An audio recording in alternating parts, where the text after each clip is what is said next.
Imagine if every day your time reset, as if you were stuck in a single unchanging day. What would you do? At first, you might feel incredibly lucky. Look at him enjoying all those opportunities, you might think. You start spending money recklessly. However, you'd soon realize that life isn't interesting at all. You might begin seeking thrills through crime, gambling, and other reckless behaviors. After all, there are no consequences. Everything you do gets reset. A guy who jumps out of a plane, desperate to end this loop, but every time he just wakes up again. At 7 a.m. on July 7, 2020. In a bar, he tells a girl, "Yeah, I've been living the same day for 1,000 years." She responds, "Do you need to invent such a crazy story just to hit on me? Seriously, do you need all of that?" She tells him this tactic is old, but he insists. "What I say is true. I know thousands of languages and my hacking skills are unparalleled." Now you might wonder, why would someone like me hit on you? The reason is that I will wake up tomorrow back to today. If I sleep with you or do anything else, it won't matter. The guy has been chasing her for 1,000 years, or perhaps enjoying her for 1,000 years. She sends a message to her friend asking for help, but he tells her that he knows that she responded that she will not come. Shocked, she asks, "How do you know she won't come?"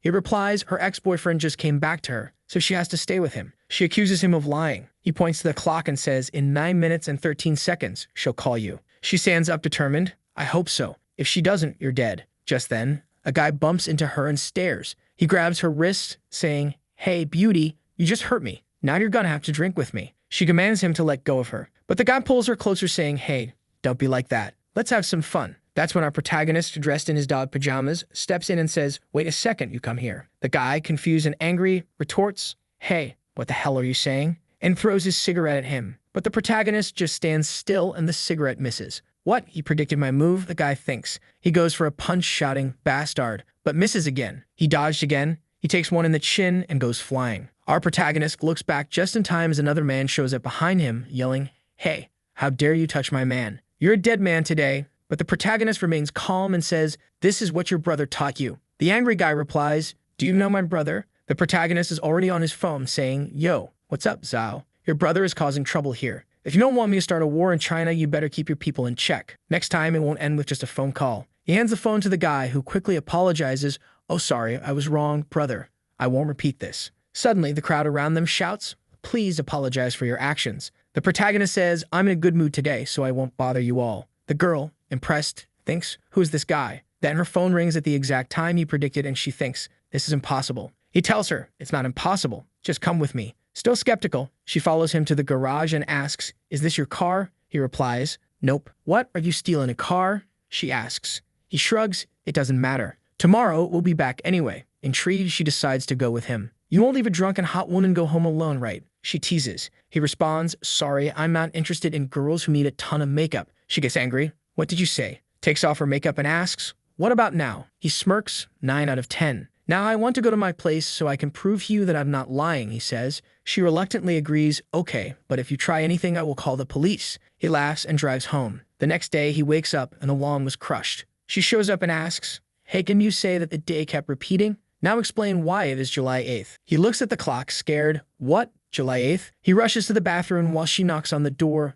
"Wu Sheng, what kind of man hides in the toilet?" He ignores her, realizing this isn't a dream. Time has started flowing again. "I'm finally free from this time loop." Just then, an assistant appears, saying the host has passed the Millennium Test and the reincarnation system has been activated. He is shocked and checks his status, seeing he has 10,158 mental strength points, the ability to reset time and space with 35,000 time-limited points, and over 1,300 maxed-out abilities. The assistant explains the host can choose and lock the current time and reset it. Reminder: each time you lock the time reset on the same day, you will lose 1 point and the quota will double each time. Realizing the danger of resetting time too often, he thinks, but does it really matter? I have so many points. With skills in driving, cooking, fighting, and marksmanship, accumulated over 1,000 years, he is ready to put them to use now that time is flowing again. Outside, the girl asks, "Are you all right?" He responds, "This is the best day I've had in 1,000 years. She dismisses him. Enough of that. Suddenly, someone knocks on the door. "Open up. You dare to steal our boss's car? You're a dead man." She peeks through the peephole and sees gangsters. "It's your fault," she says. "Why did you steal someone's car?" He replies to her, "I didn't know it would be a normal day. It was by chance that I stole it." She warns him, "Do you know how famous he is in the underworld? Now you're going to be hunted by him." Wu Sheng responds, "He isn't that great. He has a history of overcoming those above him. His parents were beaten by a third party, and in his anger, he left everyone in pieces. Later, he was sentenced to 3 years in prison. After his release, he made a name for himself, and now he's a big name in East China. Then she asks, "Why did you mess with such a powerful man? You're dead." But he winks at her. "That's such a small problem compared to the fact that I borrowed Li Gang's name yesterday. If we don't handle this properly, an insane number of people will be hunted and killed." She asks, "What are you going to do?" "Simple. I'll just start it over. System, I want to use the time reset." The world resets for the first time on July 8th, 2020. This is going to consume 1 point. Reset successful. Then she asks him again, "Explain now." He quickly says, "There's no time to explain, just get dressed." Oh, she bites his finger. "I knew you wouldn't be responsible, but I didn't think you'd be so eager to get rid of me." He explains, "The car I stole belongs to a powerful man, and those men are about to come to my door. Of course, you're not afraid, but I can't afford to mess with him as a commoner." She retorts, "Do you even know who I am? If you do, then you maybe have to beg me to help you." He pulls her close, "Just like you begged me last night." Her face turns shy. "Bastard, I would let you die." He tells her, "Sorry for disappointing you, but I know someone who can fix this easily." She asks, "What kind of person?" "A woman, one with a big juicy heart," he replies. Next, we see him cruising through the city, but they're being followed. Some old American action. The guys shout, "Stop the car or we will kill you." The girl is scared because they have some Texas tool, but he tells her, "That's the fun part, get ready." She begs him to slow down, but he says, "If those guys catch me, I'm dead." Someone receives a call. It's our protagonist. Mr. Lee reminds you that you have a traitor on your side who will make you lose the bet. The girl on the phone shouts, "Who are you and how do you know about the bet?" He calmly replies, "I have my sources and I can tell you more about your brother. Send someone to meet me downstairs at your office in half an hour. We'll talk in person." The girl wants to know who he is, but the other girl is panicking. "We are surrounded." He reassures her, "That's impossible. Watch this insane drift." Even the guys following them are amazed. What the hell are those skills? Is this guy a pro racer? Sometime later, they arrive at her home. She looks to the side and asks, "How do you know where I live?" "Wait, I'm not even going to ask anymore. You're going to say that you lived for 1,000 years, right?" She gets out of the car and compliments him, "You have some good driving skills. Where did you learn them?" He replies, "I practiced through life, but I died a lot of times to get this good, okay? Don't try to be like me. You only have one chance." She smiles shyly and says, "Stop lying. You got my number, but don't even think that I will call you, okay?" Vroom. He doesn't even let her finish speaking as he drives off. "This bastard made me look like a fool all night, and now he wants what? A phone call? I'm sure that was something arranged by my friend. Otherwise, he wouldn't know where I live. I'm going to ask her. You won't escape me." Half an hour later, we see Lai, a prominent entrepreneur in Donghai City with a complicated background. Her brother is a man who can destroy East China. Our protagonist arrives thinking, because she's a beautiful woman, I had a very deep, slicky relationship with her. He's already inside, and she tells the guy beside her, "You can go down first." She already has everything on him. Wu Chen, you have a sister in high school named Yu Jiao with parents from simple background. He compliments her, "You're very good, finding so much information with only my phone number." She tears the paper and says, "You look ordinary, but if you know about the bet, that means you are not. Who are you?" He tells her that he's not a simple guy. Getting closer, he says, "I know a lot of things that you need to know, such as the traitor lurking around here. If you give me 10 million, I'll tell you." Her hand was under the desk as she asks, "Should I believe you?" Suddenly, she pulls out a Chicago toy and points it at him. "If you don't explain yourself, you're not getting out of here alive." He calmly goes into his pockets and takes out some ammunition. "Without this, how are you going to shoot?" "What the hell? How did you get that?" She realizes her life taker is without bullets. "It was under my desk. How did you remove the magazine?" Wu Chen tells her, "As I said, I am an intelligent businessman, and how I removed your magazine is part of my intelligence. Now, Ms. Lai, please trust my ability to gather information." He hands her the God invitation. "I don't mean any harm. I'm here for money." He continues, "But it's just a plan to make you lower your psychological defenses." She asks, "Tell me, what else do you know?" He reveals, "I know that you're the eldest daughter of the Li family. Because you were a girl, you always wanted to prove that women can be stronger than men, at least in business. But you could not escape the curse of being your brother's shadow. Your mother always helped you, but after she divorced your father, she started dating other men and became a pain, threatening to kill you if you didn't marry Ding Hailong. You wanted to run away, but couldn't because you were worried about your mother. In order to make Ding Hailong forget you, you had 3 fake boyfriends, but they all paid the price. Your first fake boyfriend committed floor testing, the second was sent to a mental hospital, and the third is in prison for life. Now all men are scared to get close to you. To escape this marriage, you and Ding Hailong made a secret bet. Both of you started a new business, and the one who's more successful after 5 years wins. But what you don't know is that Ding Hailong planted a spy in your organization. On the day of your business launch, he will ruin everything for you. Do I need to keep talking? She's silent, already writing a check. "Tell me, who's the traitor?" Just then, someone knocks on the door and enters with some papers. "Ms. Lei, I need you to sign this document." Suddenly, our protagonist grabs his head and throws him onto the desk. It's him. The guy shouts, "What are you talking about?" Our protagonist calmly states, "The $5 million in your Swiss bank accounts. What are they for? The guy stammers, 5 million? What are you talking about? You're mistaken. Our protagonist takes the guy's phone and calls Ding Hailong, who answers saying, "Yo, did you get the information that I asked you?" He then throws the guy to the floor. I think that's enough. Miserly approaches the guy. "You've made a lot of money over the years, some of it behind my back. I didn't take it personally because you've been with me for so many years, but I never thought you would sell me out for a mere 5 million. The guy starts banging his head on the floor. "Miss, I didn't take the money,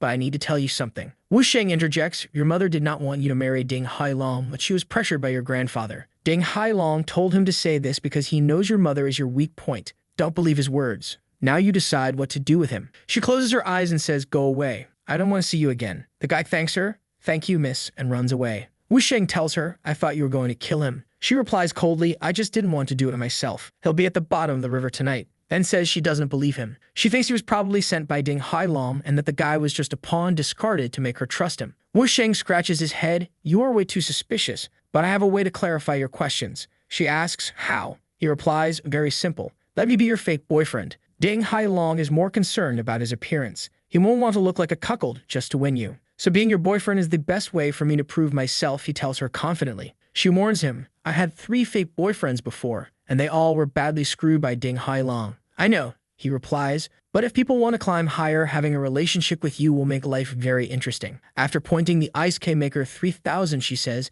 "I have to admit, you're special, courageous, and bold. You're still so young, it would be a pity if you leave the world like this. You're not afraid." He tells her, "If you really wanted to kill someone, you'd just call someone to do it. You're joking right now. Why should I be afraid?" Then Lai Rubing replies, "I really like you. Okay, a couple should always have an intimate photo." She snaps a picture and shows it to him. Look how cute. He knows that she just took this photo to make Ding Hailong angry. She tells him, "From today onwards, you are my boyfriend. You are going to come here and be my personal assistant. I'll have someone apply for you later. Now tell me what happens to my brother." He tells her about the clubs that her brother runs. She looks at him. Everyone in East China knows those things. That's when he reveals the club East China Sea Crown has done some things beyond its boundaries involving many top celebrities, rich people, and officials. The investigation began 3 months ago. According to my information, the network will be closed in another month at most. She shouts, "What did you say?" He tells her, "This is not only your brother's problem, but also trouble for your whole family. Once the net closes, your brother will not only go to prison, but if necessary, the whole family will have to cut ties with him." She is skeptical. "This is a big deal. Are you sure this information is correct?" He replies, "Don't ask me." The next scene takes place at the East China Sea Crown bar. We see 2 guys standing in one of the rooms talking. The guy with glasses is the owner of the car our protagonist stole. He says, "He injured our boy, stole my car, and even borrowed Mr. Lining's name. Does this guy not want to live?" The other guy says, "He's strange. Why would that brat have my number and know all about my rally?" Then we see the famous eldest grandson of the Li family, Lai Hute. He commands, "Whatever the reason, find the guy and bring him to me. I have to kill him with my own hands." Just then, his sister enters the room. Lai Hute tells everyone to put out their cigarettes because his sister doesn't like the smell. He asks her, "Sis, why did you come here in person? Is there any urgent matter?" She responds, "I'm here to introduce you to someone. It's our boy." He gives the car keys to the guy and says, "Yesterday, I borrowed your car to play. Here's the key." The guy with the purple shirt exclaims, "Hey, this is him, Mr. Lai. This is the person who used your name." Our protagonist knows everything about Lai Hute, who has much more power than Lai Rubing. But because she's older than him, she always protected him when they were younger, earning his respect and fear. Hute is about to say something when she grabs his ears and says, "Respect him. He is your brother-in-law." Brother-in-law? Everyone is shocked. No one believes it. Lai Hute protests, "Sis, are you playing the fake boyfriend trick again? Why did you pick such an ordinary guy? At least give me a reason for you to be with him." She starts to think and then glares at our protagonist. "It's all your fault. I'm not feeling well these days." He whispers in her ear, "Aren't you adding too much drama?" She retorts, "What, are you afraid that Ding Hailong will kill you?" He says, "I'm not afraid, but your brother seems to be stunned." Poor brother is speechless. He's thinking that his sister is pregnant and that this man is the father. Wait, is this all true? He doesn't look bad, but he isn't the most handsome. And also, my sister likes older men. Why is she going out with a man in his early 20s? Wait, does he want to deceive her? Sometimes love makes people blind. Love makes people's IQ go to 0. I need to save her from this man. He asks, "How did you 2 meet?" Our protagonist replies, 3 months ago, when your sister was recruiting interns at the university." She's confused. "Hey, I really did that, but how does he know it?" Hute points, "You've only known him for 3 months. Sister, in such a short time, did you really get to know this man?"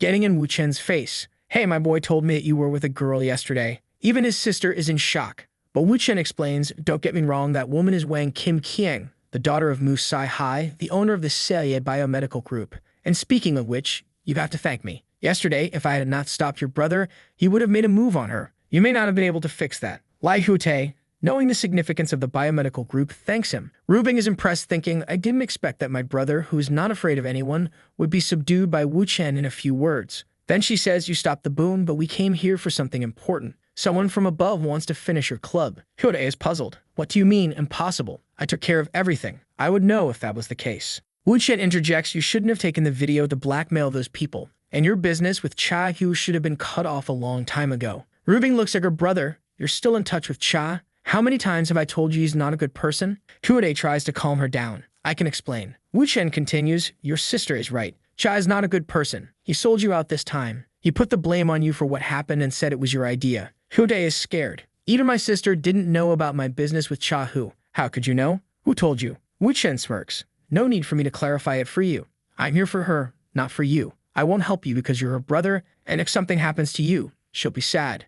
Chubina gets angry and points at Wu Chen's face. I'm telling you, if you don't make it clear today, you won't walk out of here alive. His sister intervenes, calm down. But Hyodae insists, sister, I don't care how he lied to you, but I would not believe in this liar. Wu Chen responds, now listen, only a few people in China know about this. 4 months ago, Liu Bu was sent to the East China Police Department as a deputy director. He came here to handle the crowd entertainment case. Some investigators went to your club disguised as guests and others have lurked into the clubhouse to collect a lot of evidence. He writes down some names and hands the list to Hyodae. This is the list of all the undercover agents. Hyodae shouts, notify everyone and pick up your weapons. He tells the guy with glasses, Wang, go and verify the names on this list. Wang responds, yes, sir. He turns to Wu Chen and says, if this information is wrong, it's all your fault. Wu Chen sits on the couch and says, tell me how much money you are willing to spend. Sometime later, Wang returns with proof that Wu Chen was right. Hyodae throws the camera on the desk. All the names on this list have been verified. I can't believe it. Wu Chen tells him if the investigators start acting, they've got enough evidence on you, so be careful. Hyodae asks, what do you want me to do then? Wu Chen replies, do you want to proceed with this and go to jail, or do you want to get through this safely? Do you got a solution? Wu Chen tells him, first you need to apologize to me and I will fix everything. Hyodae, realizing he has no choice, says, okay, I'm sorry. I was only afraid that you were cheating her. Wu Chen thinks, this guy needs to respect me. I'm part of his family now. Rubing intervenes, we are a family. What are you doing? Help him. Wu Chen responds, he doesn't see me as family. Hyodae, trying to regain control, says, of course I see you as family. Sorry. Wu Chen continues, just for the sake of your sister, I will give you an idea. First, you have to kill Cha Hu. He knows too much. If he's alive, nothing will work. Cha often goes to Villa 17 in the Lotus Pond Manor. He has some substances with his mistress there. If he dies of an overdose, no one will suspect you. Hyodae, sweating, says, yeah, great idea, brother. Wu Chen adds, second, now all the evidence is with Liu Bu. If you can just take it and destroy it, you'll be safe. Hyodae shouts, okay, I will get him.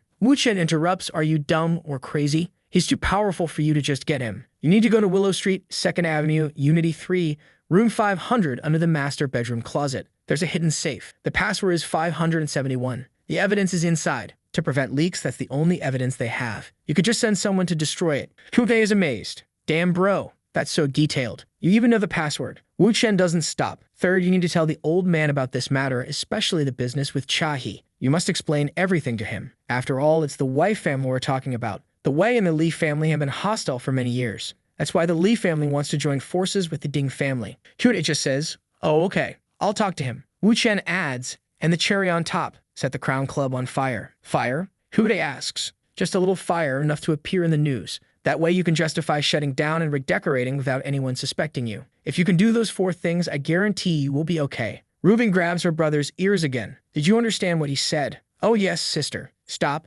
Don't worry, I got it. Just then, his cell phone rings. He picks up. What? How much did you lose? 2 billion? What? 2 billion? I'll go there. Wait for me. He looks at Wu Chen. Something happened. Brother, I have to go to the casino. Wait for me here. Wu Chen responds, it's Shang Wang Jun, right? Hyodae is surprised. How do you know, brother? The scene shifts to the casino where we see a guy named Shumzi playing. Someone just lost again. The blonde guy is all happy. Hey, I'm rich. Got a good hand today, boss. Lai Hyodae arrives. The blonde guy looks at him. I won a lot of money today, Mr. Lai. You won't mind, right? Hyodae, confident, responds, that's a little money. The Li family can still afford to lose much more. The blonde guy laughs. All the experts of this club took turns to play, but everyone lost to him. It seems that Mr. Lai has a little talent under him. Suddenly, Wu Chen says, how about playing 2 games with me? The blonde guy retorts, how come there's a youngster here instead? Mr. Lai, aren't you being too modest? Today, You have lost 200 million against me and you still want to keep going. That's embarrassing.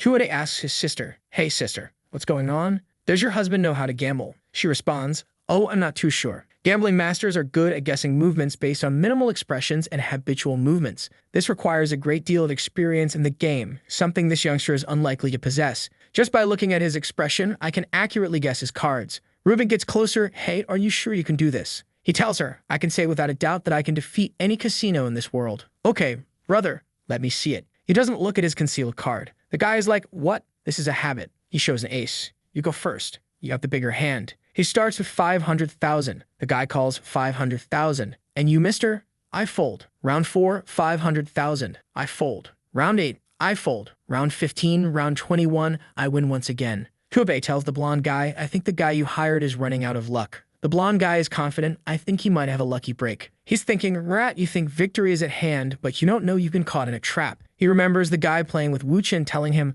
"I like to lose a few games at the beginning to observe my opponent's habits. You got nothing to worry about." But Huote is getting confident. We are already at round 30. Wu Chen goes 1 million. The guy notices Wu Chen didn't look at his concealed cards again and calls that round. He tells him, "Go on another million." The guy seems sure. "I know he has a bad hand. With the pair of kings, I'm sure I'm going to win. Since it's like this, I'm all in." Wu Chen doesn't even look at his cards. "I'm all in too." The guy with glasses interjects, "There's too little money on the table. Why don't we add another 100 million? The blonde guy likes it. Another 100 won't be enough to play. Make it 200 at least. Those black wrap girls are carrying something big and not just the 200 million. Wu Chen tells the guy, "I raised the bet by 100 million. What about you?" Wu Chen asks, pointing to his card. The guy knows, based on his observations, that Wu Chen only points to his hidden card when it's a really good one. In other words, there's a high probability that this card is an ace, he thinks. "You know what? I fold. You are too eager, Mr. Yu. If you had followed my advice, you would have 50 million more." Lai Rubing laughs.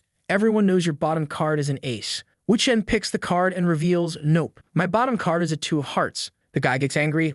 "Oh, you tricked me." Wu Chen retorts, "Don't blame me. It was your fault." The guy with glasses is thinking, "Don't be smug. I've grasped yet another one of your habits." Round 31. The guy's a 9 of diamonds. Unless his concealed card is the 9 of spades, there's no way he can beat me, he thinks. He tells Wu Chen, "This is a good hand for both you and me. How about we finish everything with this hand? My 200 million all in." Wu Chen just says, "Interesting. I call." Rubing is concerned, "Isn't a bet of 200 million too risky?"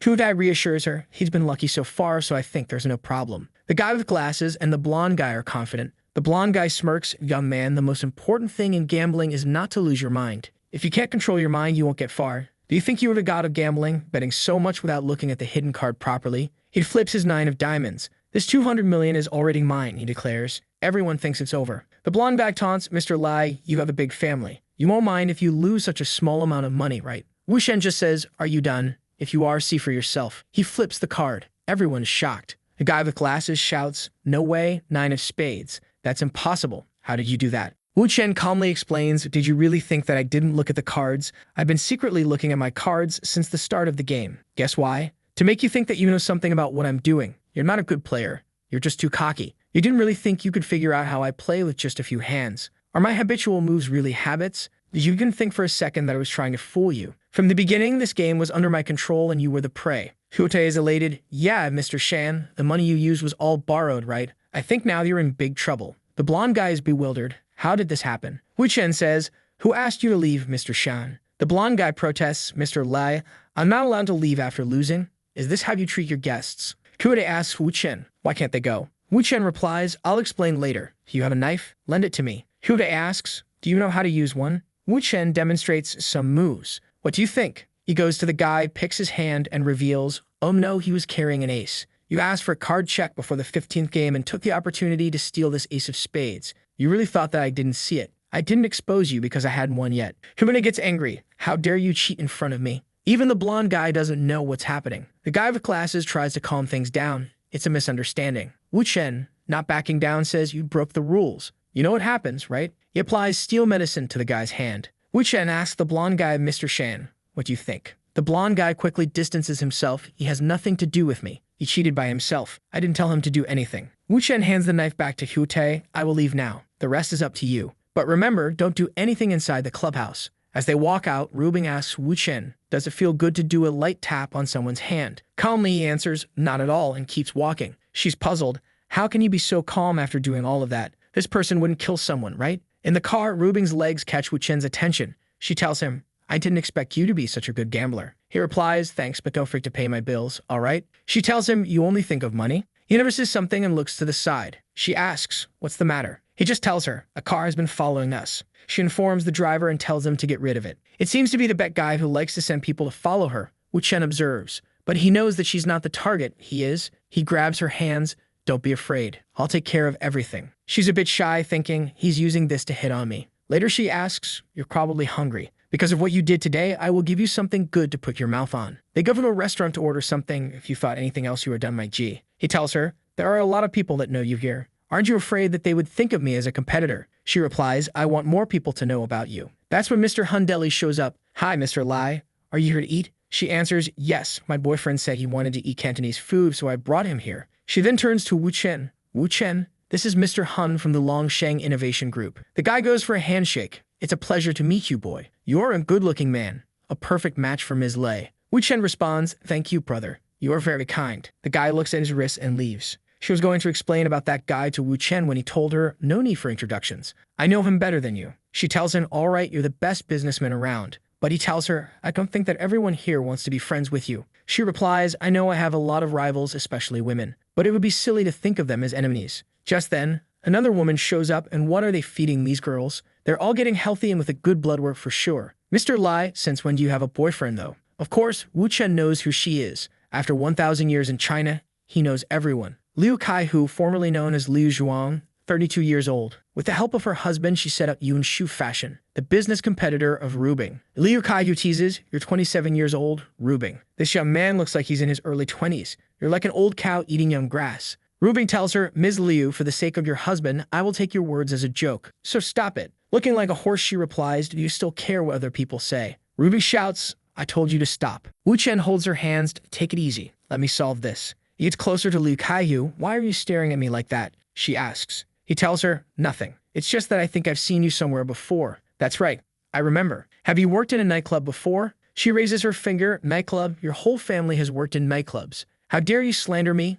Do you know who I am? He calmly replies, that's not slander. You know that you cannot change your past with some facial surgeries. She's scared, thinking, how does this guy know that I've worked in nightclubs and had plastic surgery? It was 10 years ago. No one should know about it. Rubing stands up. You even have this kind of information. Your intelligence network is better than I thought. Wu Chen tells her, it's too early to start falling in love with me. The best part is yet to come. At that moment, a man shows up. Kai Shu, what is this mess? It's her husband. She runs to him. Honey, this man is slandering me. He's saying that I've worked in a nightclub and you have to take revenge for me. The man, trying to console her, says, don't cry. I'll take care of this. He asks Ms. Lai, who is this guy? She just tells him, my boyfriend, Wu Chen. The man gets in Wu Chen's face. I'm a respectable person. This guy has humiliated my wife. That's equivalent to a slap in my face. This kind of thing can't be resolved with just a few words. Wu Chen tells him, there is someone who can solve this for me. The man retorts, do you really think I won't dare to touch you just because you're with Ms. Li? Wu Chen calmly says, I'm not talking about her. The person I'm talking about is my Huifren. The man seems puzzled. Oh, you do know her. Even Rubing doesn't know what's going on. Wu Chen continues, Mr. Liu,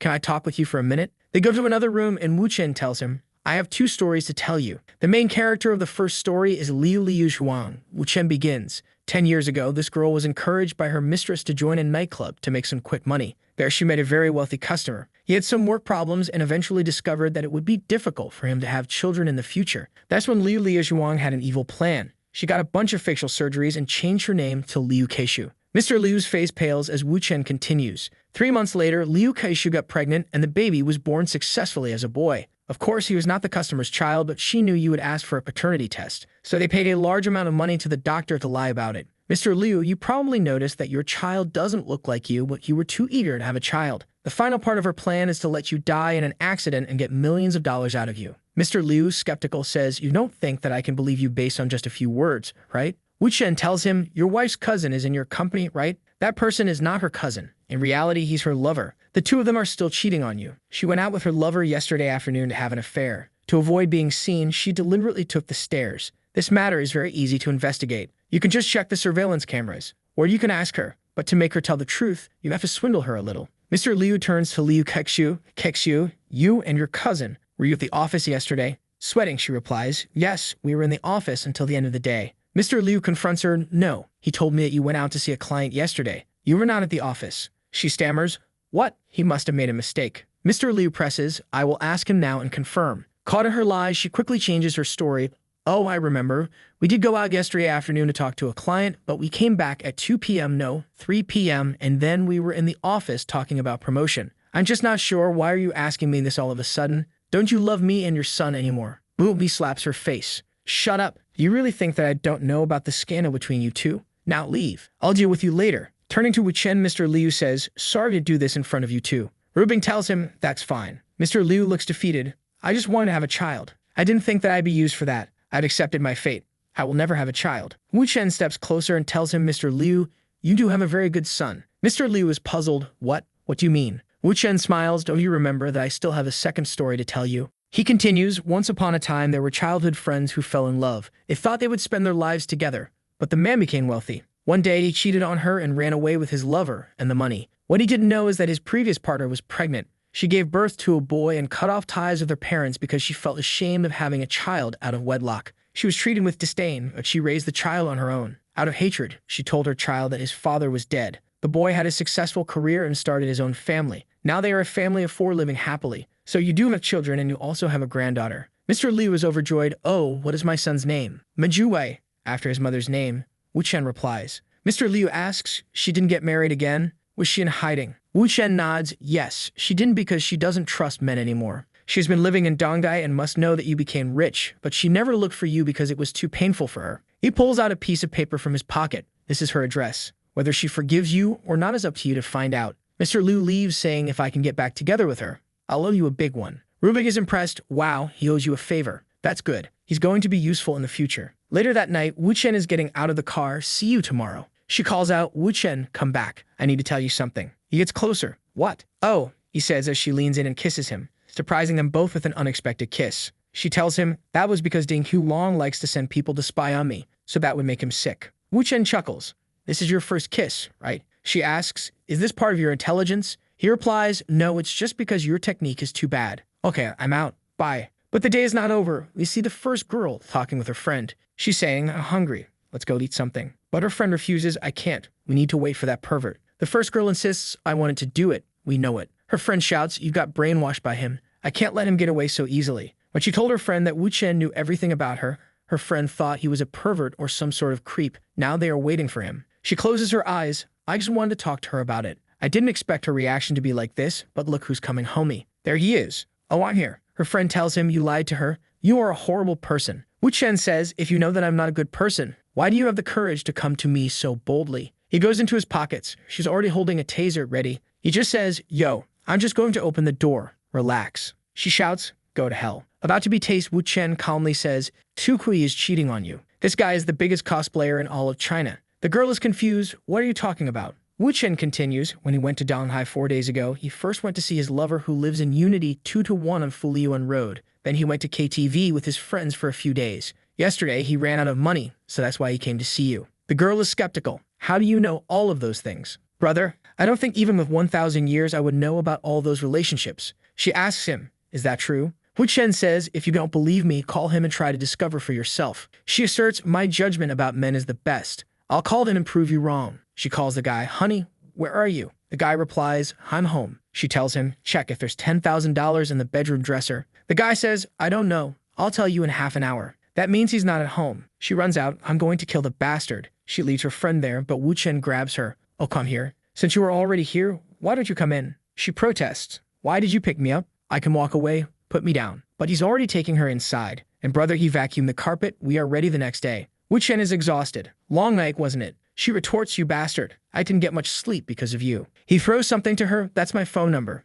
If you ever want to meet, just don't wait at my house. He walks through the city, but notices someone following him. He calls a number and asks, you sent someone to follow me for a day? I'm going to my training. Come to find me. Next, he's practicing his fighting skills. He has mastered all the fighting techniques, but his physical fitness still isn't good enough. Since he offended Ding Hulong and doesn't know what kind of troubles he will encounter in the future. That's when Wang shows up. Wu Chen says, he is here. Before, Wang Zhenyuan was just a second-rate guy, but with the help of connections, he gained power and expanded his influence. In just a few years, Wang became one of the bosses controlling 90% of the entertainment industry in East China. Wang tells him, yo, Mr. Wu, I have something to explain to you, all right? You must have misunderstood things. I sent someone to follow you to ensure your safety. There were no ill intentions. Wu Chen replies, Lai Rute doesn't know that you are sending people to follow me and Rubing. You know he is very protective of his sister. If he finds out, you're screwed. Wang starts sweating. Wu Chen reassures him, relax, if I wanted to tell him, I wouldn't have called you. Wang then asks, so what do you want?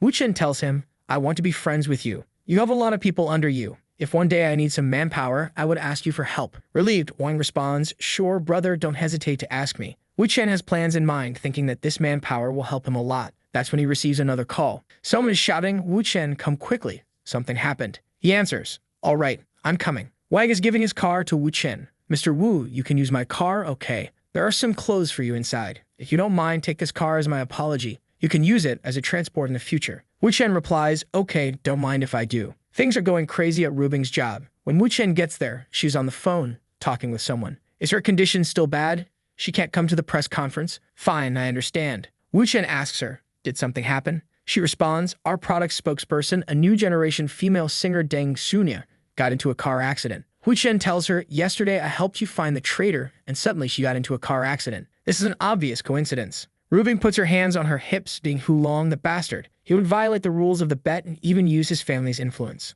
Wu Chen interjects, Boss Lai, do you want my help? I can find a new spokesperson for you. She challenges him, okay, we're in need of a spokesperson. Do you got someone in mind? He confidently replies, national first-class actress Tao Manning, the one who got the 100 host prize. She's qualified. Rubing is skeptical. A popular movie star like Tao Manning would never meet me, let alone be our product spokesperson. I know you're trying to help, but you shouldn't just bluff. He proposes, since you don't believe me, how about we make a bet? If I can make her show up in your office tomorrow morning and sign a contract with you, will you believe me? Tao Manning is known for sweeping awards at major film festivals and being the first Chinese actress to enter the ranks of international film stars. Rubing responds, right now she's filming abroad and even has some makeup endorsements on her back. I don't think you can do that. Wu Chen insists, I'd already told you if you don't believe me, let's make a bet. She asks, what's the bet that will make you shut up and leave me alone? He replies, if I lose, I will give you 20 million. But if I win, you will pay me the $20 million. And also, you can't be jealous if I win. She retorts, jealous? Why would I be jealous? We're just pretending to be a couple. I'm not in love with you. You can be with whoever you like. I have no right or interest to interfere. But she's looking to the side as she says this. Wu Chen grins, all right, so it's a deal. But 20 million in my account for the operation. She gets angry, but he goes out and picks up his phone. Hey, I have a favor to ask you. The scene changes to a PC cafe where some guys are playing League of Legends. One tells Wu Chen, Mr. Wu, these are my brothers.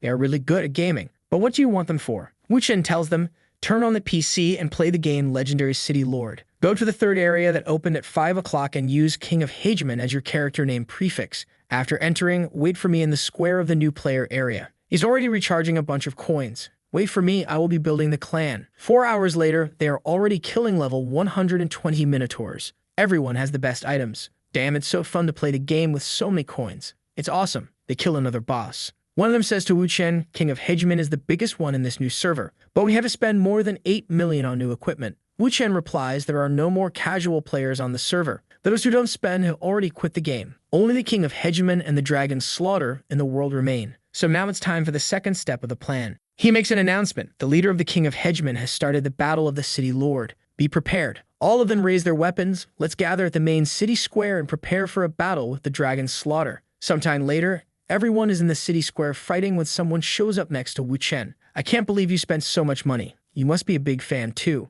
It's the leader of the Dragon Slaughter clan, level 9999. He tells Wu Chen, our guilds now have similar strength. It's not clear who will lose or win. Wu Chen confidently replies, no, the winner will be decided soon. The guy asks, are you so confident? What is your plan? Wu Chen responds, nah, it's you who will win. He shouts to his team, King of Hegemon, all of you, listen to the order. Take off your equipment and log out of the game. Suddenly, everyone starts to log out. The other guild leader shouts, hey bro, what the hell are you doing? He starts to cry, don't go, brother. It's not decided yet. It's so hard to find someone like you to compete with. I have already spent 10 million, bro. If you quit playing now, you're not going to win this. Wu Chen holds back his laughter and tells the guy, I can't help, brother. My woman's company is in trouble. The product spokesperson we had agreed on was hit by a car, and we need to find a new one. I have to go back to help her with this matter now. The guy responds, hey brother, what are you saying? If you meet actors, just tell me how many you want. I have several under me. Even if it's Tao Manning, I can call her over with a phone call. Wu Chen replies, yeah, right, hook it up, but keeps walking. Brother, I have something to do. I have to go to East China for a company trip. I can't play. The guy tells him, hey brother, you're also in East China? Are you from East China? Wu Chen says, what a coincidence. But now stop talking. I have to go. He logs off and the guy says, no brother. As tyrant ruler, Chang logs off. He gets a message from the guy on his phone. Yo brother, I spent 10 million on this game. So I just asked for the owner of the server. Your number. The game is off for now. Let's continue playing after we're done with work. Okay brother, we have the same surname and we are both in East China. Do I look for you or do you look for me? Of course, Wu Chen knew that he would act this way, so he tells the guy, sure bro, but my woman is in a hurry. So if you have a plan, that would be good. He tells the gamers to log out if they have nothing else to do. The guy from the game sends him an address. Sometime later, he arrives at the place. The fat guy is Lei Shang, 42 years old, and his family owns the Hongfa industry. Lei Shang asks Wu Chen, are you tyrant ruler Chang? Our boy replies, yes, my name is Wu Chen. Lei Shang asks, do you know who I am? The protagonist retorts, of course, second son of the Lei family. Lei Shang pours a drink and asks, tell me, what family are you from?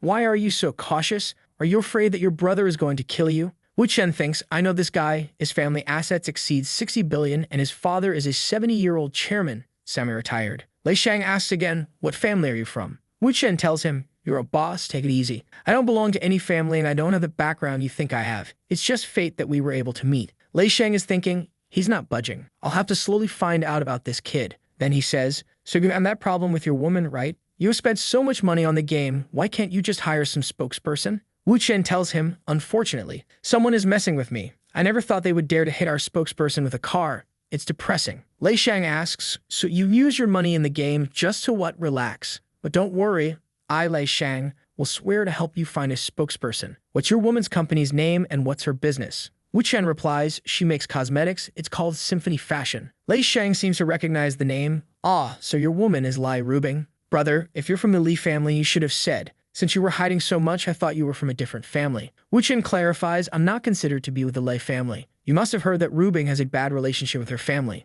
That's when he receives a call from Rubing. She asks, did you really take my 10 million to use in games? Wu Chen says, I can't explain to you right now. How about we increase the bet? If you lose, you are going to kneel in front of me while begging for mercy. She's angry and replies, you're just delaying. The guy on the other side is like, God, are you talking with Lai Rubing? He's thinking, holy shit, Lai Rubing kneeling? Who is this kid? Does he have an army? Wu Chen tells him, don't bother, brother. It's just couple things you know, she's being slightly temperamental. We made a bet. It got quite big. Lei Shang gets interested. Come on, brother, drink some tea. What is the bet? Do you mind telling me? Wu Chen explains, someone is messing with her company. I want to help, but she's not letting me. You know, she just wants to protect me. Boss, you know who Ding Hulong is, right? Lei Shang says, bro, everyone knows about him. So the spokesperson problem is related to Ding Hulong. Wu Chen confirms she's afraid that Ding Hulong knows me and will attack me. Although I understand she's doing it for my sake, what do you think? I'm a dignified man and I know that Ding Hulong is aiming for my woman. Lei Shang replies, I see. This situation is more complicated than I thought. But don't worry, brother, with our combined efforts, we can handle Ding Hulong. Let's figure out a strategy to get through this together. Wu Chen shouts, do you think I would just be a coward and hide? If I don't do anything about it, can I even call myself a man? Lei Shang slaps the table. Brother, you're right. You're absolutely right. Replace this tea with wine. I understand you. If you are a man, you can't be a coward. F that Ding Hulong. Keep going. You need to help her. Wu Chen explains, we made a bet. She gave me full power over the company's new product launch. If the press conference goes off without a hitch, then I win. But if something goes wrong, then she wins. If I lose, I have to listen to her in everything, and I will have to restrain myself and live like a pretty boy. Lei Shang smiles. Brother, if that's the case, I can help you. It's just a spokesperson anyways. I will immediately help you. Then we see a girl with a healthy figure receiving a call. Of course is Lei Shang calling her. Take a vacation and come to East China. Say hello to the director for me, it's urgent, all right? I've got an endorsement for you. It's a cosmetics business, don't be afraid. Just come back, okay, bye. Wu Chen is amazed. Damn man, you really did it. Lei Shang responds, yes. The receipt was as planned. It was smoother than I expected, but it's a Tao Menning contract, so it won't be a small fee. Wu Chen thinks I was planning to tell you about Lei Yu's affairs as an exchange, but you were a friend. I just met you and you didn't hesitate to offend Ding Hulong. In that way, I won't treat you unfairly. Lei Shang gets closer and says, we were destined to meet, brother. I'm just older by a few years. So brother, you can call me Shang. Wu Chen replies, brother, maybe we are more destined than you think. Lei Shang, intrigued, asks, brother, are you saying that this is fate? Wu Chen hands him a text message. Read the text message. Find the owner of this number and get him. He will tell you the truth about what happened with your car accident 10 years ago. But you have to be quick. If you are slow, he might go overseas. Lei Shang recalls 10 years ago, a truck crashed into my car at a road junction. I was lucky and survived, but my wife died in front of me. I was in ICU for 3 months, during which my private investigator brought some clues. The driver was a worker for my brother, but he disappeared right after that. And because I didn't have any direct evidence, I had to accept the old man's words. For 10 years, I have pretended to act like a stupid, cynical rich kid, waiting for the day that I would find the truth. Sometime later, a guy enters the room. Boss, the identity has been confirmed and the address has been found. Lei Shang tells Wu Chen, "Brother, I'll go first, but I owe you this one. Just ask me if you need anything. You are my brother." Wu Chen thinks 2 days into my new life and I've got 2 more brothers. But things now are done. I have to get my 20 million first and my moist kneeling apology. He calls Rubing, but she doesn't answer and just sends a text message. "I'm in a meeting." He knows she's probably mad. The next day, he's driving his car when he sees a girl beside him. "Yo,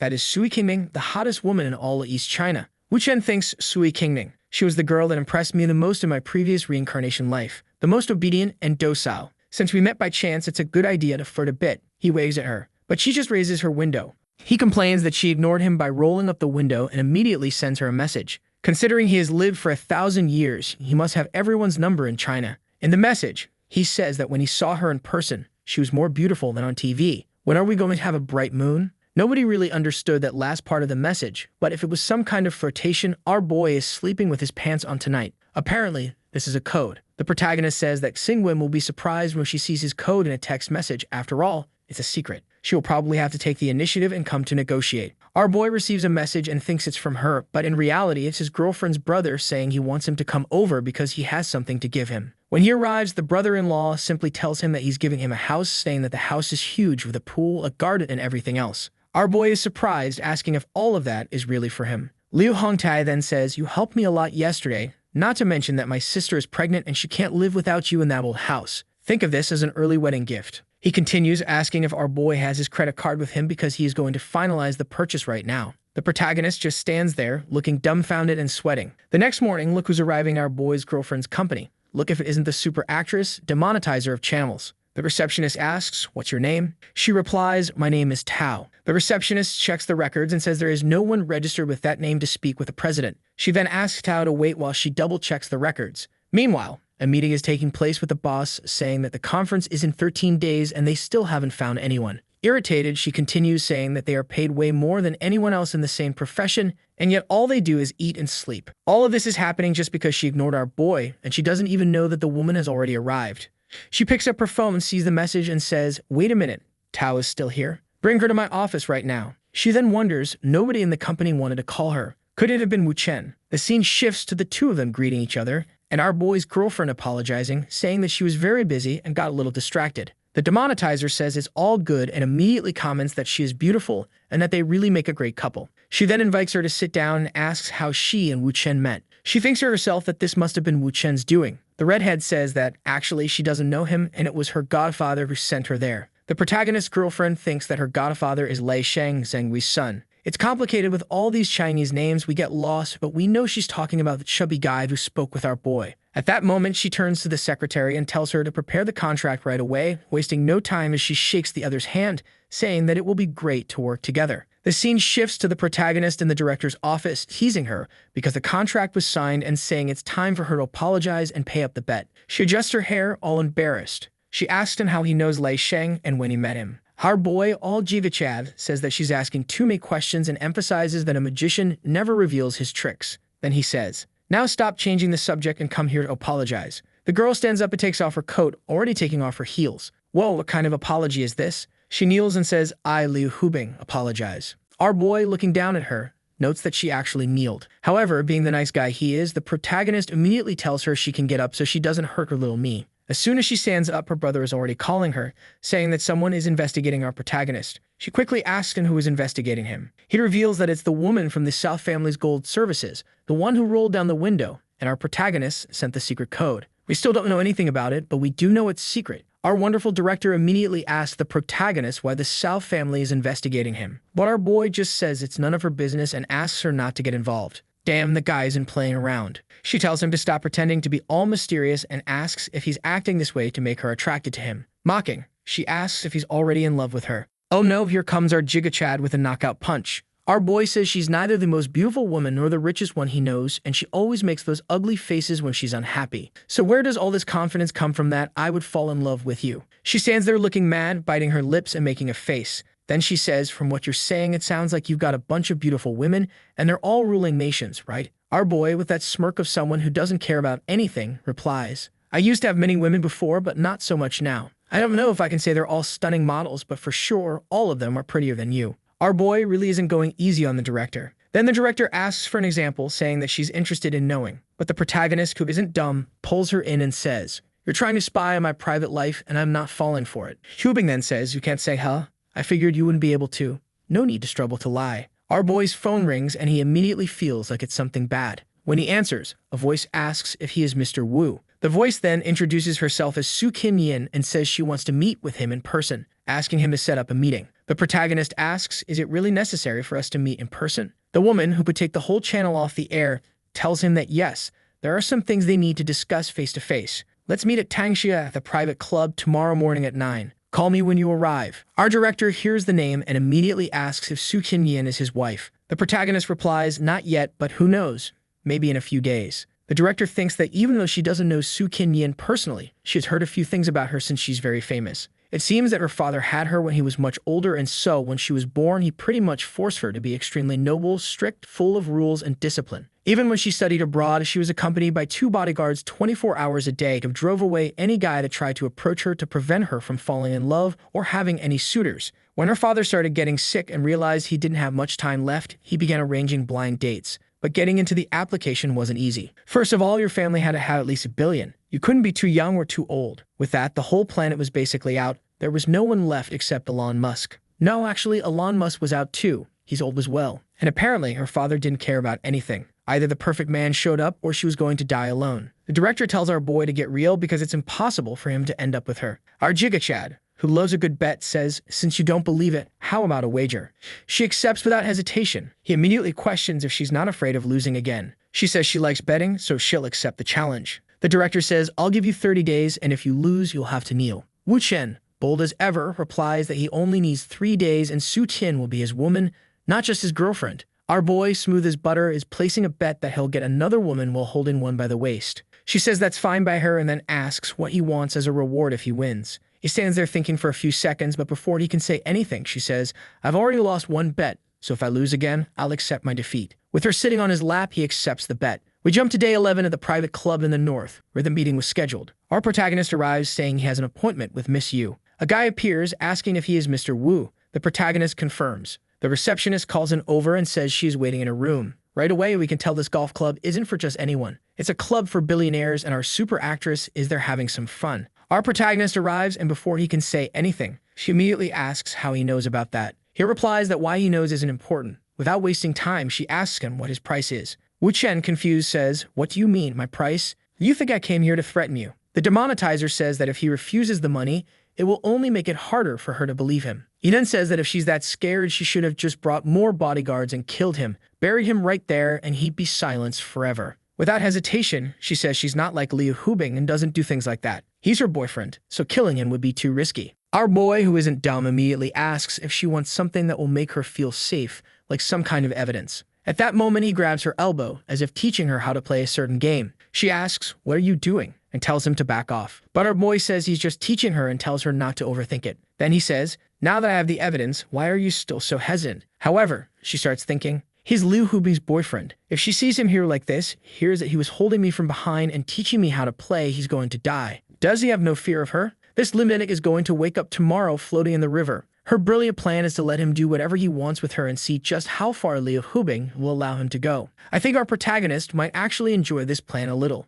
With all this going on, the bodyguards are already sweating bullets, not knowing what to do. The one with black hair questions, why is she accepting this? She's not even resisting. What's going on? Smiling, she asks if he isn't afraid that she'll call Liu Hubing and tell her everything. Our big guy says he is afraid, but she's also scared that he might expose her little secrets that puts them on equal ground. She sees this as an opportunity to threaten our boy. Our little troublemaker tells her not to get flustered over it and asks her to keep playing golf, giving a peculiar tip. Don't stick your butt out, keep it in. And with that, he smacks her butt. What's going on here? Our boy is getting bold, and he even asks, who was the terrible coach that taught you how to play? She turns bright red, completely confused about the reason for the slap. The bodyguards, on the other hand, are losing their minds. One of them shouts, "We have to notify Madam. We need to kill this lunatic." On the phone with the Madam, the bodyguard reports, "She just got smacked on the butt, and she's fine with it." What kind of bodyguard is this? He feels the need to report a slap to her mom. I would never hire security like this. With the front row seat to paradise, our little schemer keeps giving her tips and says he'll teach her once more. Throw your legs back, keep your arms straight.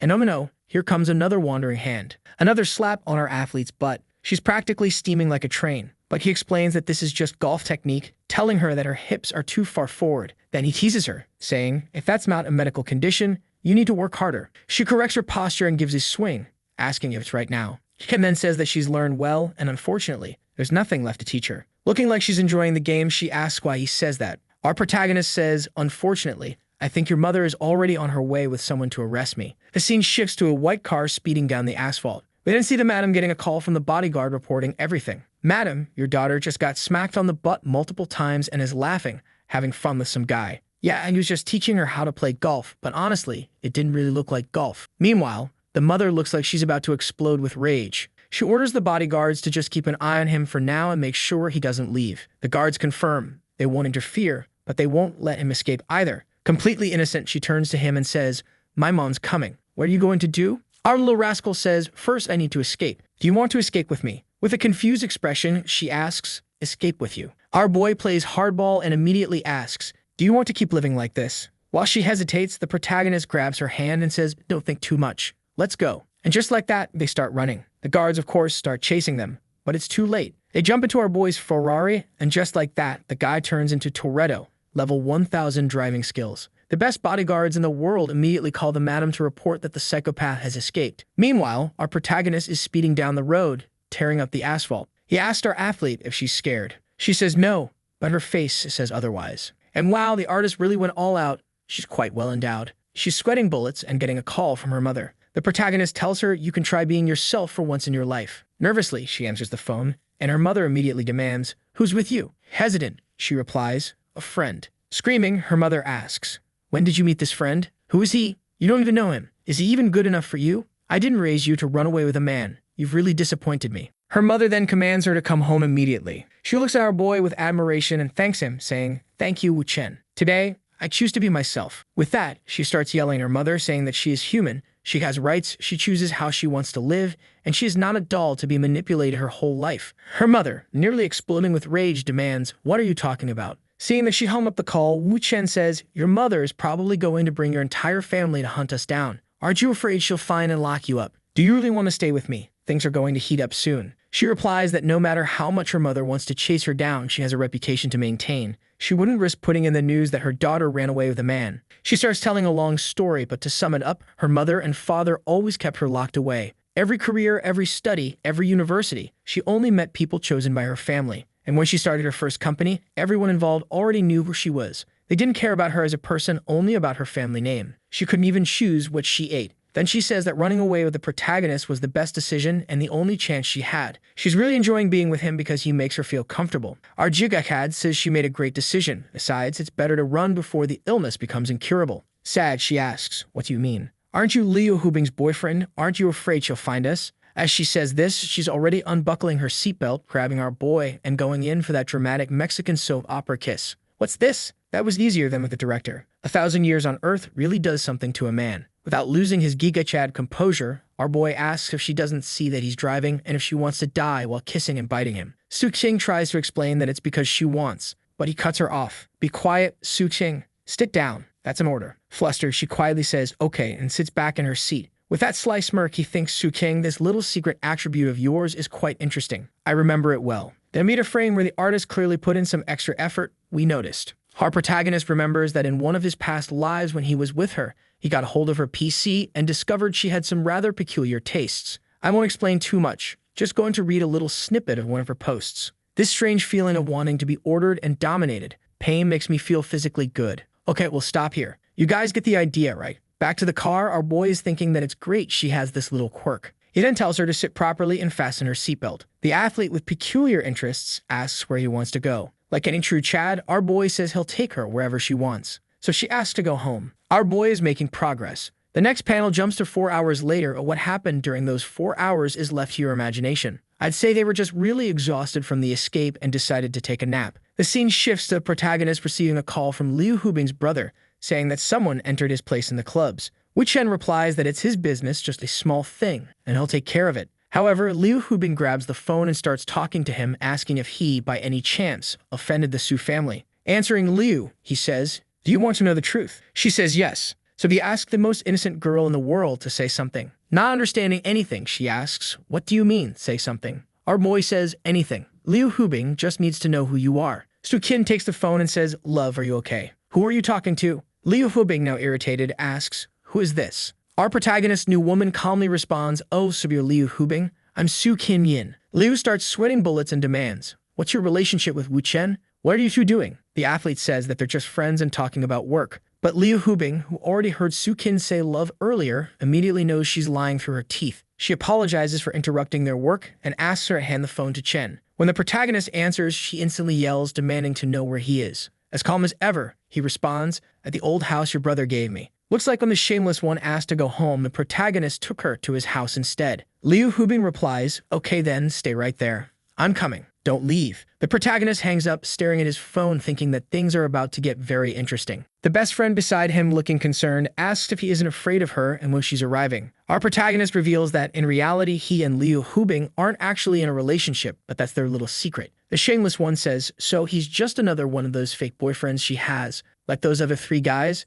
But he squeezes her cheek and says, not even her brother knows that. It's a secret. Got it? She understands and promises not to cause trouble. With that, she realizes that the advantage he gave her in the bet was fake. Our boy tugs her a little closer and asks if she regrets it. Whoa, our little chat is going all out. She responds that she doesn't regret anything. Damn, I really hope Liu Hubing gets here soon. Speaking of her, Liu Hubing is racing over faster than Elon Musk's rockets, thinking this doesn't make any sense. There's no logical reason for them to be together. Su Qinying isn't that type of woman. Last time, it was that contract with Yao Ying. She realizes this man really is an unstoppable and mysterious god. At this point, the protagonist has already won her over, even though he's sometimes a bit cruel to her. 40 minutes later, guess who arrives with her arms crossed? Our boy is already at the door, welcoming her in. Liu Hubing rushes inside, looking around frantically, asking, where is she? Our Jigachig casually points, saying, she's right there. And sure enough, she's right there, fully dressed and cooking for our boy. What? Our man is a machine. The shameless one, acting surprised, says, oh wow, love, Miss Liu is here. She greets her and asks how she's doing. Liu, sweating bullets, replies that she's fine. But inside, she's thinking, oh my god, Su Qin is here cooking for Wu Chen. What's happening? Su Qin says, love, you two can talk later. Let's eat some scrambled eggs together. Liu Hubing turns to Wu Chen and asks, what's going on here? The protagonist responds that nothing is happening. It's just his woman cooking. Suspicious, she asks, your woman? Since when? Wu Chen says, today. Liu asks, did you two know each other before? He answers honestly, no. Completely lost, Liu asks, then how is this happening? Interrupting their conversation, Su says the food is almost ready and asks him to check the pan because she needs to go to the bathroom. Honestly, I don't understand the artist. Every panel he keeps enhancing Su Qin.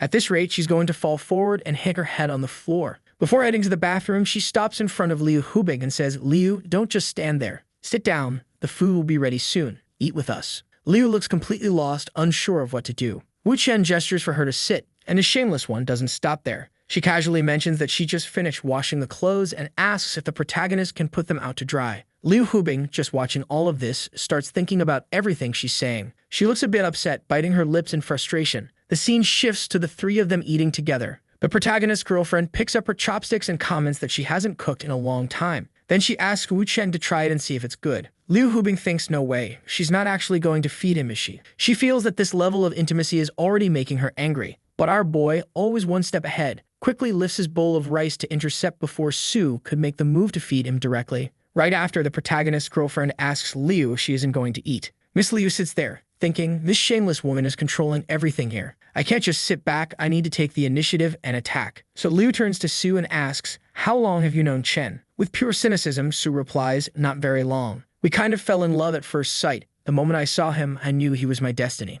Liu Hubing keeps thinking that it's impossible to fall in love at first sight, especially considering her family history. Our athlete, who enjoys a bit of cruelty, calls Liu and says, my love said that you two aren't a real couple. At that moment, the director is already in shock. Su Qin continues, telling her not to worry, I'll keep this secret from everyone. Our love can't be known by the world for now either. so you two can keep pretending to be intimate in public. I don't mind. At that moment, Liu Hubing stares at our protagonist. He notices and, in a rough tone, asks what she's looking at, then says everyone should just start eating. Our boy is being rude. Su Qin, always mischievous, leans toward our protagonist and tells Liu, "See, you're fake. He and I are real. This man here is mine." At that, the director thinks, what a damn troublemaker, she's trying to provoke me. But I already know what to do. Acting all cute, she picks up a shrimp, breaks a small piece, and tries to serve it to our boy, attempting to seduce him. Our boy starts sweating cold and looks like a fool, not knowing what to do. Meanwhile, Su Qin watches the scene, cursing the director and her thoughts with words I can't say here. Since our boy enjoys watching chaos unfold, he accepts it. However, everyone falls silent, and he says, "It's so good, but I ate too fast, and now I'm kind of full." His best friend stands up, saying she's very happy that he liked it and tells him he can rest, that she'll clean up all the mess. She also says she'll keep Mr. Liu company because they can't neglect his visits. What kind of provocation is this, my friends? Will the director let this slide? At that moment, Mr. Liu slams his hand on the table and shouts, "What are you doing?" She immediately grabs our boy's hand and says they need to have a talk. But the protagonist, who enjoys humiliating our director, tells her that once again, she lost the bet and asks her to admit defeat. Holding Wu Chen by the collar, she asks him to go easy on her. And Chen says she lost and that's final. He continues, "Why are you hesitating so much?" Looking into her eyes, he says, "Now I need to think about your punishment because we made a bet. If you bet, you pay up." Awkwardly, Liu Hubing asks what he wants. Our Chad protagonist says, "I'm so tired, today was so busy, my whole body hurts. How about a little massage?" She asks if he wants the massage right there or in his room. Since our boy is the king of them all, he says it wouldn't be comfortable there and suggests they go to his room. 10 minutes later, Su Qin goes to check on them and asks, "When are you two? What's that sound?" Desperate, she opens the door and sees that nothing is happening, just a good massage. But Su starts thinking, what the hell? Why is Liu Hubing giving him a massage? However, Liu Hubing notices Su Qin's arrival and hesitates in her work. The protagonist asks, "Are you done already? You must be tired." "It's okay. You can stop." At that, Su Qin thinks, my God, Liu saw that I saw her and she didn't do anything. Could she be like me? Does she like being ordered around? I think Su Qin believes everyone is as crazy as she is. Calm down, girl. You're the only lunatic here. This is getting a bit peculiar, don't you think? She keeps thinking, in that case, Liu Hubing and I are identical. We're the same type. Then we'll have to be allies. This Wu Chen is more powerful than I imagined. Without hesitation, she runs and throws herself on the bed, asking Liu, "Can we do this massage together?" My boy, what is happening here? Liu Hubing thinks, my God, this is one of the craziest people I've ever met. She saw me massaging her man, and instead of getting mad, she happily came to help. What kind of disaster is this? And she's even smiling at me. And she starts questioning what Wu Chen did to her. How can she act like this, considering her public image and the way she was raised?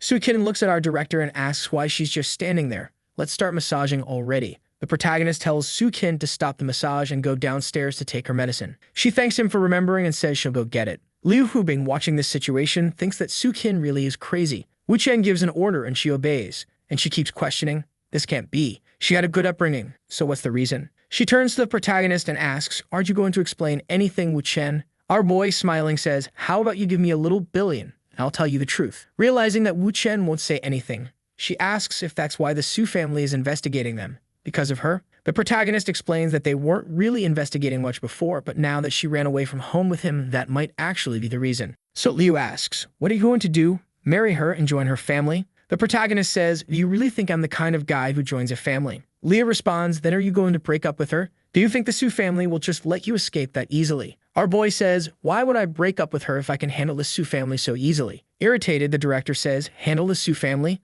Are you forgetting that right now, you're my boyfriend? And Wu Chen responds, that's exactly why I can handle the situation. At that moment, she starts realizing that the protagonist put everyone on the same boat. And if she wants to expose him, she'll have to reveal that he's involved with the young mistress of the Su family, which would make them start hunting down her own family. With no other option, she has to help the protagonist. Liu Hubing says, since we're all in the same boat, why don't you explain to me why she ran away with you so easily? The protagonist responds, she lived like a puppet for 20 years. I'm just helping her make her own choices. But Su Qin warns that her family is arriving and asks what they're going to do. The protagonist says, relax, I'm heading downstairs to take care of it. The protagonist turns to Liu Hubing and says, the Su family is here. Let's go. Irritated, Liu Hubing asks, did you know they were coming? Is that why you called me here? With a bored expression, he asks, what do you think? Then she says, I don't like this feeling. I even understand what you're saying, but it seems like you constantly disregard other people's feelings. Wow, I didn't expect this. Liu Hubing giving our boy a moral lesson. The protagonist says, calm down, girl. Don't talk with such cruelty. It's just a coincidence that you and the Su family happen to be here. There's no way I could manipulate these things. Our director, all sad, says she doesn't like this feeling anyway. Then the protagonist says, you sound like a spoiled child. Whoa, calm down, my guy. She's already feeling down and you drop a line like that. Take it easy. But then he takes her hand and says, let's go down together as a unit. Let's go as a team. The scene shifts to the two arriving downstairs and suddenly they run into Chelsea's entire fan base. What is up with this crowd? The guards immediately say, it's that bastard right there. Liu Hubing quickly asks, did you all come here just to cause me trouble? Full of confidence, she asks if they even know who she is. A guard, embarrassed, says, Mr. Liu, we're sorry. This is a misunderstanding. We're not here for you. We're here for him. He kidnapped our young mistress. But she says, he's my man. Do you really think I'd let him kidnap another woman? The guards, completely confused, just start trembling. But our athlete who escaped from the asylum starts screaming. What are you guys doing? Who said I was kidnapped? Then the guards replied, no, we know you weren't, but Madame Su gave the order and orders are orders. Irritated, Su Qin tells them to stop using her mother's name to cause trouble. She adds that if there's any problem between them, she and her mother will resolve it. At that moment, her mother opens the car door and tells her to stop being ridiculous. Liu Hubing says, it's been a long time, Madame Su. You still look so radiant and wonderful. Madame Su responds, it's been a long time, Mr. Liu. Su Qin's mother walks straight up to the protagonist and says, so you're Mr. Wu. You truly are as talented and impressive as the rumors say. Miss Liu has excellent taste. Our director, feeling a bit embarrassed, thanks Madame Su for the compliment. Su Qin's mother says that this isn't the place for a conversation. Wouldn't they have a better place for a proper discussion? The protagonist says yes, that she can come in because there are some things he also wants to discuss with her. Madame Su observes her daughter hiding behind the protagonist. Sitting at the table, Madame immediately asks Liu Hubing why she is with Su Qin, and if she doesn't think it was wrong to take Su Qin away without warning. Even if it was her boyfriend who did it, don't you think that violates the law? Maybe I should contact my lawyer. Liu Hubing says, originally I was supposed to meet with Su Qin, but due to some circumstances beyond my control, I asked him to go pick her up. Madame responds, then why did I hear that Mr. Wu took her by force? Our director says she's already 27 years old. If she didn't want to go, she wouldn't have gone. And besides, she got in the car with him by her own will. No one forced her. Shouldn't you be more curious about why we met in the first place? Madame says, then tell me why. Liu decides to help the protagonist and says Madame Su Qin no longer feels like a living person. She says she's tired of being a puppet who can't even decide how many plates of rice she eats. That's why she reached out to me, saying she wanted to be an independent woman like me. Madame gets super irritated and says, what are you talking about, you lunatic? Liu Hubing says she only met with Su Qin because she asked for help. Then she pulls a bag from her pocket and says to Madame, do you know what this is? Medicine that I bought for your daughter. Madame says, but it's just medicine. What's the big deal? The director says, see? Your daughter is so restricted that she can't even go to a pharmacy to buy her own medicine. Don't you think that's wrong at 27 years old? Su Qin thinks, well, since this is going to be the story, let's play this game. The protagonist, sitting back, sipping his tea calmly, just thinks, as expected from Liu Hubing, full of eloquence and logic. Liu continues, after we picked her up, the first thing she wanted to do was buy medicine, just to show how lonely she feels. But what about next time? What if no one is around her? Aren't you worried about that? Silence takes over the room until Madame Su finally speaks. Are you saying I should be thanking you, Miss Liu Hubing? Liu says, I did this for my friend. No need to thank me. The protagonist, sensing the perfect moment to strike, decides it's time to throw some fuel on the fire. He suddenly shouts, Madame Su, Liu Hubing and I worked all day just to do this. We're already exhausted from this. Liu Hubing thinks, what the hell is this lunatic doing? Why is he shouting all of a sudden? Is he trying to wrap this up quickly? Alright then, let's get this over with and take down this old woman fast. She turns to the protagonist and says, my dear, she's my great friend. Don't say such things. The protagonist, continuing his Oscar-worthy performance, says, haven't you already done enough for her? You've helped Su Qin so much, even though you were afraid of getting into trouble with her entire family. And look at what's happening now. Her family still came here to mistreat you. Don't you see that they don't appreciate your help? My love, I already feel sorry for you. Enough of this. Ladies and gentlemen, I now announce the winner of the Oscar, and it's our protagonist, Wu Chen. What a magnificent performance. Playing along, Liu immediately hugs our boy and says, my love, it's okay. Please calm down. Then she gives him a little kiss and says, there's no need to be mad. She's my friend. Everything will be fine. Even Su Qin is surprised and thinks if I didn't know this was all just an act, I would have fallen for it. Even her mother starts wondering, should I be thanking them? Then she says, Mr. Liu, I understand your intentions. I'm sorry. She turns to Su Qin and says, as a mother, I never wanted to hurt you. From now on, I will allow you to make your own choices. You really are lucky to have made friends with a woman like Miss Liu. Liu, smiling, says, Su Qin is truly exceptional. Everyone likes her. Madame Su stands up and says, it's getting late, Miss Liu. We won't bother you anymore. She turns to Su Qin and says, it's all your mother's fault for being too strict with you. Don't pressure yourself too much. You can stay and talk a bit more with Miss Liu Hubing tonight. Just come to the company tomorrow morning. With that, she closes the door and leaves. At that moment, everyone lets out a sigh of relief, and the protagonist, with that mission accomplished look, knows that the first part of the act is over. Liu Hubing watches Madame Su leaving and says, Su Qin, your mother left without even leaving a bodyguard to watch you. Su Qin immediately grabs the protagonist and says, my husband, you were so angry just now. You look so scary. Like the Oscar-winning actor he is, he says, I was just pretending. And with that comment, the director already gets annoyed. Liu Hubing tells them both to stop. Meanwhile, our protagonist pulls out his phone and says, it's time to do some business. Which should I call first? Liu Hubing tries to snatch his phone and asks, what are you doing? Are you crazy? Wu Shen says, you think I'm causing trouble?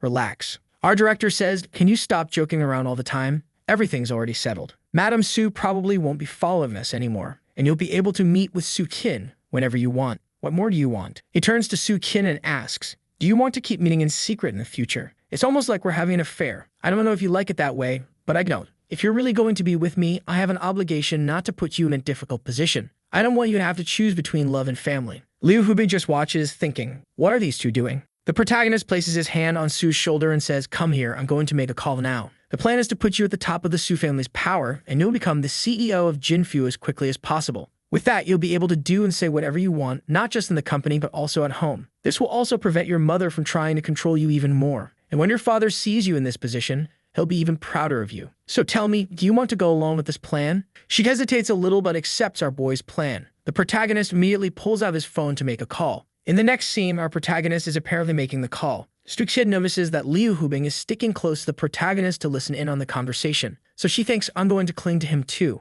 Look at how hard our boy's life is, two well-endowed women clinging to him. The protagonist says, relax, I'll put it on speaker. No need to grab me or listen to the call. A voice comes from the phone, hello, who is this? The protagonist says, have you been having some nightmares lately? Did you dream about the Namri warehouse? Bai Kafam asked me to ask you. They're saying you've made a lot of money lately. Is that true? I have no idea what's going on here either, guys. I'm just translating. Let's see how this story unfolds. The voice on the phone, just as confused, keeps asking, who are you? The protagonist says, in 1 hour, at the house of Shang King Wan. Then he hangs up and stands up. The director asks, do you really think you can take over the Su family with just those 2 sentences? Our boy says, I'll give you a hint. Internal disintegration. Now let's go. She tries to warn him, Wu Chen, wouldn't it be better for you to reconsider this? With full confidence, he asks if she wants to make another bet. She refuses and just asks to leave quickly. 1 hour later, they arrive. The protagonist asks the 2 to stay there while he takes care of things inside. He opens the door and the guy from the phone call is already waiting for him. You're pretty punctual, the man says.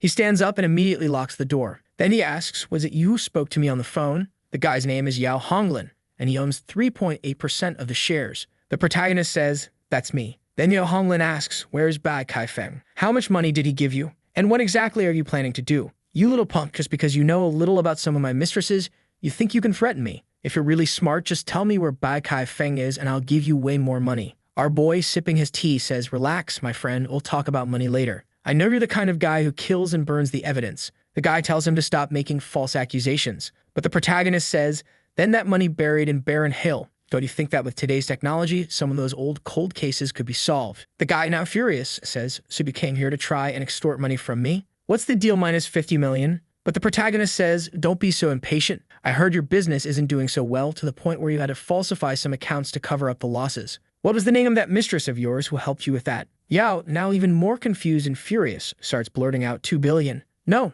3 billion. If you asked for more than that, there's no way. At that moment, the 2 crazy girls barge in through the door. Surprised, the guy says, Miss Su? Boss Liu? What are you 2 doing here? The protagonist puts his hand on the guy's shoulder and says, man, why did you spill everything so fast? Su Qin asks, so he really killed people and burned the evidence? The guy, sweating, realizes he's already confessed to everything and has nothing else to say. The scene changes and our protagonist is calmly serving tea. We're not going to talk about the past now, he says. Then he turns to the guy and says, Mr. Yao, I'll be direct. I don't need your money. The guy looks even more shocked. If you don't want the money, then what do you want? He says, from now on, all you need to do is support Miss Su in all company meetings. Understood? In every meeting and any plan she comes up with. The guy asks, that's it? Just that? Our boy says, yes, just that. Nothing more. Yo sighs in relief and says, I thought you guys were going to kill me. I was scared to death. Then he laughs and adds, if it was just something this small, you could have told me earlier. All this and I almost had a heart attack. The guy takes a sip of his drink and thinks Su Qin is the only heir to the Su family. No matter what happens, everything goes to her, so helping her was always the best decision. Even better that they want to use me. This way, they won't discard me. At this rate, I'll still make a lot of profit. He turns to the protagonist and says, Mr. Wu Chen, relax. From now on, whatever Miss Su says, I'll be watching and supporting her. As he's leaving, the protagonist says, a man's promise is the most important thing. You may go. And Yao responds, all right then, you'll all continue with your work. I'll be heading out first. The guys try and get out of there as fast as possible. Liu Hubing looks at the protagonist and asks, that's it. Even if he supports Miss Su, it's just one vote. What's the point of a single director's vote? There are more than a dozen when you count everyone in Jinfu. Not everyone is going to bow down to your threats. The protagonist looks at her and says, are you expecting me to explain something to you? Angry, our director shouts at him, you know that what you just did was blackmail, right? This is serious if things go wrong. Do you really think you can go around blackmailing 10 people in the group? The protagonist says, I don't need to deal with everyone, just a few, and that'll be enough. Su Qin, all excited with her little fist clenched, asks, husband, how many more do we have to threaten? He immediately responds, we need 6. We dealt with 1, so there are only 5 left. But you can keep sipping tea while I take care of everything. As he's leaving, she tells him not to overwork himself. Then the protagonist goes on to do the same thing. Threatens Wanwan, Shen, Yashin, Lei, 1 more, another 1, another 1, and now only 1 is left. The scene then shows him getting into a car, telling the 2 to take care. And once again, Liu Hubing says, even if you manage to blackmail 6 directors, you haven't even reached 2/3 of the seats. So how exactly are you planning to control the entire board? The protagonist says, some things are too complicated to explain. It's easier to just wait for tomorrow's results. Su Xin immediately clings to him and says, whatever my husband says is right. I'll listen to him. Oh no, here comes the bombshell from the protagonist. He turns to Liu Hubing and says, I have a few things to explain to Su Qin today. Would it be okay for us to stay at your place? Yes, you heard that right. He just asked to use Liu's house to be with Su Qin. Is this even allowed? But our director refuses his request. So he asks, then why am I even here? With no choice, she accepts even though she clearly doesn't want to. Liu Hubing tells Su Qin to go take a shower first. At that moment, our boy immediately grabs the director's hand and asks why she sent Su Qin first. Our director, playing like a champion, just tells him to shut up and kiss her on the balcony. The protagonist grabs her thighs and pulls off a full-blown cinematic kiss. Then he starts thinking, why is she doing this? No way, I know her too well. Why did she send Su Qin to take a shower? She must have a reason. He looks to the side and thinks she's probably waiting for some paparazzi to take a picture so that guy Jin Honglong, who we haven't even seen yet, gets mad about this situation. Understanding what's going on, it's obvious the protagonist is going to do the job properly. 2 minutes later, after a lot of sweat, the protagonist tells her that should be enough. The paparazzi have probably left by now. She says, so you already knew? That's why you were so calm. Okay, let's just get some rest. Good thing the maniac didn't see any of this happen. Meanwhile, in the southern city of Guam, someone is furious, shouting, I can't believe they did that on the balcony. He's there fuming, yelling their names. Then he decides he's going to kill that bastard. Time for a 1v1. He immediately calls for Zhang Shuang, and the guy arrives, saying, young master, you called for me. Then the young master orders him to go to eastern China, find that bastard Wu Chen, and make sure his death is as horrible as possible. The henchman says that eastern China is someone else's territory, so it'll take at least 5 days. But the guy is pissed. 5 days won't do. I want that Wu Chen dead in 3 days. Zhang accepts the order and says he'll get the job done. The next morning, the protagonist tries to get out of bed, but the crazy one refuses to move. He starts calling her name, but she must be really tired. She groggily says, love, I don't think I've slept enough yet. Our boy tells her she can sleep more when she gets home from work, or maybe not. Someone needs to remind our boy that slavery is over. That he asks if she remembers what he told her yesterday. She confirms, I know.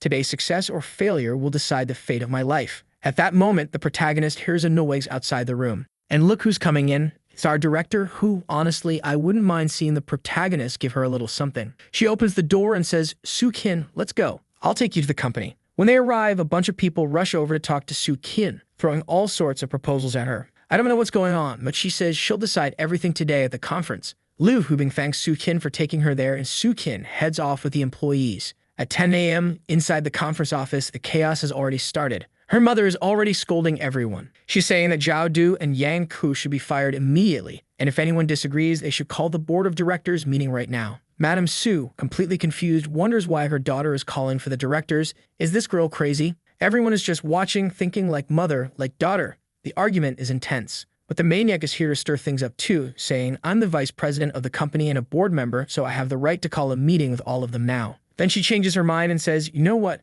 I'm the vice president, so there's no need to call anyone. Just fire both of them now. When this meeting is over, I'll inform HR and have them removed. Her mother slams the table angrily and asks, why are they being fired? What's the reason? And worse, if this gets out in the news, it'll seriously impact the company's reputation. We can't afford the consequences. But our protagonist had already anticipated this happening and had told her, when she starts arguing about the layoffs, just say you're firing them because of this and handed her something. Our crazy girl says there's a reason for their dismissal. 5 years ago, one morning there was a major robbery in one of the companies in eastern China. It was strange because it had one of the best security systems. And after that store was robbed, our company has been questioned ever since. Since that incident, our stocks have dropped by over 40 billion. Me to fire these two to show the world that our company is back and is taking responsibility for all the damage caused. And the only way to do that is by firing the head of the security department. Then her mother says, all right, you can fire Xiao Du, but why are you firing Yang Ku as well? Are you just using him as a scapegoat too, to take the blame off the company? Her daughter says he doesn't even work for the company anymore, so why would he take the blame? Her mother asks, what are you saying? Stu Qian says, he's just your personal bodyguard. I've never even seen him do any work here. Or am I wrong? Her mother realizes that this isn't about control anymore. Su Qian is just openly rebelling now. She slams the table again and says she wants a board meeting tomorrow. The scene shifts to our director's company. She's asking the protagonist, what are you doing here? Knowing that the Su family meeting is going to be a mess.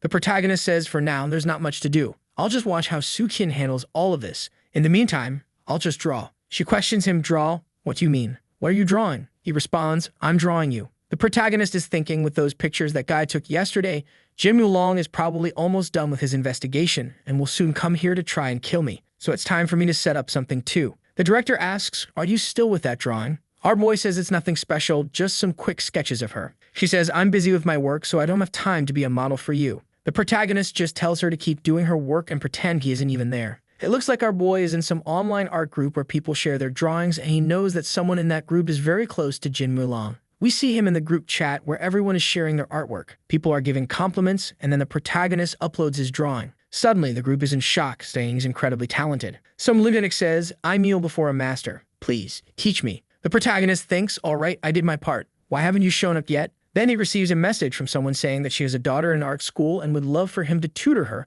because she saw his drawing and thinks he's very talented. The protagonist recognizes the username of this woman. She's someone close to Jin Mulong. Not only that, but she studied with Jin Mulong, and among all the women he has around him, she's the most special one to him. At this point, I already know our unstoppable boy is going to target her too. I would not want to be the enemy of this protagonist. And apparently, this woman has a daughter with Jin Mulong that no one knows about. And now the girl is 14 years old, which means he's talking to the mother of Jin Mulong's illegitimate child. The mother is asking him to evaluate her daughter's drawing. The protagonist looks at the drawing, but we don't even get to see what he saw. Then he says that she has more talent than most of the people in that group. The mother thinks, that's great. It looks like my persistence paid off. My daughter really is talented. Then she asks what the teacher does and if he's in Shanghai. The protagonist thinking, this is way too easy. Then the mother offers the protagonist 2,000 yuan to help her daughter improve her art skills. He thanks her for the offer but leaves his response vague without answering. She asks if there's a problem and what's wrong. Then he says, since we had this fateful encounter, let's discuss the details later. And he asks her to contact him in about 24 hours. The protagonist is thinking that his little plan is going perfectly, and now it's time to make her fall for him. Our boy is looking to add another puppet to his collection. It looks like she has several materials and evidence that will help him incriminate Jin Mulong. After that, the protagonist stands up and tells Liu Hubing that he has to leave and that she can stay since he's going first. At that moment, the protagonist calls a number, but we don't know who it belongs to. The person on the other end answers and asks, who are you looking for? He says, obviously, I'm looking for you, a double agent. What do you think will happen if Jin Mulong finds out about your mission? The guy says, you're talking nonsense. Who are you? I have no idea what you're talking about. Our boy says, so you're not going to admit it. Then I'll go meet Li Taru right now. How about that? The guy on the call gets nervous and says, don't do that. Let's talk, let's talk. The protagonist responds, then here's the deal. Let's meet at 3 p.m. I'll send you the address. And the guy confirms. Now back to the Su family meeting. It's time for the director's gathering. Our crazy girl welcomes everyone and says that they all know why they're here. If anyone disagrees with anything, please explain why logically. The room is in shock because she's never acted this way before, but of course it's all part of the protagonist's plan. Her mother claps her hands and says, not bad, not bad. You really impressed your mother today. But obviously none of this is feasible. It just isn't. There's no way. Zolder has been with the company for over 10 years. He started as a factory security guard and worked his way up to senior officer. Not to mention that he has always been hardworking and professional, rarely making any mistakes. If we fire such an exemplary employee, all the other employees will turn against the company. The directors nod in agreement, saying she makes sense. Her mother, now more confident, thinks that if Su Qian doesn't have a solid argument, she's done for. She continues, and if you fire this guy, he'll likely attract media attention. If the media starts hovering around the company and sees this termination, it could even impact stock values. Now everyone starts agreeing with her. But our protagonist, Crazy Girl, says, this kind of discussion isn't going to lead anywhere anyway. So let's do this. Let's vote right now. Those who support this decision, raise your hands. Her mother, now smiling, throws a subtle threat at everyone. But then one of the guys who's being blackmailed raises his hand. And one by one, everyone else starts raising their hands too. Her mother loses her mind. Shinlei raises her hand, and Sukin's mother gets even angrier. It looks like she pulled this girl out of university, placed her in the company, and helped her climb from the bottom all the way to becoming a director. But our Crazy Girl immediately says, stop acting like that. Are you trying to influence the vote? At that moment, our athlete remembers what the protagonist told her. Not everyone needs to raise their hand. You just have to be extremely confident and firm in your attitude. That way, when a few start raising their hands, the rest will follow out of herd mentality and fear of being left behind. Seeing that no one else has raised their hand yet, she stands up and asks, is anyone else going to support me? One of the first guys, the protagonist hadn't even blackmailed this one, raises his hand, and her mother is now completely losing it. The man explains, considering how much Kim Yin has grown, it makes sense to support her. Her mother, absolutely furious, stands up and says, looks like you only have 9 votes.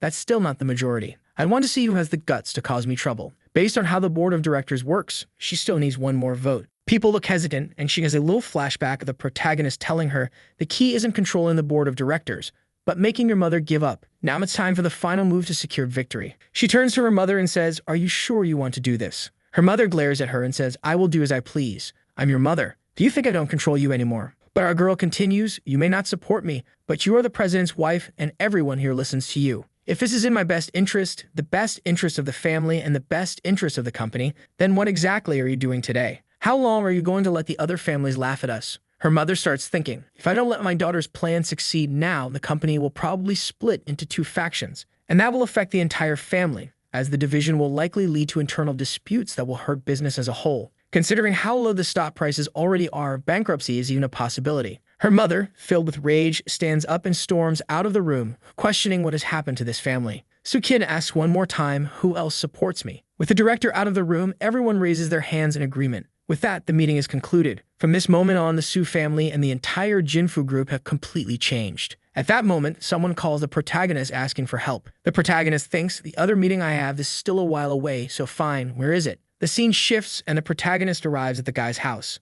The man, clearly frustrated, says, you have no idea. Look at my head. He points at a bruise, saying, I went to visit her, and she threw a cup at me. This is the same guy from the restaurant when the protagonist met the blonde girl, the one who said she had a son. And this is the same guy who left saying he was going to try to find the woman he abandoned when she was pregnant. Man, this story goes way back. The protagonist asks, so what happened with your first love? The guy snaps, stop joking around. You have no idea. She threw a teacup at my head and kicked me out. Do you have any idea what I need to do for her to accept me? Our boy, as always, tells him, relax.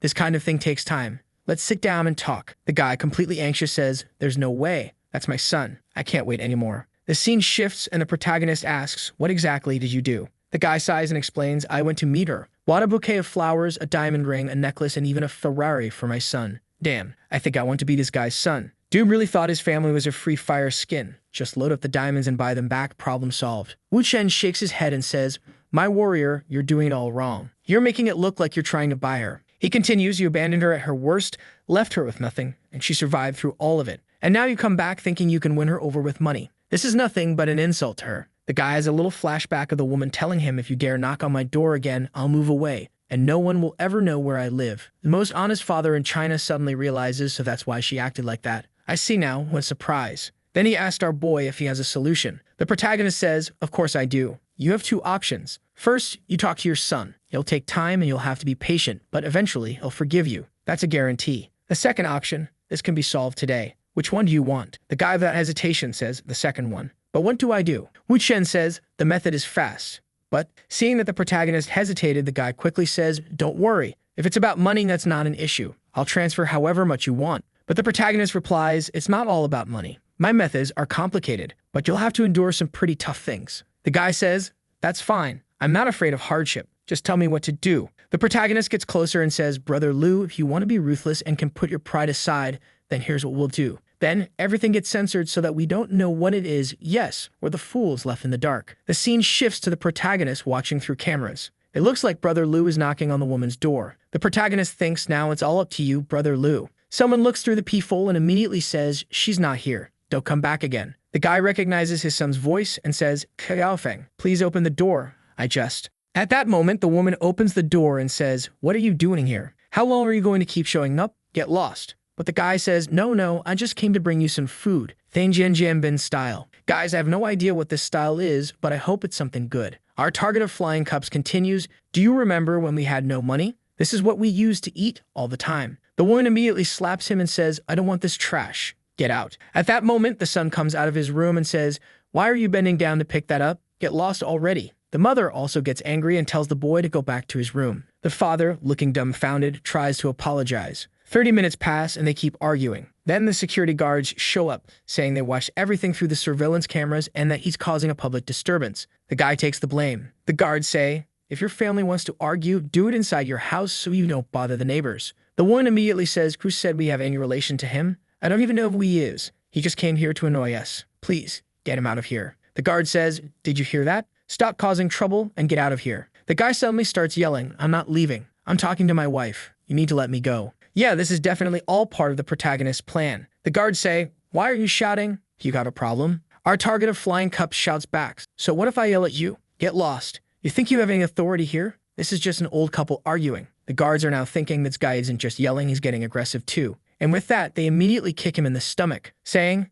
"He was the one who attacked first, so here's your payback." The guy falls to his knees and says, "If you have the guts, just kill me already. I won't leave here even if I die. Without my wife and son, life has no meaning." Who could have told him to act this dramatic, I wonder? The guards roll their eyes and say, "Stop pretending to be sentimental, you lunatic." The protagonist is watching and thinking, "Damn, Brother Lu's performance is going way too well. The next part should happen any second now." And just like that, the guard punches him in the face. Finally, the son yells, "Stop hitting my dad." The mother also says, "Enough, stop hitting him." When the son tries to square up with the guard, the mother steps in and says, "Stop, no more fighting." She then extends her hand to her husband and says, "Get up." The scene shifts to the protagonist, who is thanking the guards. Obviously, this was all part of our Golden Boy's plan. He thanks the guards and says their acting was Oscar-worthy. One of the guards taking the payment says, "If you ever have any other problems, just call us, all right." But the protagonist thinks, "I don't need to deal with this anymore. Brother Lu will handle the rest himself. Now it's time to focus on what really matters." The scene changes to our boy sitting in his car. The guy who was supposed to meet at 3 p.m. is already calling him, saying it's 3:30. "Where are you?" The protagonist, completely confident, responds,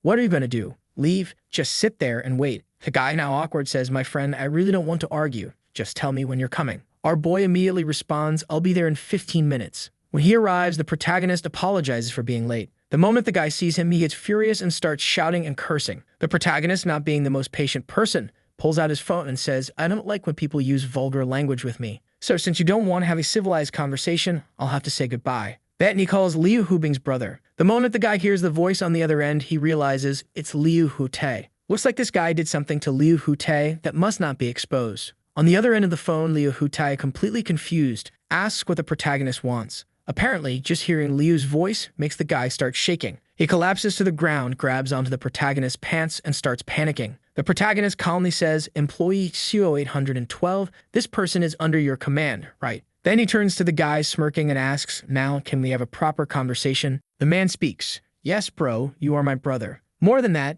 you are my uncle. Let's go upstairs now and talk about whatever you want."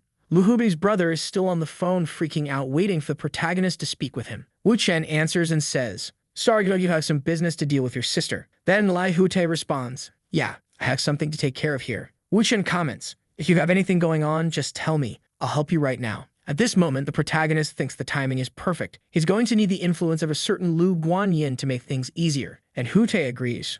"All right, I'll send you the location. Dongai City, Student Cafe, 2nd floor." The guy from before is shocked, asking if he's expecting another visitor. Wu Chen replies, "No, relax and sit down." Feeling awkward, the man says, "All right, just say what you want. I'll do it." The protagonist explains, "Mr. Meng, you really are an interesting guy. You were one of Ruote's men 4 years ago, one of his most trusted guards. But 6 months ago, when everything was exposed, you sold yourself to Ding Rulong." The man is in shock, realizing that the protagonist already knows he's a double agent, working for both sides. With a dumbfounded expression, the man says, "No need to say anything else. Just tell me what you want me to do. Whether it's possible or not, I'll do it for you." Wu Chen warns that soon Ding Rulong will send someone to kill him. The guy agrees and explains, "He's already gathering information about you, but that's not just my responsibility." Our boy responds, "I know you're only investigating my activities, but listen. Soon, Ding Rulong or one of his trusted men will call you and give you instructions. Just follow them exactly as they say, got it?" Then the guy asks if he should warn the protagonist in advance and what exactly he should do.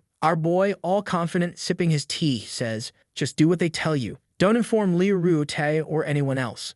That's the only way you'll get out of this alive." The man starts thinking. So he came here, threatened me, all just to tell me to do nothing? To basically keep doing what I'm already doing? And what does he mean? If I don't do this, I'll die? Even worse, if I don't warn him about anything, he'll probably die. What the hell is this guy planning? The guy has no idea what's going on. To be honest, neither do I understand the protagonist's plan. Trying to calm the confused man down, Wu Chen says, "You don't need to understand. Everyone in Dongai, including you and all these people, are insignificant. None of you are a threat to me. The reason I came to talk to you is that you're slightly more interesting than the others, and you're going to help me deliver something to Ding Rulong, but not yet." At that moment, Lu's brother arrives to meet them. He immediately turns to Don Meng and says, "Why did you bring 20-30 people here? Are you trying to cause trouble for my brother Wu?" Terrified, the man responds, "Never. It's a misunderstanding." Wu Chen explains, "Relax, it's nothing serious. You're jumping to conclusions. We're among friends here." The guy confirms what our protagonist said and admits that he misunderstood everything. Ruotai says, "Why are you talking to me so politely?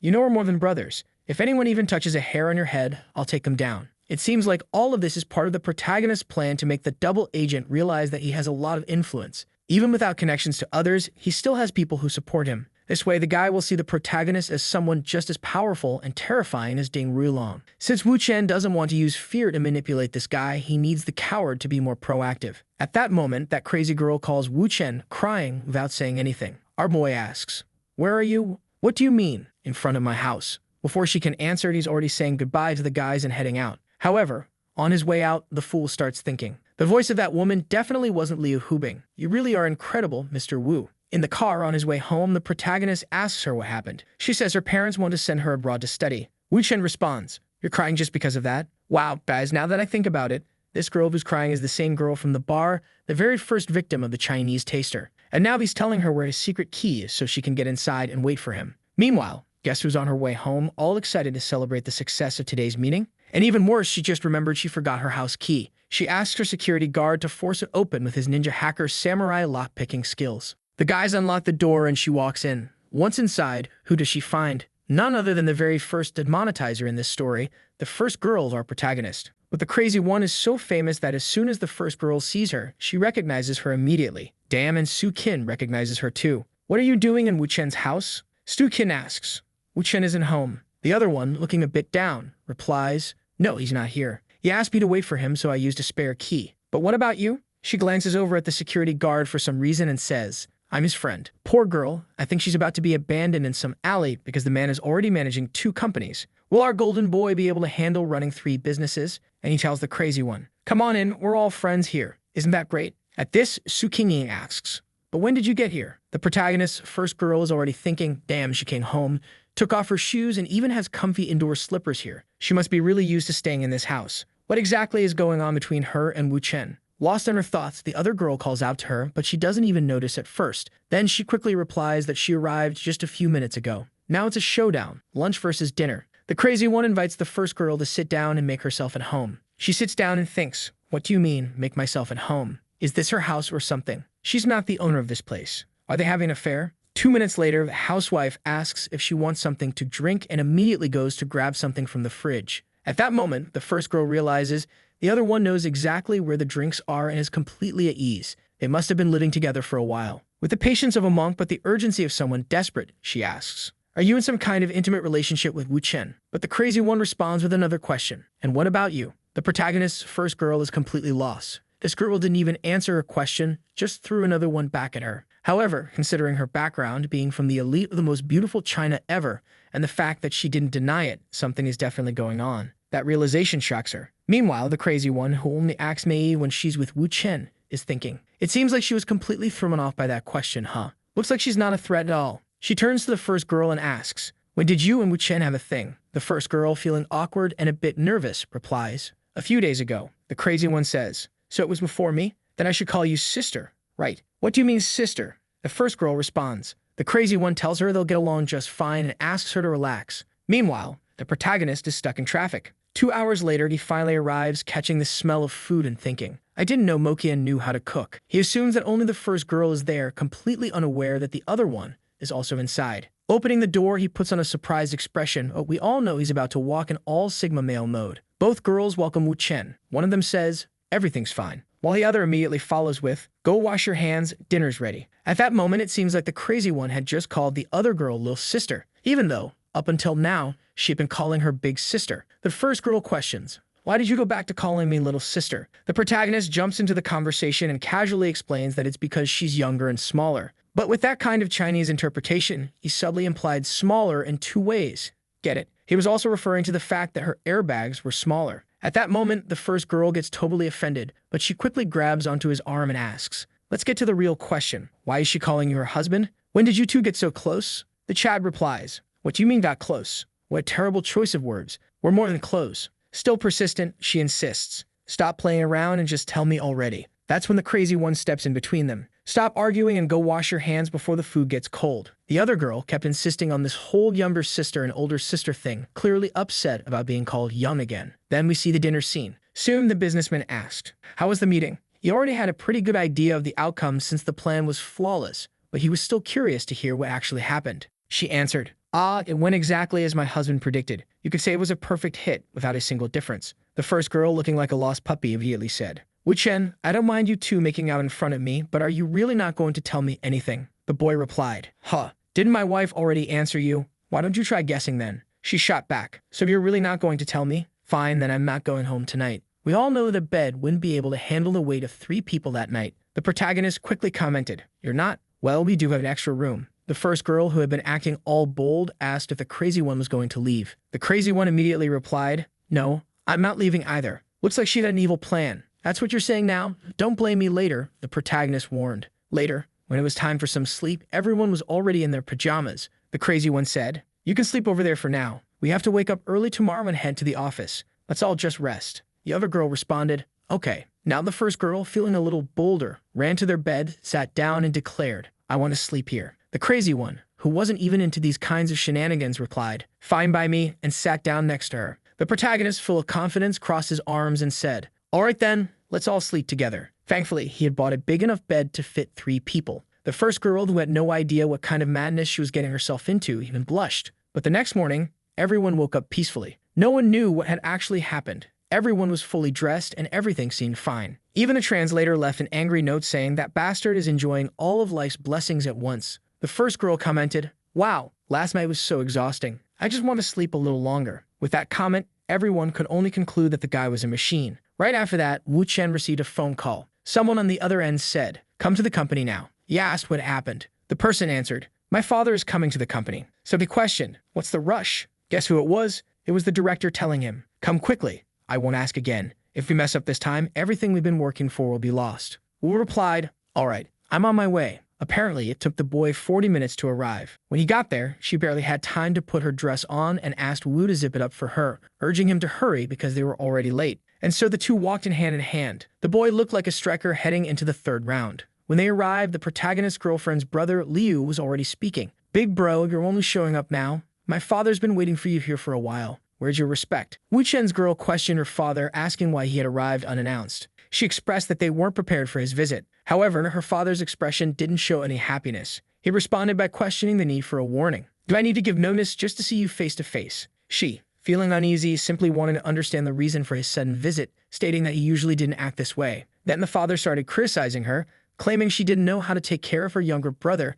and that he didn't want him staying in Donghai. Not knowing how to respond, she tried to explain, but her brother interrupted. "This isn't the time to argue. Let's all calm down." The director agreed with her brother, realizing it really wasn't the right moment. At that moment, she stood up, took her boyfriend's hand, and told her father she wanted to introduce him. She explained to her boyfriend that he could call her father uncle, at least until they got married. The boyfriend greeted the father, who remained silent for a moment while both the girl and her brother watched the situation unfold, unsure of how to react. A flashback revealed the father talking to his son, showing that he had tried to investigate the boyfriend, but found nothing. Wu Chen's name seemed to be linked to someone who had already died, and the father mentioned that this could be yet another scheme by Jin Long to harm his daughter. With that in mind, he had prepared himself to confront the boyfriend. During their conversation, he introduced himself politely and invited the young man to sit, planning to act friendly to gather more information. The siblings were surprised by their father's attitude. He wasn't being hostile. He asked the boyfriend about his university background, to which the young man replied that he had studied computer science,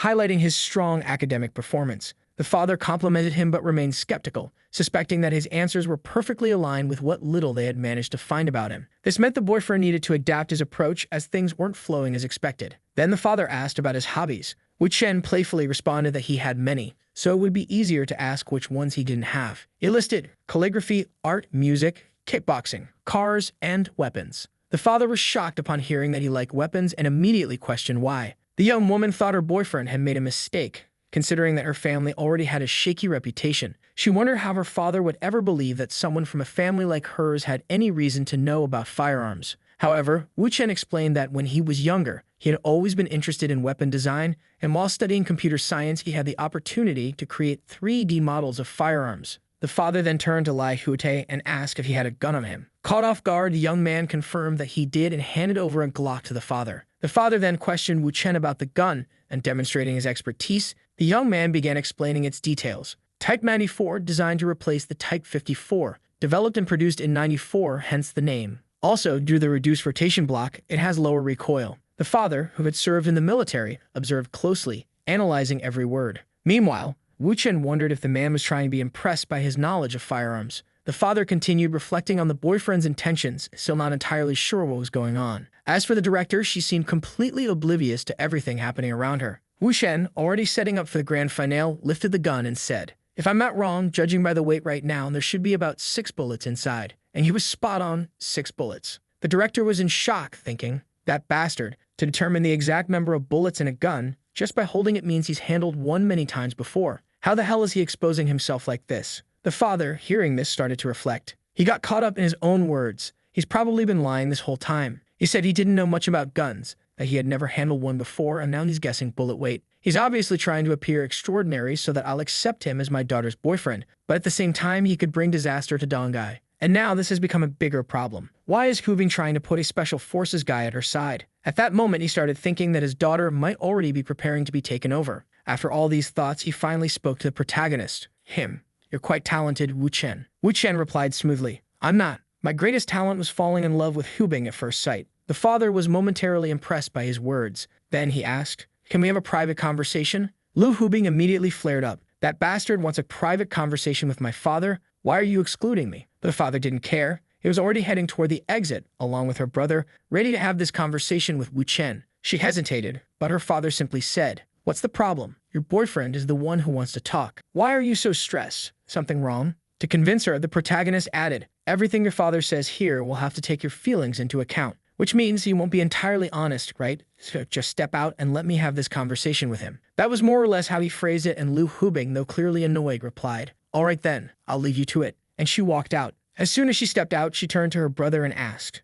"Do you have surveillance cameras in that room?" He confirmed, "Yeah, so let's watch." Meanwhile, inside the room, the father smirked slightly. "Looks like she actually listens to you. A miracle." The protagonist shrugged. "She's usually pretty chill with me." Then, without another word, he grabbed a bottle sitting near the surveillance camera and smashed it against the floor. Just like that, the two siblings were out of the game. He continued methodically removing every single camera. When he reached the last one, a Glock was suddenly aimed at his head. The father's voice was low but firm. "Who are you? And why are you getting involved with my daughter?" It was a tricky situation. The two siblings sitting outside were completely clueless as to what was happening. All of a sudden, the cameras had gone black. There were 200 cameras in that room, but now not a single one was working. The protagonist, looking at the father, commented that they were truly from the same family, recalling how his daughter had also pointed a gun at him the first time they met. He added that he was absolutely sure the gun wasn't loaded. The father, in response, remarked on the boy's courage, tossing some bullets onto the table and asking why Wu Chen was so confident about the gun. The protagonist answered simply, "I like your daughter and want to have children with her. Do I need another reason?"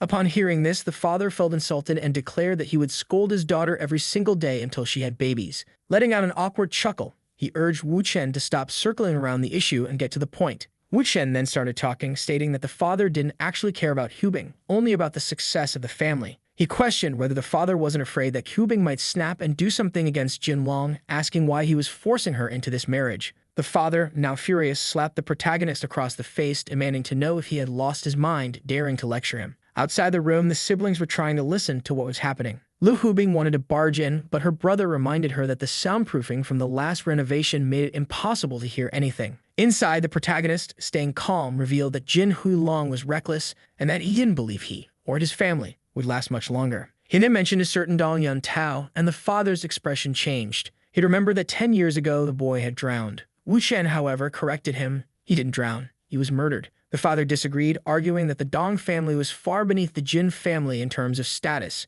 If something like that had truly happened, they wouldn't have let it go unpunished. Besides, why would anyone kill a schoolboy? The protagonist clarified, "I'm not talking about his family. I'm talking about Dong Yun Tao himself. The reason for his murder was a woman named Hixin Qin. He explained that this girl had constantly received marriage proposals from wealthy heirs, but rejected them all because of Dong Yun Tao. However, one day he vanished and Jin Huilong took her to witness his murder. Since then, she has stayed with him out of fear, knowing that if she ever spoke about what happened, she would be killed too." The protagonist then dropped the real bombshell. "I have contact with her, and she is ready to testify against Jin Huilong." The father, now completely shocked, asked Wu Chen what exactly he was planning. Wu Chen calmly reassured him, "Don't worry, I know exactly what I'm doing." The father started to think carefully. Whether they liked it or not, their family was allied with the Jin family. If the problem erupted, they would technically be expected to take Jin's side. Besides, the Jin family had only been growing stronger over the years. Starting a war with them wasn't a good idea. Then Wu Chen brought up a crucial point. As long as she doesn't marry him, that alliance isn't fully secured yet.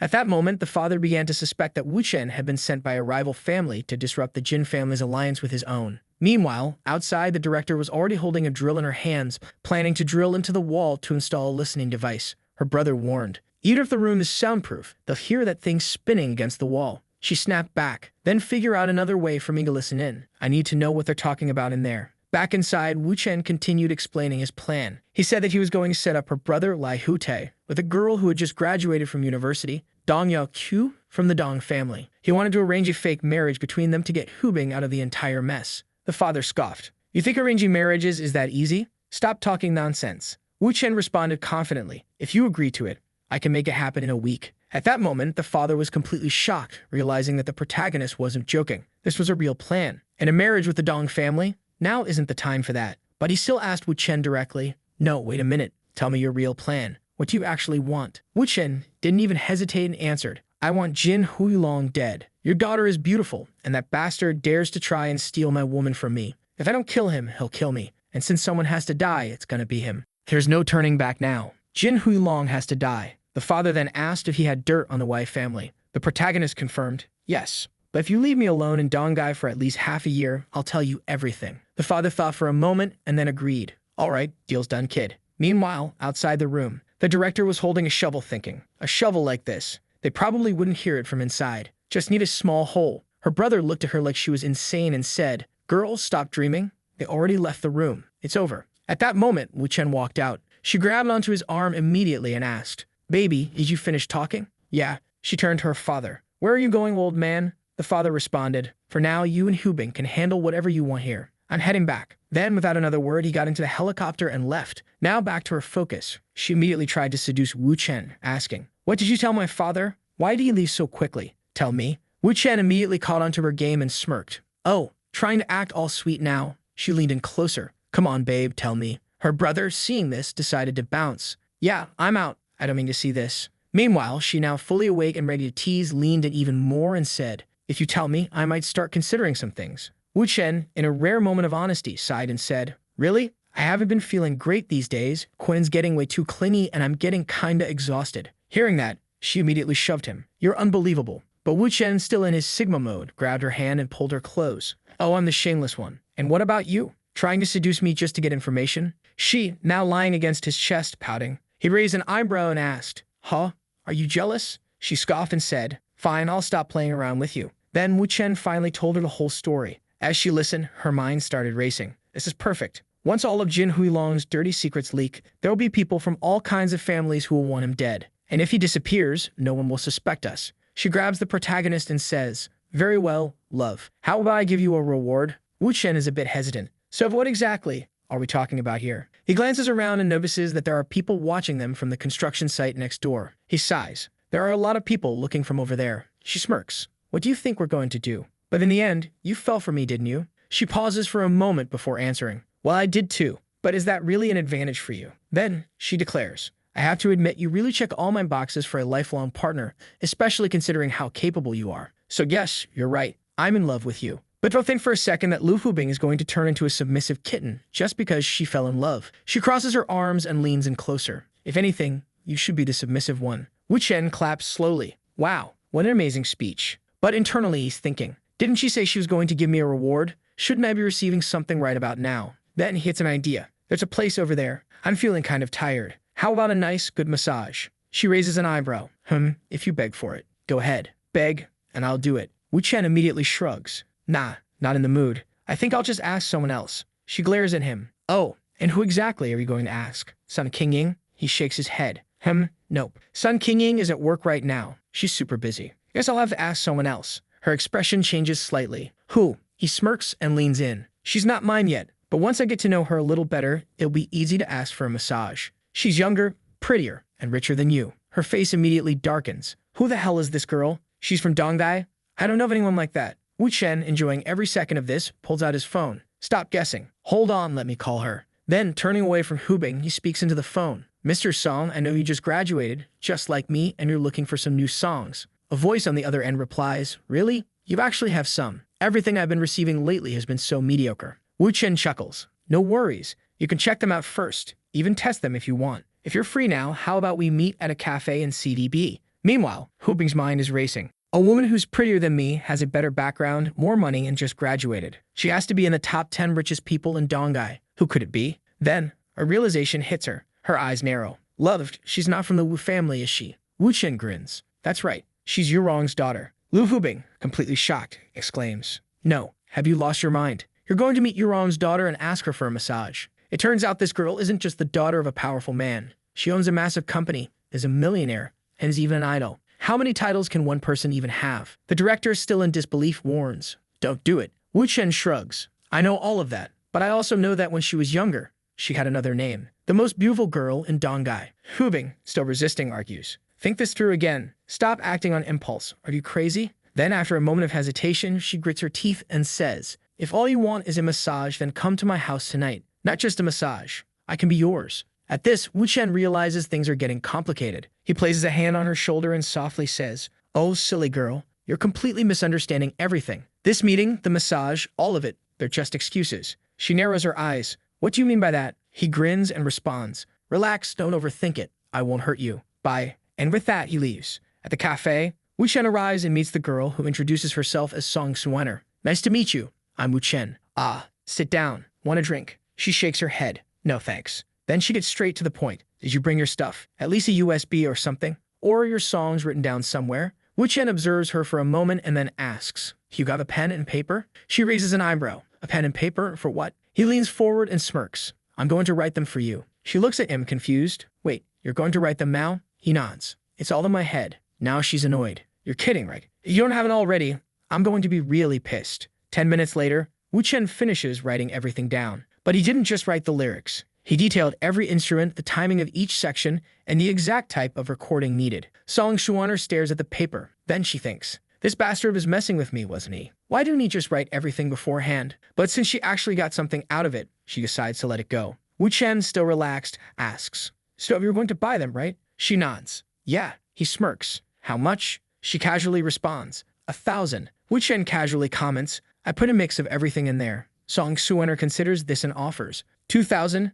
He shakes his head. No, not yet. She tries again. 3,000. He calmly responds, 100,000. Her eyes widen in shock. Are you kidding me? Do I look like an idiot to you? Wu Chen leans back and warns, 100,000. Don't play games with me, okay? This deal doesn't go for anything less. And if you want more songs, it's the same price. Song Xuaner, after a moment of silence, places the notebook back on the table and declares, Then the deal is off. I don't want it. Wu Chen shrugs. All right, then we're done here. He reaches for his notebook and closes it. We just met, but I'll trust that you're not the kind of person who would steal my music. I won't rip the page out of the book just to ruin it. And that's it. I'm leaving. Bye. With that, he gets up and walks away. Song Xuaner watches him leave and thinks, What a weird guy. Meanwhile, Wu Chen is already at Weisheng Music. He walks in and states plainly, I want to record a song. I need a recording room for 3 hours. What was his plan? Was he about to become an idol? He already knew what kind of woman Song Xuaner was. She would steal the music, and she would try to register it first.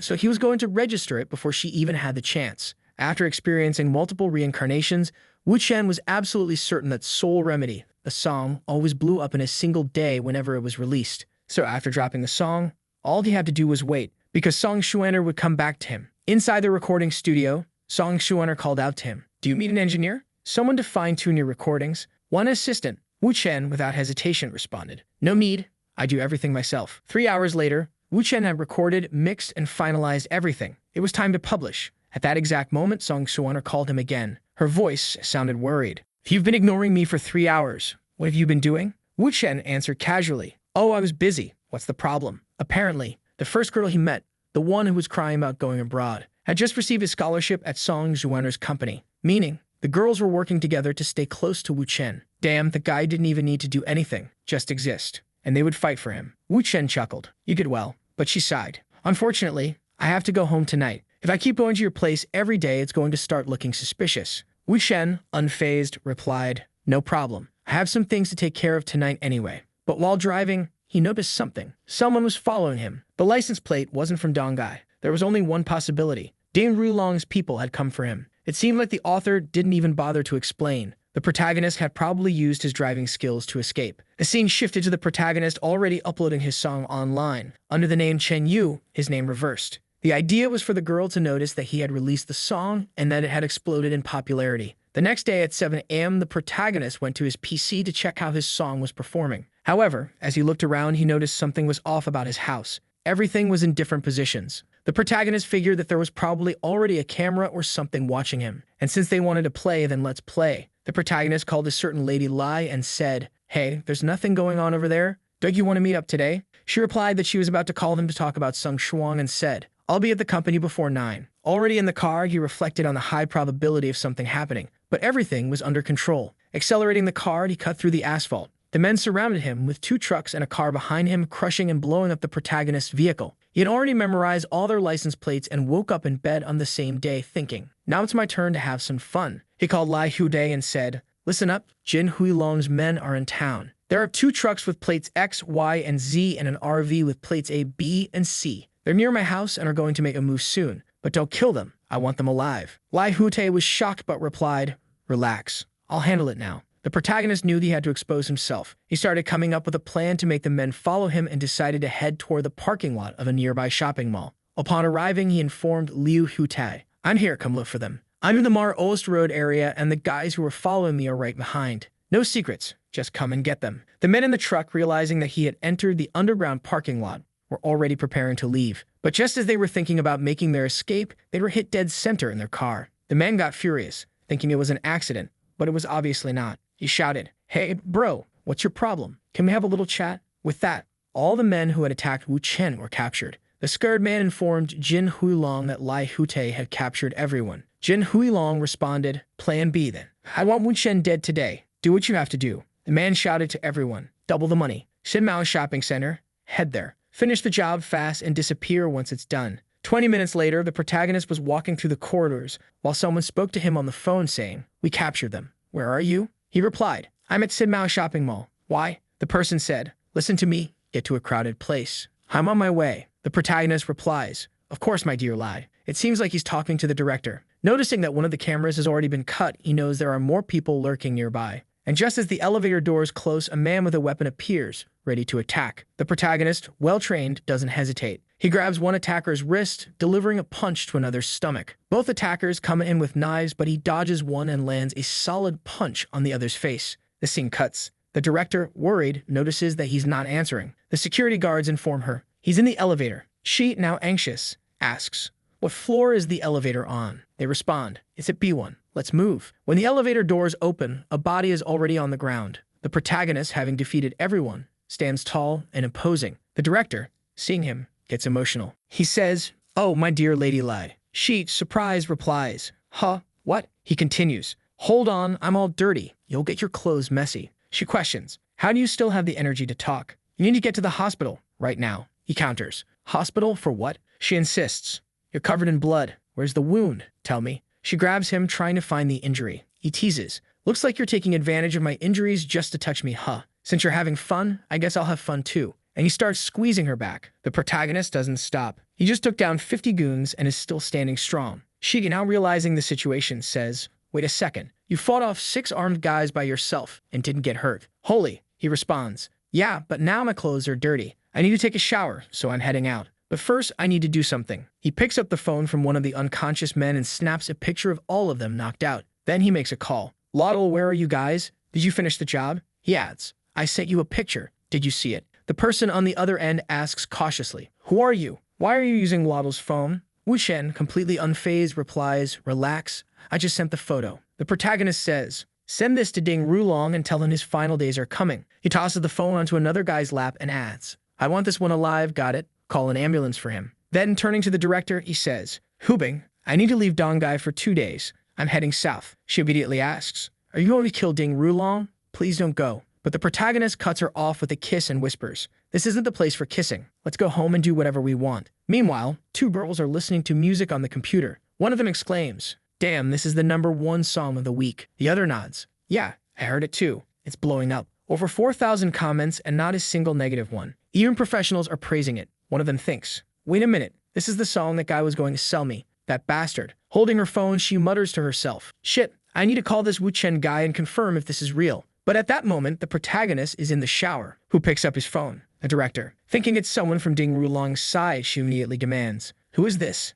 Do you want to die? The girl on the other end is shocked. Wait, hold on. Isn't this Wu Chen's phone? I just wanted to talk to him about a song. Hoping frowns. A song? Hurry up and say what you want. I'll pass it on to him later. The caller, confused, hesitates. Wait, I think you misunderstood. You must be his girlfriend, right? There's nothing going on between us. I just met him yesterday and wanted to apologize. Hubing's expression darkens. Apologize? What are you talking about? The girl on the phone seems equally surprised. Wait, aren't you his girlfriend and you don't even know about his music? That's kinda weird. Hubing, now completely lost, knocks on the bathroom door and calls out to the protagonist. Wu Chen, still in the shower, casually replies, oh hey, Mr. Song, I'm free now. We can meet up to talk about the songs. He hangs up and hands the phone to Hubing with comments. It was Song. She wants to buy her songs back. I'll have to go meet her. She steps closer to Wu Chen, smirking. Wow, Mr. Wu really is talented, huh? But he raises a hand. Hold on, I haven't finished my shower yet. She suddenly throws herself onto him and teases. Why don't you show me what else you're good at? The protagonist chuckles. You're playing with fire. She pouts slightly, but before she can say anything, his phone rings again. This time, it's actually Ding Rulong. Wu Chen sighs. All right, grab me a towel. Just then, Hubing picks up the call. On the other end, Ding Rulong immediately starts explaining himself, claiming that none of this was his doing. It turns out that one of Ding Rulong's lackeys misunderstood his words and acted on his own. To throw some indirect shade at the guy, Hubing speaks into the phone. Oh, I already knew that, relax. As if a bunch of weak and incompetent fools like them would actually work for you. They were completely useless. How could they possibly be men who follow the great Master Ding? The protagonist, trying to capture the conversation on the call, casually says, who's that, babe? Is it that Ding Rulong guy? She smirks and responds, yeah, it's that idiot. Oh my god, Jin Wulong is about to explode. Wu Chen smacks her thigh just loud enough for the guy on the other end to hear, and says, what kind of language is that, babe? Watch your words. She pouts and plays along. Ouch, don't hit so hard. Look, it's all red now. And the guy on the other end is hearing all of this. Just imagine his face right now. But they don't stop. Wu Chen, still enjoying himself, adds, you know you made a mistake, right? Now, I'm gonna have to punish you. Hubing gasps dramatically. I'm sorry, love. I won't say things like that anymore.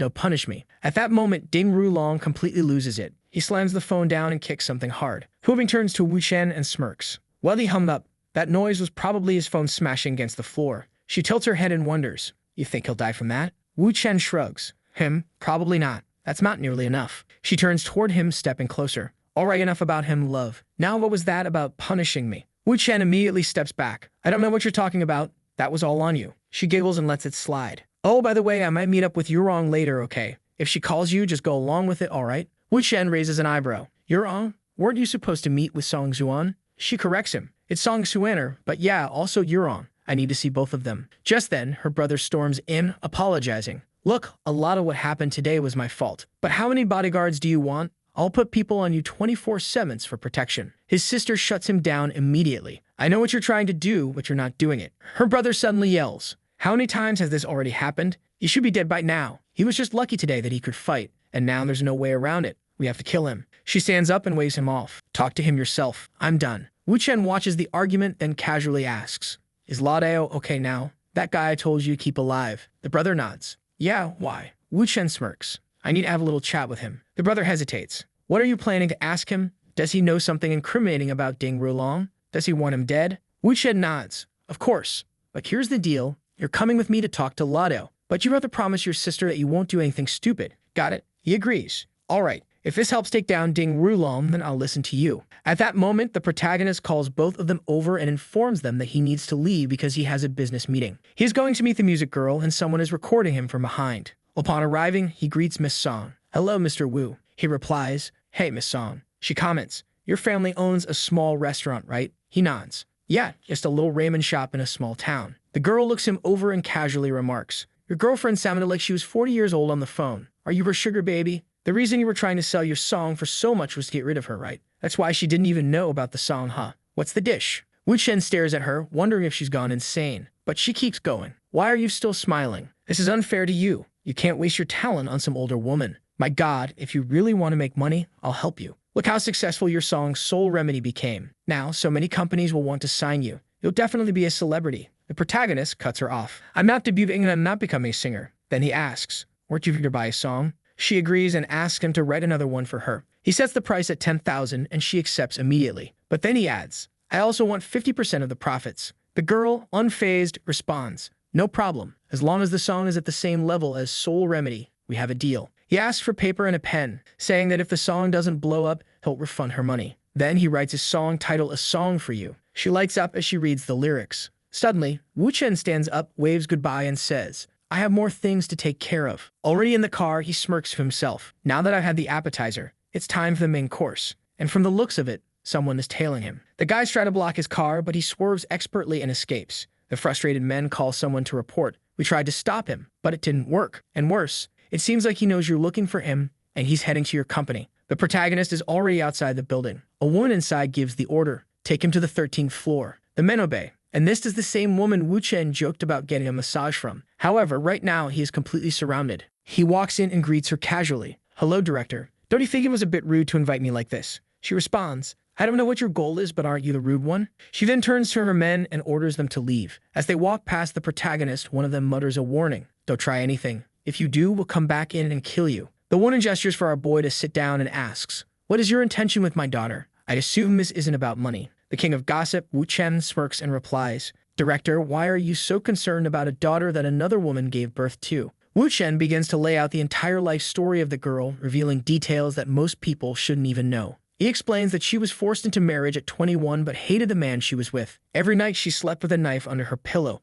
and whenever he came near her, she would immediately pull it out to kill him. In the mornings, she would come up with excuses, saying she didn't want to get pregnant because she would get fat and ugly. Since she wasn't that beautiful to begin with, she told him that if she ended up covered in pregnancy marks, she would look terrible. The man accepted her excuses, and over time, she convinced him to let another woman carry the child instead of her. What he never imagined was that after the child was born, she would deny everything she had promised. Not only that, but it seemed like she completely ruined his family, stole his company, and took everything for herself. Wu Chen exposed all of this, but she seemed completely unbothered. She simply replied, "You know that Dong Chengdeng is dead, so if you got something else to say, just say it. But let me warn you, even though I didn't give birth to her, she has my blood." Wu Chen paused for a moment, confused. "How does that work? If you didn't give birth to her, she doesn't have your blood. But whatever." The protagonist continues, "Stop assuming I want something with your daughter. You should have realized by now that my focus isn't on her. I have things to discuss with you." She flips her hair back and casually comments, "Oh, you ambitious young men. Mysterious, huh? So can I know what kind of thoughts you have about me?"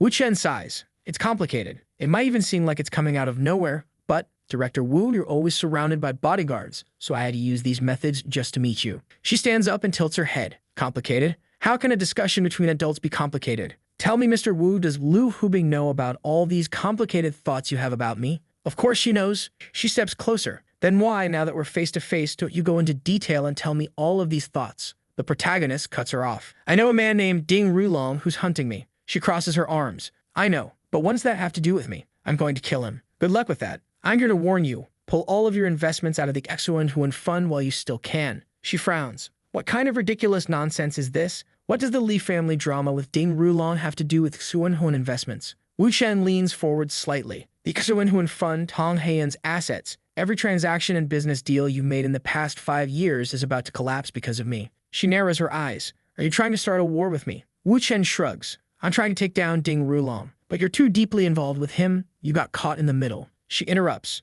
"I have no ties to Ding Rulong. I'm not interested in your little feud." Wu Chen chuckles. "Oh, Director Wu, of course you are." He mentions a certain man, the third uncle of Ding Rulong. "That guy has major investments in a certain company. When he goes down, he'll take a huge financial hit." She replies, I know the third Master Ding. He's one of the most powerful men in the second generation of their family. But what does that have to do with me? Clearly, you don't even realize how deeply intertwined the Wu family is with the Jing family. When the Jing family starts crumbling, it's going to hit the Wu family. And that will bring trouble for you too. She observes the Jing family situation carefully. Do you really plan on driving the entire family into this? She starts thinking. This man is Leah Rubing's boyfriend, but he's not actually part of the family. How could he possibly cause problems for the entire Jing family? The protagonist casually responds, I'm here because Leah Rubing is a huge fan of yours. She sees you as an inspiration. She raises an eyebrow. That's the dumbest excuse I've ever heard. But since he mentioned Leah Rubing, she decides to confirm it herself. She calls Leah Rubing. Leah Rubing answers the call, already aware that her boyfriend is with the director. Your boyfriend is here telling me he plans to go against the Ding family. Leah Rubing replies, unfazed. Yeah, I heard. But is the Li family also getting involved? He spoke directly with my father, so I don't know exactly what his plans are. You'll have to ask him yourself for the details. The woman on the other end pauses, now unsettled. He ignored Leah Rubing and went straight to her father. Wasn't the Jing family working directly with the Li family? If that was the case, she needed to talk to him. She turns back to the protagonist and asks, would you like something to drink? A little wine? Or champagne? Wu Chen replies, wine is fine. She pours 2 glasses and hands him one. Drinking mode activated with Wu Chen. At that moment, the protagonist begins to explain his identity, involving Long Yemtou, all while the woman finds herself strangely drawn to him. She wonders what's happening. Wu Chen comments on the bottle, saying it's over 2,000 years old. Distracted by his words, she trips and he catches her in his arms. Careful. She apologizes, thanking him for being there to protect her. You're fine, director. It would have only been a problem if you had actually fallen. She lowers her head, embarrassed. Maybe I drank too fast. Wu Chen observes her and smirks. You're a lot like Rubin. You don't trust men and have some rather unusual preferences. To win you over, physical contact is essential. Now that he's completed that part, the game is in his hands. He studies her. You seem a little confused. Shall we wrap things up here? She agrees but reminds him, we're not done yet. Then suddenly, she trips again and falls right into the protagonist's arms. It's the Dan Heels. Wu Chen picks her up effortlessly. Careful, the floor is cold. Still in his arms, she reflects on his boldness. None of the older men she had met ever had this kind of courage. He sets her down on the couch and says, Director, if you still want to drink and chat, we can continue. She looks at him and scoffs. You carried me on purpose, didn't you? He grins. Of course I did. She narrows her eyes. You bastard, you love messing with me. She has to figure out a way to deal with this man. She isn't sure what he's planning, but she intends to find out. Meanwhile, Wu Chen observes her and says, You look a little irritated. But from what I see, you actually just wanted to be held, didn't you? He leans in slightly, pretending to be drunk, tripping and falling into my arms. Are you really going to tell me it wasn't on purpose? Her eyes widen in surprise. Looks like you saw through my act. She mutters to herself. How did he judge that so accurately? Even I was fooled for a second. Wu Chen takes another step forward. Director Wu, I noticed that you gave me these opportunities and I took them. But I want you to know, there's no me for games with me. Maybe I know you better than you know yourself. You don't have to play around. Why don't we have a real conversation? I'm not here to be your enemy. She raises an eyebrow.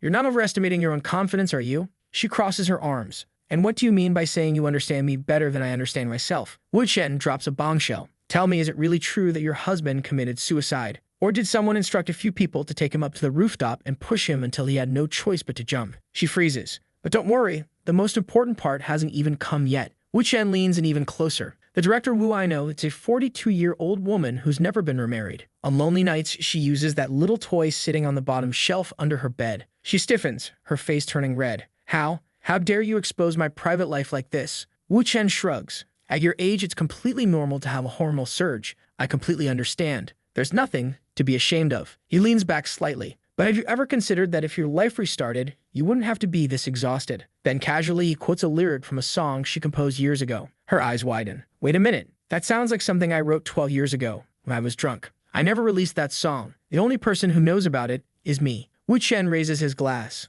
Want another drink? She stares at him, completely shocked. Who are you? Even though she acknowledged that Wu Chen had an insane past and was clearly an extremely powerful person, there was no way he could know all of this. What kind of power is this? This level of knowledge is beyond comprehension. It's too mysterious. It was already too late. The protagonist continued, exposing even more of her past actions. He mentioned that she had stolen a clothing line from the Song family at some point. He reaffirmed that he understood her better than she understood herself, but reassured her. I'm not here to be your enemy. Now she was at a crossroads. Her logical mind had already calculated 2 possible choices. 1, eliminate him now before anyone else could find out what he knew. Or 2, develop a closer and more intimate relationship to take advantage of his abilities. However, there was a problem. Wu Chen was too mysterious. She had no idea where he came from or who he was connected to. Making him disappear wasn't an option. That only left one alternative. At the very least, he was young, not bad-looking, and had an attractive physique. She turned to him and said, "Since we're not going to be enemies, let's get back to the main topic. You really can't seem to stay away from the Ding family, can you?"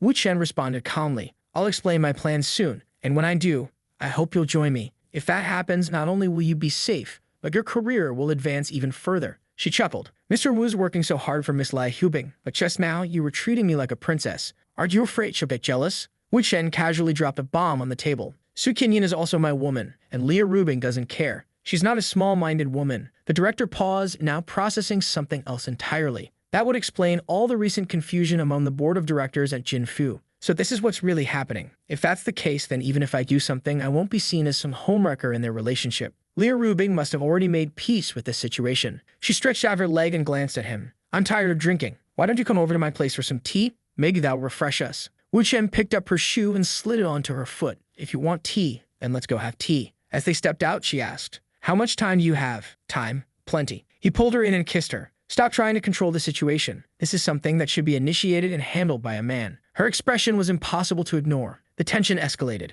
Then something unexpected happened. Wu Chen picked her up and placed her on the bed. As he started unbuttoning his shirt, she murmured, "Go easy." And after a long, intense night, everything finally settled down. The next morning, he arrived home, and waiting for him was the very girl he had sold the songs to. "Mom, where are you? You scared me. You weren't answering your phone." The mother sat up in shock, immediately turning to Wu Chen. "Get out now. My daughter's back." Wu Chen darted out of sight, slipping under the bed. As the daughter looked around, she opened the bedroom door, only to find no one there. However, Wu Chen's shoes were left right by the entrance. That was proof that he was still around. Hiding beneath the bed, Wu Chen smirked. The girl misunderstood the situation, thinking she had a burglar in the house. Meanwhile, Wu Chen was just lying there smiling. Just then, her phone rang. It was Director Wu, and strangely enough, she had Wu Chen's phone. "Why do you have his phone?" "He left it next to me." The director frowned. "Yushin tried calling him this morning, but that's not what happened." "Then why is he there? Did you two meet up?" The girl casually answered, "Yeah, we're at my house." The director's voice changed. "Wait, the director spent the night at your place? Did you two sleep together?" The girl smiled slightly. "Yes." Wu Chen only attracts women who like competing with each other. The director, stunned once again, wondered, how does this man manage to conquer a woman in just one day? And yet, the real problem was that the girl was clearly provoking her, which pissed her off even more. She turned back to the director and said, "We need to talk." "All right then, come meet me in Shenzhen." Wu Chen casually asked, "Was that a call from Lu Rubing?" "Yeah, she said she's on her way now, so I'm going to take a shower." Meanwhile, the mother, stepping out of her bedroom, saw her daughter heading out. "You're leaving already? You just got here." The daughter replied, "I'll stay. I don't want to get in the way of you and the guy inside." The mother froze. "Who is he? Do I know him? Have I seen him before? Why are you so curious?" Even though it was an awkward situation, the mother wanted to know who her daughter was involved with. 40 minutes later, Lu Rubing arrived. She walked up to Wu Chen. "Congratulations, Mr. Wu. You keep surprising me." Wu Chen smirked. "Thanks for the compliment. Jealous?" She didn't answer, walking past him. Then she turned around and asked, "Do you really do whatever you want? Can't you go a single day without pissing me off? You have no consideration for me at all." Wu Chen stepped closer, looking her in the eye. "Lu Rubing, I love you." For the first time, even he didn't know if he was joking or being serious. For a moment, he felt just as lost as the women around him. Lu Rubing, however, was completely thrown off. That bastard saying things like this right now. I can't believe he only says things like this when he wants to beat me in an argument. But I can't lose my cool. I need to stay calm. Have you ever used those words to try and convince someone else? But obviously not. She responds, half-jokingly, "My love, Wu, I love you too." At that moment, the protagonist shakes his head. She freezes. And what if Su Qingyan sees you like this? She might think we're just a fake couple. And what about the woman from today? If she sees this situation, do you really think you can handle it? Wu Chen, completely unfazed, replies, "I'm not worried. None of them will say anything." She sighs, still a little irritated, but lets it go. Wu Chen walks away, telling her she can now have her private conversation with Director Wu. Just then, Director Wu arrives, still in her pajamas. "Since we have so much to discuss, why don't we get straight to the point?" "What do you mean by that?" "Needle?" "And apologize." But the new crazy girl simply lets out a soft grabs the director by the shoulder and plants a kiss on her forehead. The director's mind goes blank. What the hell is this Sung Yang doing kissing me? Meanwhile, Song pretends not to understand the situation at all. "Oh, I don't know. I don't really understand what you're saying." But in her mind, she knew exactly what she was doing. "I completely understand your feelings, miss, but please just accept this little kiss and be content." She actually believed her kiss was so valuable that it was all that was needed. Then she looks at the director and says with a straight face, "My apologies, are you satisfied now?" The director, beyond irritated, couldn't believe the absurdity of the situation. Then Su Qingying, still in her chaotic mode, says, "It's such a shame you weren't here last night. If you had been, the three of us could have." The director's thoughts derailed. What the hell is she talking about? What kind of debauchery is this? Meanwhile, Su is licking her lips. "Miss, do you feel the sincerity of my apology? Or would you like me to apologize more?" The director, now completely dumb at this nonsense, snaps. "For the love of God, have some respect." She thinks to herself, it's not even worth arguing with someone like this. So she turns and says, "I have nothing more to say here. I'm leaving." Song, watching the exchange, realizes that letting things escalate into a fight would be a bad idea right now. She had been deliberately playing dumb to avoid an argument, giving a kiss instead of apologizing outright, avoiding confrontation, and ensuring she wouldn't be pushed away from Wu Chen. The protagonist had masterfully played 4D chess with a 200 IQ strategy. She left fully convinced that she was in love with Wu Chen. In the car, the director called Wu Chen. He answered, "Are you done talking?" She sighed. "Wu Chen, can't you find a single normal woman? Why are they all crazy?" He chuckled. "What happened?" She grumbled. Su Qingying was already weird, but this one, my God, she's completely out of her mind. Then she cut herself off. "You know what? Forget it. I don't even want to talk about her anymore." Wu Chen thought to himself that Yu Hong must have handled the situation well, and judging by Lu Rubing's frustration, she probably didn't want to deal with her anymore, which was perfect, because Yu Hong had realized that provoking Lu Rubing would be a mistake. Since Lu Rubing was still publicly his girlfriend, he couldn't just end things with her. The best option for Ru Yang was to avoid any direct fights with Lu Rubing. Back in the conversation, Ru Yang confidently said, "You should have a little more faith in me. I can handle things too." Just then, Lu Rubing's brother called Wu Chen. His voice was urgent. One of them escaped. He was talking about La Dao. Apparently, the man had taken a phone and asked for it to be sent to the hospital. When the brother entered the hospital room, he confronted the man inside. "You're acting crazy in my territory. How do you have the guts to try something against Yu Shen? Do you have a problem with me too? Tell me the truth. This is Ding Rulong's doing, isn't it? Who else would have sent you here to Dongai? What was your mission?" But the man didn't say a word. He just got angrier. The brother lost patience and yelled, "Oh, so you're playing dumb, huh, bastard? You think I won't pull this trigger right now?" One of the men in the back hurriedly said, "Boss, calm down. Yu Shen said not to kill him. We can't do this here." The brother took a deep breath, then lit a cigarette. Whatever. Let's just smoke and chill." Moments later, someone rushed into the room, panicked. "Where's the patient? Where did he go?" Everyone turned back toward the hospital bed. It was empty. They rushed to the window and saw something odd. A drain pipe. The guy had climbed out of the window and slid down. Peculiar, to say the least. Liu Rubing's brother continued his conversation with Wu Chen, explaining the entire situation in detail. Since the guy was injured, they would definitely find him soon. Wu Chen casually commented, "Damn, you said all that without even taking a breath. What are you trying to hide from me?" He knew both Lai Hute and the old man who had escaped very well. And he also knew that whenever Liu Rute tried to explain things too quickly, it meant that things had gotten out of his control. Liu Rute hurriedly apologized, saying that wasn't the case and that they would resolve it. But Wu Chen reassured him, "Relax, I'll find the guy quickly." Then he hung up on Lai Hute, leaving him completely lost. Wu Chen changed his shirt, put on a cap, and got ready. Based on what he knew about Ding Rulong, there was only one place the man could be. That's exactly where he headed. He arrived at Chuan and Koff's 2nd Street, staring at the door. If he wasn't mistaken, this was the place. Ding Rulong had several safe houses in Dongai for his subordinates to escape to, but there was only one that had never been used, and the key was still there. Meanwhile, Lade was badly injured, still wearing a hospital gown, trying to flee. He would definitely have to change clothes before coming here. So there was a good chance that Wu Chen had arrived before him. Taking a quick look around, Wu Chen noticed that all the appliances were in place. Everything was neat, with no dust. It was clear that someone regularly cleaned the place. This was part of the strategy, to make the house seem occupied, rather than an abandoned, safe house only visited once a year. Wu Chen already knew where they hid everything. He pulled a cushion aside and found a briefcase. He entered the password without hesitation. Inside were equipment, documents, weapons, and much more. Looking at it all, he knew for sure that Ladeo would come here. This was where everything he needed was stored. Wu Chen called Liu Hute. Hute asked, "Did you find him?" Wu Chen responded, "Brother, send an ambulance to Ximon Street, the 2nd block. He's not here yet, but he will be." At that moment, someone entered the house. Finally, I'm safe. But as soon as he noticed a gun next to the sofa, he froze. There was someone else here. Seeing a shadow move, he immediately tried to attack. But Wu Chen grabbed his wrist, recognizing him. "What are you doing here?" The man had heard the rumors. Wu Chen had taken on 6 armed men by himself, and now, badly injured, there was no way he could fight. Wu Chen spoke calmly. "Relax. If I wanted to kill you, I would have done it in the elevator. By the way, I called an ambulance for you. You're not going to survive if you don't go to the hospital. Look at your injuries." The man hesitated. If Wu Chen wasn't trying to fight him, maybe he could still escape. "You really don't want to talk to me?" Then he revealed something shocking. "When I was 21, I faked my death in a car accident. I fooled the police and my family. I changed my name 4 times until I became Liu Yundo. No one knows my real identity. Not even the biggest organizations, not even the Golden Flower Group, not even the Jin family. Then his thoughts froze.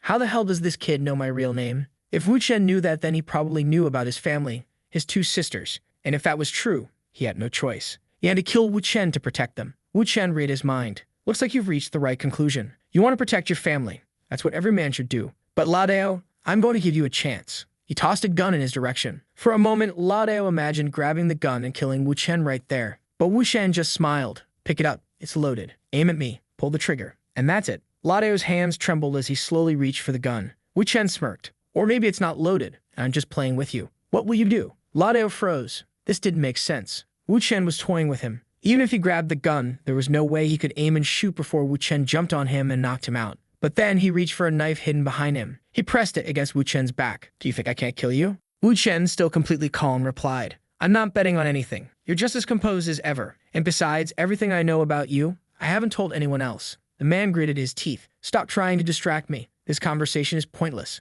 Wu Chen repeated, still relaxed. I just want to talk. The man hesitated. What do you want to talk about? Wu Chen smirked. I've already told you what I know about the Jin family. I won't reveal anything else. There are things you don't even need to say, like Ding Rulong's deadliest weapon. It was provided by Wan Huida from the Wang family. Ding Rulong planned to use it to kill. The man's breath hitched. Then Wu Chen continued. And also, Ang Tan. Ding Rulong had him killed. Ladeo's entire body stiffened. Ang Tan had been a central figure in the Golden Flower Group. Most likely, he had been the heir to the entire organization. But 5 years ago, he had mysteriously died. The leader had ordered an investigation, but they had never found the killer. That was a case he had always wanted to solve. And now Wu Chen just told him exactly who was responsible. Ladeo narrowed his eyes. So this is Ding Rulong's advantage. These are just words. He thought about it. At first, Wu Chen had given him true information. But now was he throwing in lies to manipulate him? Was he trying to get him to betray the Jin family? His hands slowly moved away from the knife. Then he suddenly grabbed the gun and aimed it at Wu Chen. We have nothing left to talk about. Why are you still smiling? Last words?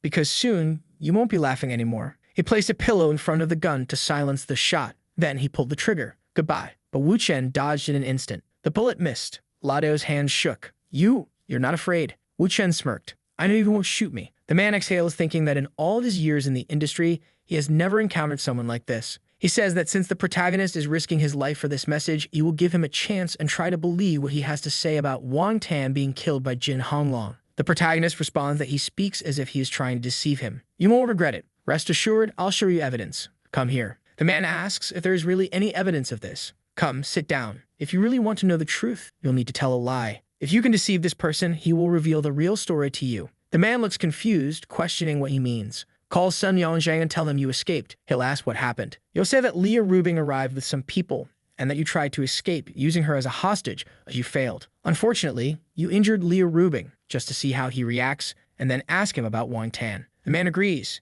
At that moment, he tries to memorize the script and dials the number. The person on the other end answers immediately. You escaped. That's good, that's good. He informs that he tried to take Leah Rubing and ended up injuring her. The other man replies that she wasn't hurt too badly, that it wasn't serious. For God's sake, I told you not to touch Leah Rubing. I warned you that if she was with that Wuxian guy, you weren't supposed to lay a finger on her. The man replies that he did it to save his own life, that he was about to die. The other man becomes irritated. You. And at that moment, he gives a thumbs up. Master Zhang, can you be a little more polite? And besides, I took the money to do the job, and if your information was wrong, that's not my fault. Let me tell you, I already know all the messes within the Ding family. And I also know that you killed Ang Tan from the very beginning. I just never revealed it because of our old friendship. The man on the other end asks when he found that out. At that moment, he realizes that the protagonist wasn't lying. Wu Chen grabs the phone from the man's hand and asks about Juang Shan. What are you doing with Ladeo? My friend, isn't Ding Rulong supposed to be in the southern city of Guan? Did he come back to see his old man? The man on the other end of the phone starts thinking. He had indeed heard that their boss had gone south for urgent matters.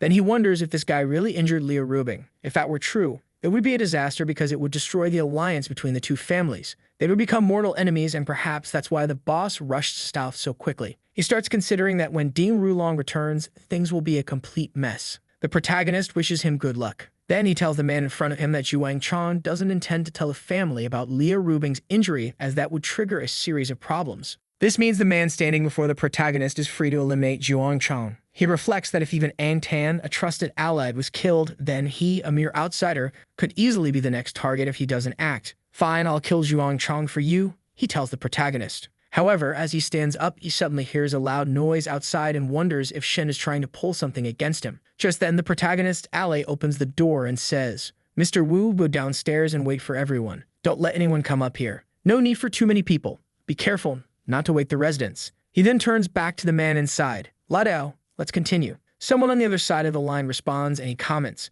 "Did you see the message? Bring the brothers here," and captures Yuan Chong. The man responds, "Captures Yuan Chong, young master." But then he suddenly stops asking questions and simply nods in agreement. The protagonist explains, "You want to capture Yuan Chong because you want to know if Ding Rulong really killed Wang Tan. Let me tell you, 5 years ago, Wang Tan brought some people to the outskirts of the city to discuss business. He wanted to work with Jin Hulong on a jade smuggling operation. But Jin Hulong wasn't interested in opening another illegal business and rejected him. Wang Tan didn't understand Jin Hulong's stance and felt humiliated. So he threatened Jin Hulong into cooperating. And that night, Wang Tan disappeared. The man looks confused and the protagonist adds, "There, the mystery you've always wanted to solve is now answered. You can give me a present." The man tenses up as the protagonist casually grabs a phone and dials a number. "Ladao is in my hands. Han, $100,000 ransom fee. Why don't you consider it?" The man standing next to the protagonist looks lost. The voice on the other end asks, "Who are you?" "I'm Wu Chen. Never heard of me." "Ah, so you're Wu Chen. That means Ladao failed. Is he still alive?" "Yes, he's here.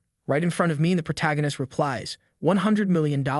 That's too much. You think I'm just going to give you all that?" The protagonist responds, "He came all the way here, tried to kill me, and got captured. All I'm asking for is money. I believe I'm being quite reasonable." The man remains silent for a moment before saying, "That guy's commission was 30 million, plus another 20 million at the end, totaling 50 million. That's all I can offer. Take the old man to the outskirts of the city and we'll make the exchange." The protagonist responds, "Wow, you really are a boss. Your attitude is different from the others. Can you handle Abdito's affairs? And don't you want to know who killed Wang Tan?" He calls a member of Wang Tan's family and says, "I'm lost here. The translator didn't explain anything to us." The man shows interest and the protagonist details the whole story. They argue, the protagonist makes a threat, and the man gets angry. In the end, the protagonist reveals his plan. "I don't want money. I want you to let Ulodeo work for me in the city. That way I'll take care of all the problems with Ding Rulong using this man. And from what I can tell, you want him dead too." The man agrees. "If everything you've said is true, I accept." He hands the phone to another man who answers, addressing him as General. "You heard everything." "I did. How did you fail?" "The 6 of us couldn't defeat him." "What? Is Shen threatening you?" The protagonist decides to be honest. "I just want to change my life. I'm tired of all this." After hanging up, the protagonist congratulates the man. "Congratulations, you're free." The man responds, "Mr. Wu, capture Jin Xuan and bring him to Dongai in secret. He's important to me." Looking at his watch, the protagonist comments, "I think the ambulance that came to pick you up is arriving." The man gets into the ambulance while the protagonist tells him that they'll talk again once he has recovered. For now, he needs to go home and rest.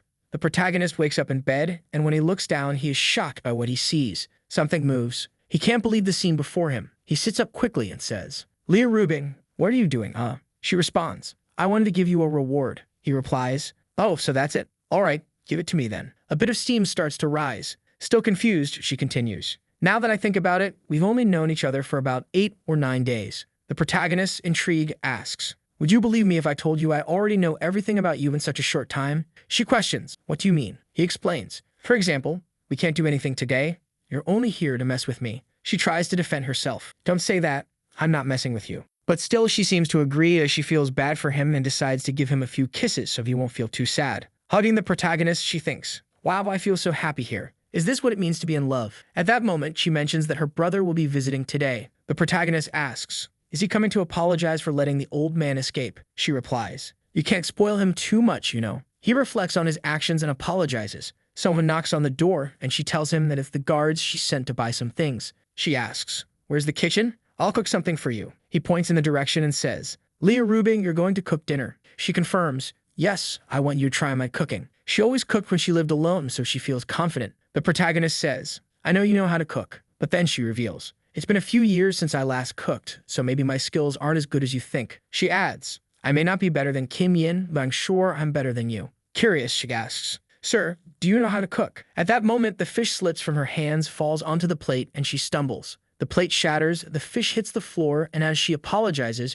she ends up covered in a mess. Later, while taking a bath, she reflects sadly, "What a disaster. I just wanted to cook something for us and eat together when my brother arrived." She didn't want Wu Chen to hate her brother just because of that incident with the old man Dao. It was frustrating, and it felt like it was all the fault of that cursed fish. Now there wasn't enough time to call a chef or cook anything herself. Huh. Why does it sound like someone is cooking? What's going on? When she walks in, she sees the feast the protagonist has prepared. With 1,000 years of training, he had mastered everything, and he casually said to her, "Oh, what are you looking at?" She was already thinking to herself, "He can cook." Ah, obviously. What can he do? If that's the case, hold on a second. Wu Chen was cooking for her, and she decided to take a picture. The girl wanted to show off the protagonist's cooking skills. She turned to him and asked, "Wu, have you ever cooked for Su Kin Yin?" He replied that he hadn't. "Aside from when I cooked at home, you're the first woman I've ever cooked a meal for." At that moment, she blushed deeply, gave him a kiss on the cheek, a little hug, and all that. The protagonist said, all right, now let me finish up here. Time's running out, and your brother is on his way." At that moment, her brother was already at the table, and she said,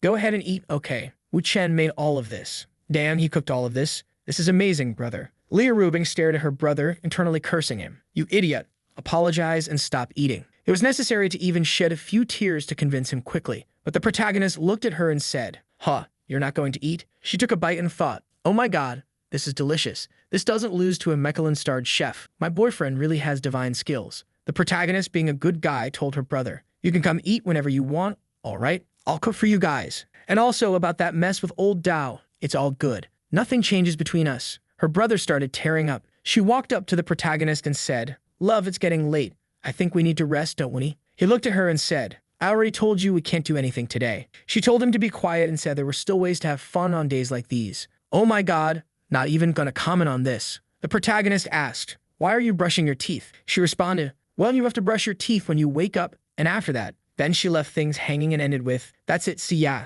I'm out, bye." Oh god, this is getting worse. He turned to her and said, "Huh, you're not afraid of having to brush your teeth too much then?" She called him shameless. "Oh my god, let's just get through this, I'm dying." He said, "I made breakfast. Come here already." She replied that there wasn't time because she had a meeting at the company. "Are you coming to the company today?" He replied, "No, I have some things to take care of." She asked, "Are you meeting with another crazy woman there?" He denied it. She told him to be a good boy and said goodbye. At the company, she was massaging her jaw. Su Qining called her and asked if she knew where Wu Chen had gone. "Huh? You can't find him?" "No, he said he wasn't coming today and didn't tell me where he was going when I asked." "All right, don't worry. I'll call him." She calls Wu Chen and asks, "Where are you?" "Handling some business." "Huh? Where are you?" In the background, someone's voice is heard, questioning why he's on another call. Leah Rubing thinks she just heard a woman's voice that she had never heard before. Thinking that he was already getting himself into trouble, she says, "All right then, Mr. Wu, handle your business. I won't bother you." The scene shifts, and someone comments, "We barely exchanged 2 sentences. How many more calls are going to come in?" The protagonist puts his phone on the table and says that it was Lu Bing and he's going to hang up. A guy named Su Kusong says, "You should just answer properly so we don't waste time." The girl next to them comments that he's just playing around, and just then, his phone rings again. "What did I tell you?" The man grows irritated because the protagonist's phone won't stop ringing in the middle of the meeting. He pulls out a gun and points it at the protagonist, but with a swift movement, the protagonist snatches the gun from his hand. The man wonders how the gun ended up in the protagonist's hand. At that moment, several people pull out their guns and aim at the protagonist, yet strangely, no one shoots. The protagonist's phone keeps ringing, and the man asks why he doesn't answer it. He picks up the call, and the person on the other end asks who it is. It's the crazy Wu Yuron, demanding to know which woman made him take so long to answer. The protagonist explains that he is in the middle of a negotiation. She complains that he never calls her during the day and asks how he can be so heartless. He asks what's so urgent if she's missing him. She confirms, saying she misses him so much that she can't take it anymore. She even dreamed about him last night and wants to have lunch with him. Or is he with Leah Rubing? He replies that he is out of town, somewhere around Dongai for a couple of days. She realizes he has traveled and tells him to keep the conversation short and take care of his business. The protagonist says he'll call her at night. At that moment, a man approaches from behind, attempting to stab him. The protagonist flips the gun under his arm and fires, hitting the knife. The man freezes, unsure if he's dead or alive. The knife clatters to the floor. The protagonist points the gun at the man, who immediately drops to his knees, begging for his life. He offers 20-30 million right away. The protagonist remains silent, and the man keeps talking. "Don't kill me, don't kill me. I'll give you 100 million. No, another 100 million. How much did they pay you to kill me? I'll pay you more than they did." The protagonist says, "Stop talking. Can't we just have a private conversation?" He orders everyone to leave, then helps the man stand up and says, "Get up. There's only 1 bullet left in the gun. Be careful not to hurt anyone." The man, embarrassed, responds, "You're hilarious. You think I'm gonna play gun games with you? What do you want?" The protagonist mentions that 3 years ago, he arranged for a beautiful NK to be sent to Ding Rulong, which messed up investments in Modem. Then you arranged for someone even younger and prettier. What's your real intention? The man is in shock, thinking, for God's sake, he ruined my setup with Ding Rulong and disappeared. Did Ding Rulong send this guy? If that's the case, I'm screwed. In the next scene, the protagonist says, "What do you mean? What's my intention? You spent over 20 years managing the 9 Degrees bar, and now that it's at the top in Modu, you made over 30 million in profit just this month." Then he starts listing all of the man's businesses. Modu Entertainment, Modu TV, Modu Arts, Modu Acting. You have it all. The man thinks to himself, this doesn't sound like something someone sent by Ding Rulong would say. This kid must have investigated my past. Does he think 100 million isn't enough? The protagonist says, "Relax, no panic. Let me finish. You were forced to deceive Ding Rulong, weren't you? It was the Gu family's request." The man freezes, realizing he even brought up the Gu family. What does this lunatic want? The protagonist continues explaining the man's actions, making him question everything. This guy knows everything I'm thinking. What does he want? Finally, he asks outright, "What do you want?" The protagonist says, "Last time you fooled Ding Rulong pretty well." The man responds, "I have dirt on him." The protagonist asks, "Then why didn't you tell me earlier? I almost died here. Looks like we're allies. Let's talk." The protagonist mentions, "I heard you're in charge of Rechikin." The man, thinking about a certain girl at the bar, remembers that from the first time he saw her, he only wanted to devour her. How cruel. Why do you think of her like that? Then he acknowledges that her aura is extremely dangerous. I investigated her and found out that the loneliness in her eyes is real. For a moment, I wanted to help her, but I knew the trouble that would cause. The only thing I could do was watch over her and make sure no one else got close. He thinks. So that's why he's mentioning Ding Rulong. There must be a conflict between the three of them. The man starts believing that the protagonist is her friend and has come to kill Ding Rulong to set her free. The only way for her to be safe is to have a lover who's ready to kill anyone. He says, "I get it. You want me to make it happen for you. I'm sure you two will have a great time together." The protagonist responds, "What are you talking about? I want to take her to Dongai." The man reacts, "Monu isn't enough for you. You even want to decide where I take her?" The protagonist says, "No, I'm going to meet Shikin. I'm her daughter's tutor. All I want is for you not to tell Ding Rulong about this. I came here to warn you." The man questions, "Tutor? What do you mean? A home tutor? Didn't you say you were taking her to Dongai? When are you planning to do that?" He thinks to himself, Dongai is Lai Hute's territory and part of the Li family's domain. Could Lai Hute be interested in taking He Sing there? He was confused. Someone else was also confused, but they weren't there, which was a good thing. "So, what should I call you, my friend?" "Wu Chen." "All right, Mr. Wu Chen, let me make a call." "Okay, go ahead." The man answers the call. "Hey, Brother Mao, what's going on?" "Your guys called me saying there's a professional assassin there. I'm already on my way." "Brother, relax. Let me just ask you one thing. Do you know Wu Chen from Dongai?" "Wu Chen? Why are you asking about him?" "Because he's sitting in my office right now." "Oh, him? Are you sure?" A man named Gu Hubo, a friend of Lai Hute, was part of the conversation. This friend of Lai Hute, who was also the brother of the protagonist's girl, was also a friend of the protagonist. The man on the call commented, "Who is this Wu Chen? You've mentioned him to me before." "Hold on, let me confirm something real quick. Stay there. I'm coming over." The protagonist asked, "Gu Hubai is coming." "Looks like it. Do you know Brother Gu?" He started thinking, "If you know him, why are you using me?" The protagonist replied, "I don't know him, but I've heard of him. Just like he doesn't know me, but he knows about me. But for now, let's keep talking about Shi King." At that moment, the man started explaining Shi King's entire story to the protagonist. Meanwhile, in Modu, the protagonist received a call from Lai Hutai asking, "Hey, brother, a friend of mine called saying you're in Modu. Are you really there?" "Yeah, brother, that guy, Brother Gu, he's literally like a real brother to me. If he didn't mess up too much, can you not kill him?" The protagonist replied, "I think you're misunderstanding. I'm just here to talk business with him." Lai Hute explained that Gu had called him, mentioning threats and guns. The protagonist insisted, "I already told you, it's a misunderstanding. Besides, he just got here. Talk to you later." The man arrived and asked, "Are you Wu Chen from Dongai?" The protagonist handed him the phone. He answers, speaking to Lai Hute, "Brother Gu, he's my brother-in-law. Okay, please be respectful to him." The man grew irritated. "And what if I don't want to be respectful?" His brother, sensing the tension, pleaded, "Don't provoke him too much. Just talk it out, please." Thinking to himself, Lai Hute sounded shaken. Why is he so afraid of this brother-in-law? And Wu Chen, who is this guy? Lai Hute gave one last warning. "Brother, don't go against him. I'm warning you, and if you mess up, don't come crying to me later." The man, still confused, asked, "What's going on? Did he threaten you or something?" He explained that Wu Chen had single-handedly resolved all the Wei family's affairs and had informed them about all the issues happening. "You don't get it. He fixed everything." The man asked, "Where did this guy even come from? What's his background?" The problem is, no one knows where this lunatic came from. And on top of that, he even has a deal with my father, so I have no choice but to listen to him. The man, already sweating, said, "All right, fine." He approached the protagonist and said, "Hey, Mr. Wu, I've been hearing your name for a while now. Tai mentions you all the time. Why didn't you say you were coming to Modu? I would have sent someone to receive you." The elder at the bar, surprised, thought, Brother Gu is acting all friendly. What's going on? He's not even this polite to his own father. But Gu turned to the man and said, "Are you insane? You don't know who he is. Mr. Wu here is an extremely important guest." The man replied, "Yeah, sorry." He shook hands with the protagonist. "You just got here. Come on, let's have dinner. Come with the group." "All right, let's go." The man asked, "By the way, do you know about my older brother?" Thinking to himself, Lai Huotei must have warned him that his brother-in-law isn't human. He's probably trying to test the protagonist to see just how incredible he really is. The man exhales, thinking that in all of his years in the industry, he has never met someone like this. He asks, "Do you know about my older brother?" The protagonist, reflecting, responds, "Are you asking how to surpass your older brother? What do you think, Mr. Wu? You and your brother are both from the third generation and are both business geniuses. You even appeared in Forbes magazine. Your relationship is close and it's a healthy competition. However, most of your family's resources are being allocated to support him. Considering that, it will be complicated for you to surpass him." The man thinks. He said a lot, but it was just obvious stuff. Was Tai exaggerating?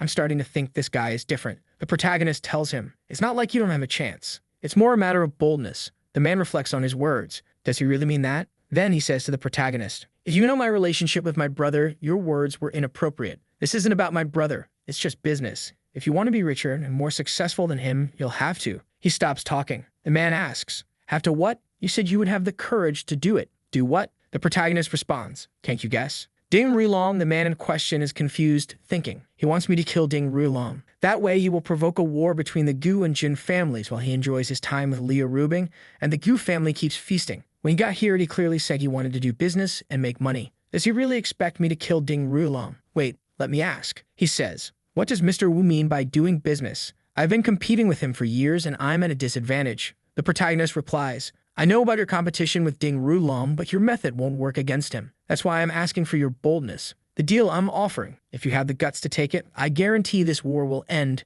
and you'll leave your brother in the dust." The man thinks this is exaggerated, but since Tai even guaranteed it, he decides to bet on this man. "All right then, I'll do business with you." The man says, "Okay, hold on. Let me make a call." Someone answers, "Oh, naughty boy, why are you calling me? Do you miss me?" He responds, "Come to Modu." The woman says, "Now, you're just going to say a few words and leave me like this?" He says, "Yes, but for now, just come." She replies, "All right, I'm coming then." And she blows a kiss into the phone. The man thinks, "Wait, that wasn't Tay's sister's voice, was it? Hold on, isn't he Liu Rubing's boyfriend, and yet he's surrounded by women? No, forget it. These worldly matters don't matter. This man will help me surpass my brother. All right, let's go." Miss Hu arrives, and the man's already with her. "Wait a second." He called, and it was Miss Hu on the phone. "But I heard her calling him naughty boy and even blowing a kiss. Did I hear wrong?" The man shakes his head, lost in thought. She walks in, throws herself at the protagonist, and once again calls him naughty boy. "Why don't you just wrap up this negotiation already? I can't hold myself back anymore." Then she sees Gu and says,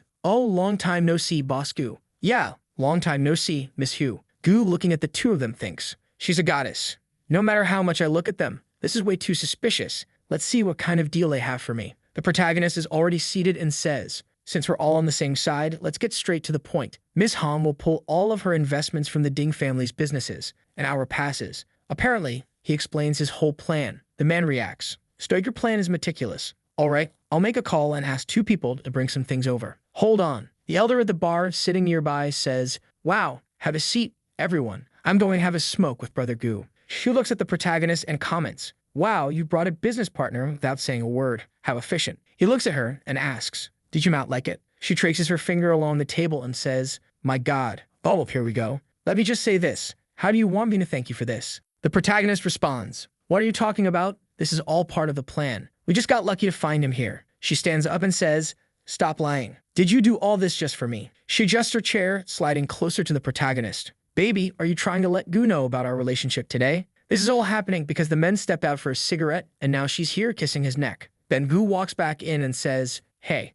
I just made a call." But she immediately moves off his lap, and he thinks, "I wasn't seeing things. She was really sitting on Wu Chen. Is this really the Wu Yurong I know?" He had even heard from his father that all of his friends were crazy about her. Even his uncle said he would instantly get a divorce if she ever gave him a chance. How is this woman with this 20-year-old Wu Chen? There's no mistake. This man is extraordinary. Handling this lunatic. Now he understands what Hu Te was talking about. Everyone feels a bit awkward. He turns to them and says, "We've been here for a while now. We forgot to eat. Are you guys hungry? I'll ask them to bring some food for us." At that moment, Liu Rubing calls the protagonist. He puts it on speakerphone, thinking, "Damn it, this is Lai Hute's sister. You brought her here, and now you're putting it on speaker. What if she hears the other one? What will I tell Tai if he asks anything? Leah Rubing asks, are you still busy? Aren't you going to tell me what you're doing there, brother? Hubei already told me he knows, but you're not going to tell me. He replies, I'm busy here. We'll talk later. She says, busy at this hour? You're with a woman, aren't you? The lunatic leans in and asks, is that Miss Liu, love? The man thinks, dear God, what is this crazy woman doing? Declaring war on the main girlfriend. Leah Rubing says, wait, Wu Yurong is there with you? What is she doing in Modu? He replies, I needed her here for some business. Do you want to talk to her? It's already thinking about activating Zen mode to avoid getting involved in this mess. This is too chaotic. Better not get in the middle of it. Leah Rubing thinks. He said it's business. Serious business. Well, looks like I'll have to forgive him. Fine, finish your business. I'll be waiting for you. The protagonist hangs up and says, all right, Brother Gu, order the food. I'm starving. He replies, got it. The man leaves, thinking, my God, Leah Rubing tolerated that. Her man has another woman and she can't control him either. He's managing Leah Rubing and Wu Yurong at the same time. No, this guy is incredible. He admits defeat and decides to walk away. Time passes and he returns, saying, here's all the information we gathered on Ding Rulong after years of competition. Every company, every stock, all the transfers, and more. The protagonist comments that they'll all gradually sell off shares of Ding Rulong's companies and use some agents to buy certain businesses while devaluing others. After using proxies to hold some shares, they'll consolidate everything under a select group of people and take control of the companies. He thinks with his own background, Lady Wu's connections, and the information provided by Mr. Wu, everything will go smoothly. There's no way this can fail. But he also reflects that the most important part now is deciding how they will divide up the Jing family's companies once they take them. The protagonist, already knowing the future, the past, and the present, says, now that we've decided, we just need to discuss the division of company shares. The man says, I knew it. This is why I thank Mr. Wu. First, we need to save around 5% for profits and to help some people who don't want a slice of this pie. But Miss Wu, and you should keep 60%. The woman thinks, damn, I thought he was only going to give me around 40%. Never expected this. The protagonist notes that if they keep 60% of the 5%, he'll only have 35%. The man says he believes this is a great way to build a strong friendship with Mr. Wu. Wu Chen replies that Brother Gu seems like a very friendly person, and this friendship will be quite enjoyable. The dinner comes to an end, and the protagonist heads to his room. She comments that the conversation dragged on too long and got boring. Lie down, my husband. I think you're tired. Let me take care of things this time. Fortunately, in the next chapter, everything will have already happened, and she will be heading to take a shower. The protagonist picks up his phone. It's Leah Rubing. Hey, did you finish your work? I just finished. The protagonist asks if she's still not resting, if she was waiting for his call. I'm still at the company and I have to work overtime tonight. I won't even be going home. Are you working that much? Yeah, I really am. And besides, I'm exhausted. Can't you just tell me what you're doing in Modu? The protagonist explains the entire plan of how they will seize the wealth of Ding Rulong's family over the years. She comments that she's lucky, because not only does she sleep with him, but he also brings in billions in profit. At that moment, the other one, who always loves to stir things up, interrupts and says that Ding Rulong is on his way. You're not getting jealous, are you? Leah Rubing thinks that she can't let this situation continue. I'm not jealous. Are you trying to irritate me? When you get back to Donghai, you better be ready for what I'll do to you. The protagonist teases her. Do to me? Like last time? Now that you've said that, I'm looking forward to it. The girl behind him is intrigued by his reaction. She boldly comments that she always says things like that and then calls him shameless. She informs him that Ding Rulong called her and said he's coming to Donghai to apologize in person. The protagonist asks if he gave a specific time. No. All right, I'll be back in Donghai in about 2 days. Then fine, rest up. I need to get back to work. The girl asks the protagonist what he'll do now that Ding Rulong is heading to Donghai. Something very interesting. She questions what Leah Rubing said she'll do to him. That's also interesting. Oh my God, what the hell are you two doing, you luminics? She says that she also wants to know about this interesting business while pretending to faint dramatically. The next morning, the protagonist wakes up to find a message from her saying that she will be returning to Donghai and that you should take care of her properly. He thinks that this is perfect since it aligns with his need to meet He Shi-Qing. Damn, look at this troublemaker. At a residential park, as he steps out of the car, he sees a girl and immediately knows that she is the daughter he's supposed to tutor. He Shi-Qing. Who are you? How do you know me? Apparently, she ran away and her mother is looking for her. She begs the protagonist to stay quiet and hide her. Her mother arrives, asking if he has seen a girl about this height, her 14-year-old daughter who just ran off. The protagonist plays it cool, looking off to the side. The girl notices his movement and yanks the other one with her. You little troublemaker, playing hide and seek. She thanks the protagonist. Relax, it's nothing. But are you two arguing over those drawings? Yes. And who is this guy? I don't even know him, but he knows our names and even about the drawing business. Then he says that she has been sending her drawings over the past few days. She asks if he is the so-called Xingson, the name he used on TikTok. He confirms it, introducing himself as Wu Chen, and she introduces herself as Miss He Shi-Qing. And this here is my daughter, Singson. The mother tells the daughter that she should greet her teacher. She thinks that this is a disaster. Of all teachers, it had to be him, especially when they were arguing over drawings. The mother apologizes to the protagonist, saying that her daughter is a bit wild, but invites him upstairs to talk. She mentions that it's almost lunchtime and that she'll prepare something. They can talk afterward. The protagonist responds that it's fine. She suggests he sit down or check out the gallery while she goes to the kitchen. The protagonist steps inside to check out what the girl has written and the drawings she has made. She walks in and closes the door. Suddenly, she starts hitting herself and cries out, asking why he is attacking her. The protagonist laughs at the situation and she complains. Do you think this is funny? He simply watches and tells her to keep up her little act. She wonders why he isn't trying to run away. Does he not realize the danger he's in? Determined, she exaggerates even more. Teacher, please, don't do this. The protagonist chuckles. Aren't you afraid? He replies that there's no reason to be afraid and that she's just acting weird. She says that her mother always takes her side in these situations. He counters that he doubts her mother would believe that a random stranger just attacked her. She insists that of course she would. You get me because I disrespected you. And she even claims that she's beautiful. All the boys in class are in love with her. She believes he is just like any other man. Besides, when it comes to situations like this, mothers always side with their daughters. So you have no chance. Just leave and give up on being a tutor. I'll let you escape. The protagonist states that he will not leave. Wu Chen never bows to threats. She responds that if that's the case, he should just wait. She calls for her mother, who arrives and asks what's wrong. She gives a little smirk, but the protagonist holds up his phone, showing that he recorded everything. The girl realizes that the recording is still running, meaning that he's capturing a compromising situation. Her mother asks what she wants. She responds that she just wanted to know if her mother could make some ribs for lunch. Her mother asks if that's all. She confirms that they are very hungry. Her mother leaves, saying she'll cook, but that her daughter must listen to the teacher. She sighs, looks at the protagonist, and says that he's disgusting for recording his students. He responds that she's even more disgusting for threatening teachers with false accusations. She asks how he knew to prepare himself. He says that he's always ready to deal with popular girls that all the boys adore. She gets embarrassed, realizing that she had said exactly that to him earlier. She warns him that he shouldn't try to cause trouble in the future, or her mother will hear everything on the recording and realize how mean he really is. She imagines how severe the punishment could be. Now thinking about the damn demonic teacher, she knows she has to do something to erase the recording. Since he still has it, she won't be able to rebel against him. So she pretends to be friendly. Okay, teacher,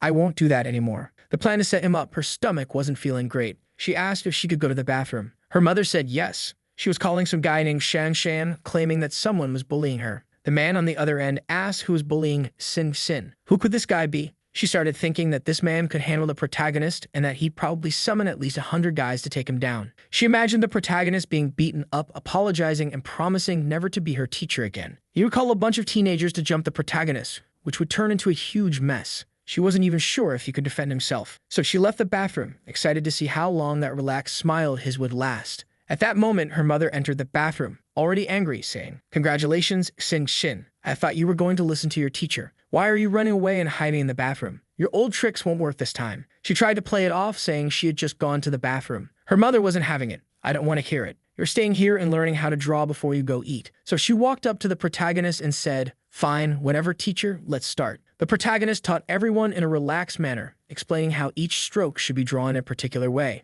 She, however, just observed, making occasional comments. He decided to pretend to be a good student for now, knowing that once the others arrived, the situation might escalate. The setup unfolds. Half an hour later, the girl announced that dinner was ready, and everyone went to eat. At that moment, she turned to her mother and said that she wanted the teacher to take her outside to learn how to draw real-life objects. Her mother tried to intervene, calling for the teacher, who agreed. Her daughter, clearly thrilled, had a plan in mind to lead the protagonist into a confrontation. Once outside, the girl told the teacher that she was Xin Xin and that they would continue drawing the court. Over there, a group was already waiting, and one of them commented that maybe she wasn't really here for a drawing lesson. The guys thought that they had finally caught the guy they had been waiting for. The girl distanced herself from the protagonist and greeted her friends. She approached one of them and asked why he had called so many people. It wasn't necessary. The man shouted at the protagonist, demanding to know how he dared to do something like that to Sister Xin Xin. He seemed outraged. The protagonist noticed that these guys were older than him. The others mocked that the boy looked so scared that he couldn't even move. The man turned to the group and asked what they were waiting for. He incited them to attack right away.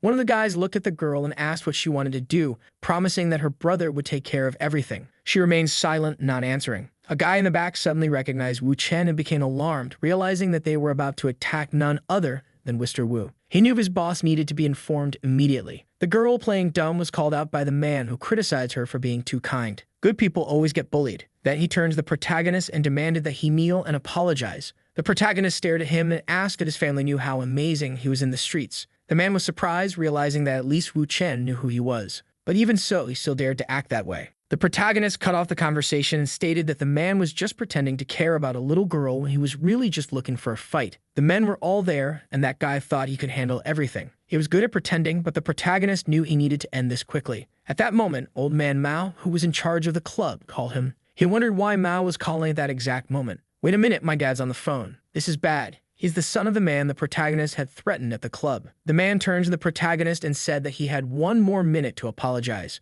"Just pick up the phone and say, 'What's up, Dad?' Kid, you've been causing me trouble every single day, and I swear I'm gonna break your legs." "What did you do?" "What are you talking about, Dad?" "What do you mean?" "I'm asking if you did something to Mr. Wu." "Who's that?" "You gathered a bunch of guys at the park to beat up someone you don't even know, and you're asking me why I'm mad. Did I really raise an idiot like you? You bastard, answer me. Did you do something?" "No, not yet." "Phew. Good. Listen up. Don't do anything. Don't you know Uncle Gu treats him almost like a father? Do you think you're better than him? Is Mr. Wu there with you?" "Yeah, he's here, Dad." "Give him the phone." He handed the phone to the protagonist. "My dad wants to talk to you." His friends were watching confused. "What's going on? Why did he just hand the phone over to that teacher?" The protagonist picked up the call. "Hey, big boss." The father, shocked, explained. "Mr. Wu, this is just a misunderstanding in the family. They can recognize you. Please don't take it the wrong way. They just failed to realize who you were. I apologize on their behalf. It's all good." "Ah, Mr. Wu, thank you so much for your kindness. When this idiot gets back, I'll make sure to discipline him. You don't need to worry." The protagonist handed the phone back to the son. "All right, all good. You still want to fight or what?"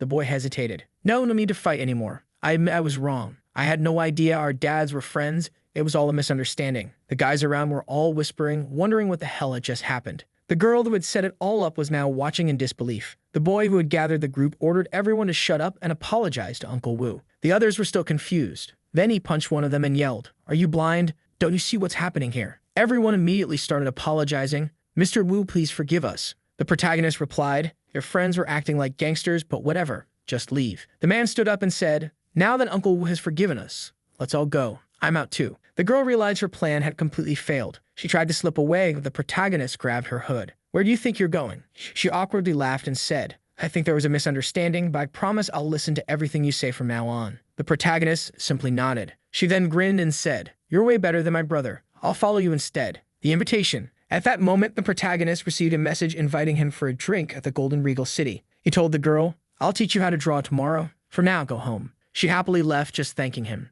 It was the bar owner and brother Gu who had called him. He greeted both of them, asking how they were doing. The bar owner pulled his son aside. In an impulsive act, the son slapped his own father. "I was just trying to explain what happened." His father continued hitting him, saying, "I won't let my useless son ruin my business." The protagonist realized he had been invited just to witness the punishment. He told Boss Ma that he didn't need to make a big deal out of a kid's mistake. The man sighed. "Mr. Wu, you're too kind. Thank you for not making a scene over this and letting him leave in peace." Then he offered the protagonist a way to relax. He handed him a hotel key card. The unexpected guest, upon arriving at the hotel, the protagonist thought he was a bit tired. But as he entered the room, he noticed someone inside. He recognized the gossiping guy right away and immediately knew that this girl wasn't meant for Ding Rulong. She walked up to him and asked, "Are you Mr. Wu?" She thought he looked young and handsome. Getting closer, she said, "You seem tired. Let me help you undress." She offered to show him where the bathroom was if he wanted to take a bath. He said he was fine. She asked, "Is the water temperature good for you, Mr. Wu?" He confirmed that it was perfect. She smiled. "I'll come in and help wash your back then." The protagonist looked at her and asked, "Are you Zhuang Xiaodi?" She was surprised and asked how he knew her name. He replied that not only did he know her name, but he also knew exactly how she felt when she saw him. She looked confused. He commented that she didn't seem so young after all. He wasn't some old, worn-out man. The protagonist then held her chin and said that he knew she had never had a boyfriend because she had always been too busy working and barely had time for school. He criticized her for lacking experience and questioned how she could even act in such a way. Her background was revealed, showing that her parents owed 5.7 million. She worked day and night, taking on every possible job, and after years of saving, she had finally managed to pay off the debt. The problem was that her relatives had borrowed so much money that by the time she was ready to pay, the interest had grown to an impossible amount. That was when a man from the club approached her, saying he had been watching her for a while and offered help. If she served a mafioso, she would be able to pay off all her family's debt. She accepted Mr. Mao's offer, and when she realized he wasn't some old, broken-down man, she felt like she had won in the end. With all that, she just had to give it her best. She told the protagonist that she truly lacked experience, but she had done her homework. The protagonist reflected that this was just drama and hadn't expected her to take it so seriously. He lay on the bed and told her to show him what she knew. She asked if she could turn off the lights. He responded, "Do whatever you want, you're in charge." That feeling overwhelmed her, and she really had done her homework. The next morning, the protagonist was about to leave when she asked, "Mr. Wu, are you leaving already?" He corrected her. "Don't call me that. Call me lover, boyfriend, or something like that." Then he asked if she wasn't exhausted from last night. He told her to rest well because he would return after his business was done. She felt happy, surprised by his gentleness. Then the protagonist went to meet Blue Hair. She asked why he didn't come to her house that day. Xingxin still wanted him to teach her, but it had to be at her house. She understood that since he was from Donghai, he couldn't keep coming to Shanghai all the time. So she decided to rent a house in Donghai to spend the summer vacation there, meaning he would have to teach her how to draw. The protagonist looked at her and asked, "So you're going to Donghai? Aren't you afraid that Jin Wulong will find out you left the city and took your daughter without his permission?"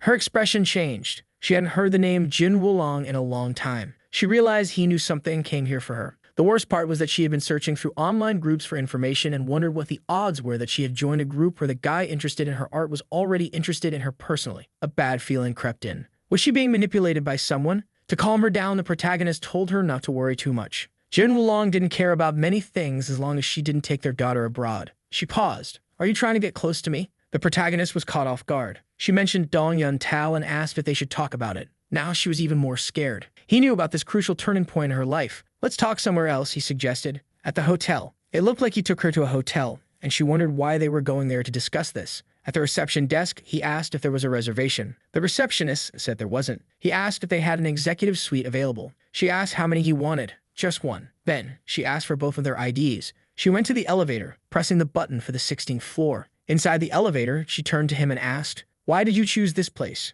He replied calmly, "It's safe. The privacy here is the best. No one will bother us." She crossed her arms and criticized him. "Why do men always have these thoughts? Can't you just be a normal person?" He pulled her closer. "Once we're inside, we'll talk. Do you remember that the last chapter ended with him getting into the elevator with He Shixing?" She asked why they were going to that place, and he replied that it was better for privacy and no one would interrupt them. She then asked why men only think about those things and why he couldn't just be a normal person. However, he simply pulled her close by the waist and said they'd talk properly in the room. As soon as they entered, he told her to sit down and not just stand by the door. Then he asked why she was still crying. She said she thought he was a knight, but after that hug and those requests, he had clearly proven he was no different from the others. Wu Chen replied that he thought she was misunderstanding things and told her to apologize. She started taking off her coat and said she knew exactly what kind of apology he wanted. She was already lifting her skirt, saying that after what happened there, he shouldn't bother talking to her again. Wu Chen said her mind was too polluted. He hadn't even explained why he wanted to talk yet. Besides, what would her daughter think if she saw her doing something like that with her teacher? He Shixing was ready, though, already sliding down. She asked what he meant by saying it was a misunderstanding when he clearly grabbed her intentionally. Boy, things escalated quickly, and he admitted that the hug was indeed intentional. She smiled, saying he really was disgusting, as expected.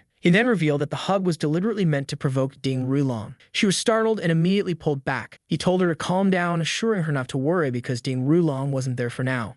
She tried to understand what he was aiming for, and he explained that when the guy checked the security cameras, he would see her entering the room with him, arm in arm. She sat down as he revealed that Ding Rulong was investigating him. It was certain Ding Rulong would see the footage and assume they had a deep relationship, but why would Wu Chen want that? Not to mention he was risking his own life for this, so she demanded he explain what he wanted. Then he asked if she knew the famous Lai Rubing. She said yes, and he told her that woman was his wife. She fell silent as he explained that Ding Rulong had gone crazy for Rubing, just as he had been crazy for her, and now he wanted to kill him. In this battle, only one of them would survive, and even Ding Rulong's entire family would have to perish. If she testified that Ding Rulong had indeed killed Dong Yuantao in the past, the entire war between families would begin. He had already reached an agreement with the Li family. As long as she agreed to go to Donghai with Xingxin, he would plan everything else. He held out his hands and said she deserved a life of freedom. She hesitated for a moment, then smiled, saying she really always wanted him to die as quickly as possible. Suddenly, she pulled him close and asked why they should fake and create a misunderstanding when they could just make Ding Rulong a real cuckold. The girl came ready to play, saying it was better to do things for real to ensure everything worked. However, Wu Chen was already tired of so much action. He said they didn't need to do anything like that since their arrangement was purely cooperative. She agreed, saying it was better for Xingxin not to know about any of this anyway. Wu Chen told her to just take Xingxin to Donghai, give her testimony, and then move to another country. Once everything was settled, he would bring them back. Additionally, while she was in Donghai, he would teach Xing. She stood up and said she agreed to everything, but had one request. Wu Chen said he was all ears. And there she went, ready for round 2, saying she really wanted to make that bastard Rulong a cuckold. He was startled and told her to take it easy. It was better not to get too involved like that since they needed to cooperate long-term, and it would complicate things. However, it cut to him putting his clothes back on. It seems he couldn't avoid it. He was defeated. She was there putting on lipstick, saying that the more she looked at him, the more handsome he became. Do you remember that outside the house she was pouring her heart out to him, saying they should pack their bags because tomorrow they'd head to Donghai? The scene then shifts to someone placing a document. It's Chief Mao, who mentioned he heard that Wu Chen was returning to Donghai and hoped he would accept this act of goodwill. Wu Chen reads it and realizes that the man is offering to transfer 45% of the company's shares to him for just 1 yuan, essentially gifting him 200 million. The man explains he's happy that Wu Chen didn't take his son's actions to heart and truly wants to be a good friend.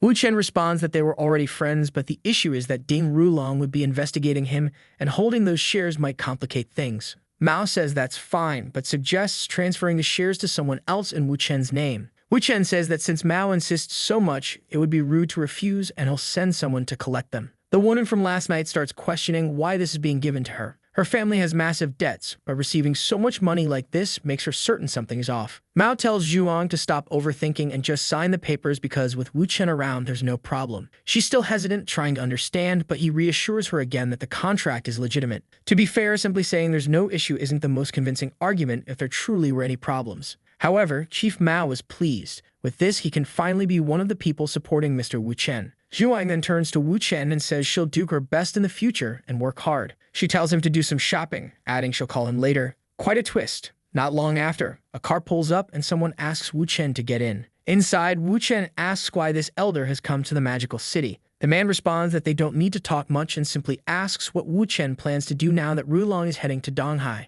Wu Chen asks what the man expects him to do, to which the elder replies that no matter what, Ding Rulong cannot die in Donghai. Wu Chen says that if Rulong gets too close, he won't walk away unscathed, but he'll try not to kill him in Donghai. The man thanks him, saying that as long as Rulong doesn't die there and everything works out, it's fine. With that, Wu Chen bids farewell, saying they'll see each other next time. The next scene shows Wu Chen walking as usual, accompanied by someone. He gets a call from Lei Rubing, who asks what he's doing and if he's finished his work. Apparently, he lets go of Zhuang's arm and tells Lei Rubing he'll return with 3 people. She asks who, and he says she'll find out when they meet. She asks if they're women, but he simply says goodbye. She starts shouting at the phone, demanding to know if he's really bringing 3 women back. How could he spend 3 days in the city and return with 3 women? He laughs, saying her reaction was unexpected, but she tells him to stop being so indecent because having so many women around will start affecting her reputation. Wu Chen, being the player he is, assures her not to worry and promises to do whatever she wants once he's back tomorrow. Then, lowering his voice, he tells her that since he said tomorrow, he means it. When the curious Zhuang asks if it was his wife calling, Wu Chen says no,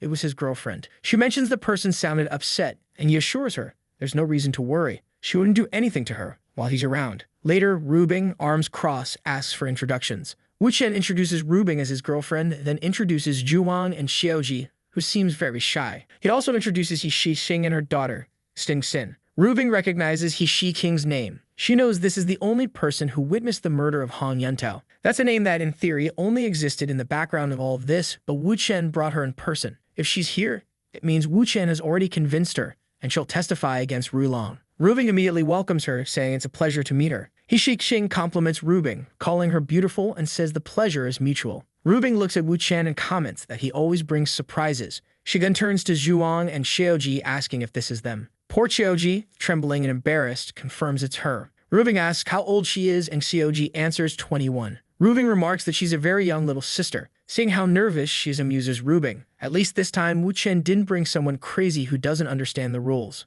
Wu Chen then suggests they rest after the journey and tells Xing to go play around for a while. The poor girl doesn't have much to say. Rubing then approaches He Shixing and asks if she slept with Wu Chen. Before He Shixing can answer, Rubing says she's sure she did. He Shixing, flustered, first denies it, then admits it, apologizing and explaining she only did it to make Ding Rulong the cuckold. She reassures Rubing not to worry since she takes medication and won't have Wu Chen's child. Rubing says it's fine and knows the real culprit is Wu Chen in the end. Rubing realizes He Shixing doesn't want to get emotionally involved with Wu Chen, but she warns him to watch out for Zhuang Xiaodi. Rubing then tells Wu Chen he has to join them for dinner tonight, and he says he'll do whatever she wants. Meanwhile, Zhuang is still unsure what she's doing in this place. Dinner time arrives and everyone heads out. People greet Wu Chen by bowing to him. He says he likes this kind of reception and she thinks she's not in the mood to argue with him today, so she'll just ignore his remarks. They walk into the room and come across two of Wu Chen's friends who pretend not to know who he is. Then another woman arrives, calling him a naughty boy and asking if he missed her. The scene is chaotic with so many women that the animation struggles to show everyone's reactions.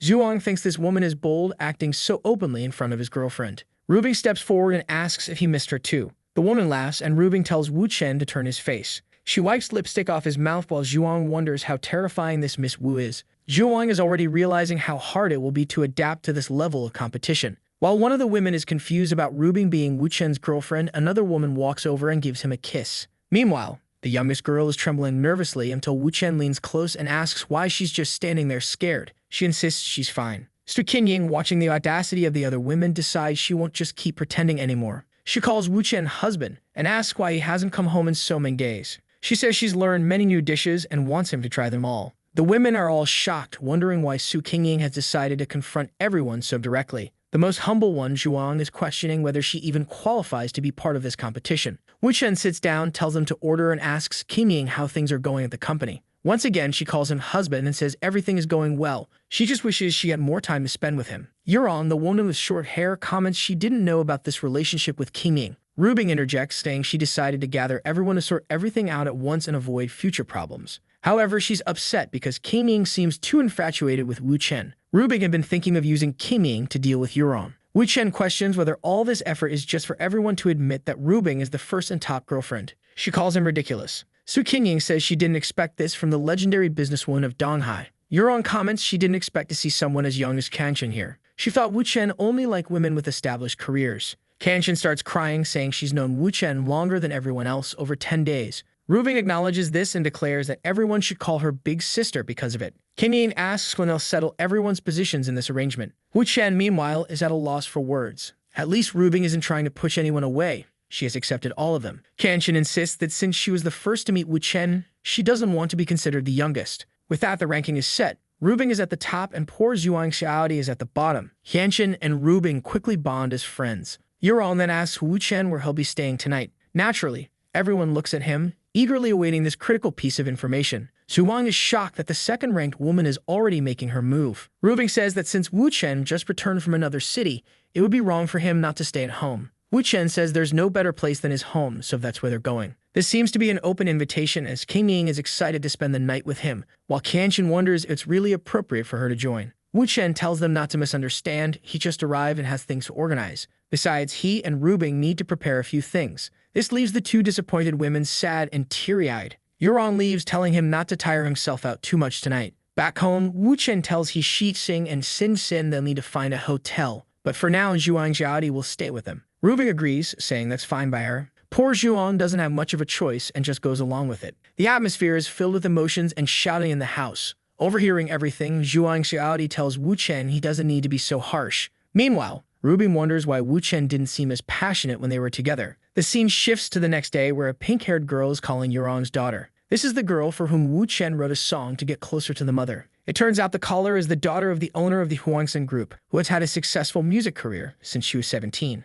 Song asks if the woman is really looking for her. Yuron's daughter responds that yes, she liked her music and wants a one-on-one conversation. Song agrees, and the woman adds that she wants to know if Song has any connection to Mr. Wu Chengyu. She'd like an introduction because she also wants to meet him. Song says she understands and will message her after talking to Professor Wu Chengyu. As she heads out the door, she tells her mother she's stepping out for a bit. The mother wants to ask some questions, but the daughter just replies that she doesn't have time right now. Yuron decides she'll tag along to see what's so important. The next day, Wu Chen meets Yuron, who pretends not to know him. The daughter mentions that Wu Chen also graduated this year. The two introduce themselves and exchange names. She asks how old Wu Chen is, and he replies that he's only 22, still very young. She questions if he comes from a big family, and he says no, he's from a village. Yuron tries to ask more, but the daughter interjects, saying she's prying too much into his life. Song hands over a paper, saying it's the contract for the 2 songs he wrote. Yuron could look over it, but she excuses herself to the bathroom. Once alone, Yuron asks if she should call him husband or Mr. Wu.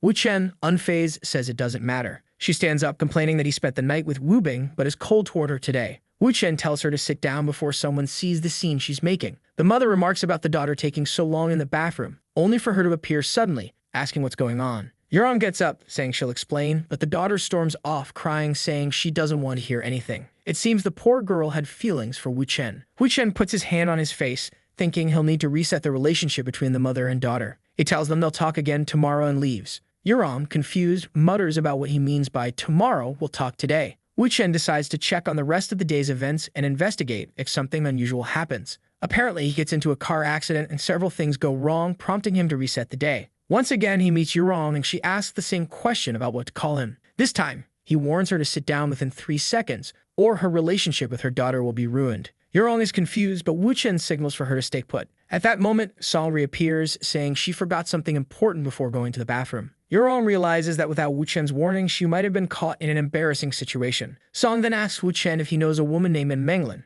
who is extremely famous. She mentions that Menglin wants to sign a contract with both her and Wu Chen. Wu Chen recalls the name Menglin clearly, knowing that in all the lives he's lived, it has always been challenging to develop a good relationship with her. Song asks if she can give his name to Menglin, pleading for him not to refuse because it will help her. However, Yuron tells her daughter that she should be asking her for permission regarding this. Song clings to her mother, insisting she doesn't want to get involved in business matters, she just wants to focus on music and her studies. Yuron agrees but insists that everything must be clear. Song thanks her and tells Wu Chen it's now in his hands. He agrees that she can pass along his number, but emphasizes that he has no intention of becoming a singer. Song promises to call Menglin and leaves. Yuron asks Wu Chen if her daughter will suddenly reappear again. To deflect, Wu Chen says he only mentioned that because it wouldn't look good for her to throw herself at him in public. She laughs, calling him a fortune teller. He asks what prediction she wants, but she gets flustered and tells him to forget it. Wu Chen then gets up, telling her to let her daughter know that if she wants to discuss music, she can just send a message. He excuses himself, saying he has something important to do.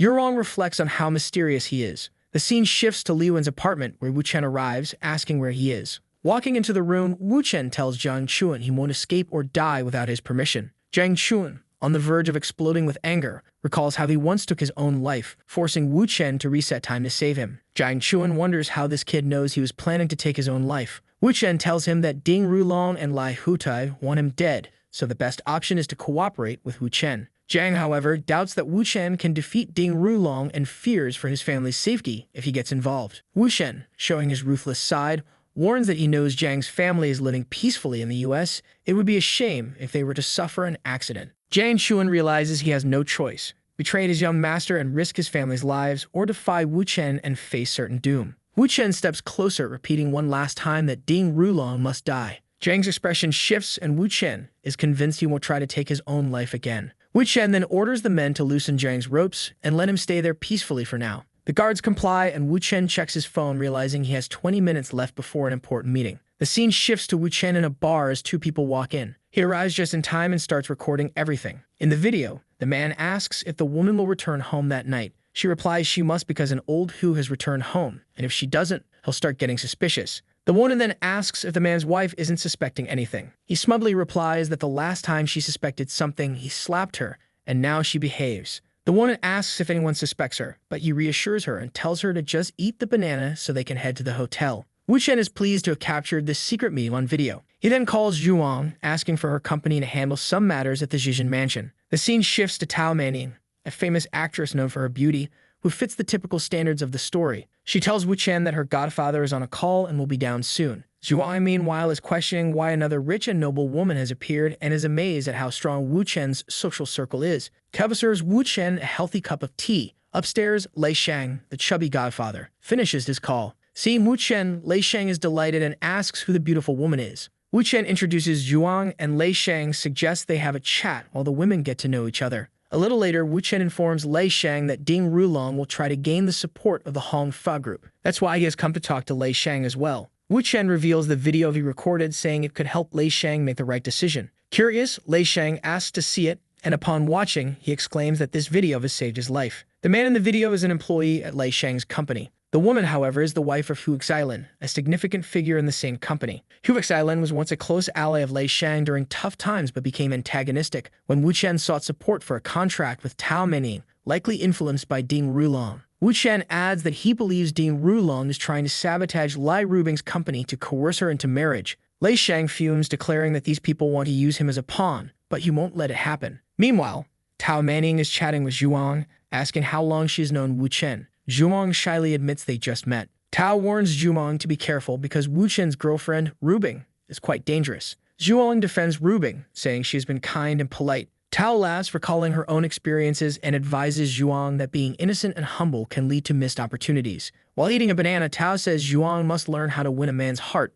It's not just about cooking. Zhuang blushes, and Tao promises to teach her more later. At that moment, Tao announces that someone is calling for Lei Shang. The camera shows Hu Xilin, the cuckolded husband, whose wife was in the video. Lei Shang tells Wu Chen that Hu Xilin wants to meet with him, though he initially refused. Lei Shang asks what they should do with the video. Wu Chen suggests showing it to him. Lei Shang is hesitant, but Wu Chen assures him it's fine since they aren't directly involved. Wu Chen also notes that Hu Xilin has had his share of affairs. He explains that Hu Xilin and his wife signed a prenuptial agreement where infidelity by either party forfeits all rights. Wu Chen's deep knowledge of even marriage contracts impresses Lei Shang. Lei Shang remarks that a video like this is worth at least 1.5 billion of valuable leverage. Wu Chen advises Lei Shang not to reveal that Wu Chen provided the video. If Hu Xilin becomes a strong ally, Lei Shang's chances of inheriting the company increase significantly. Lei Shang acknowledges the tactic as borderline blackmail but agrees to handle it diplomatically, presenting it as friendly advice. Lei Shang thanks Wu Chen and tells his staff to let Hu Xilin in. As Hu Xilin enters, he notices there are other guests and offers to wait downstairs.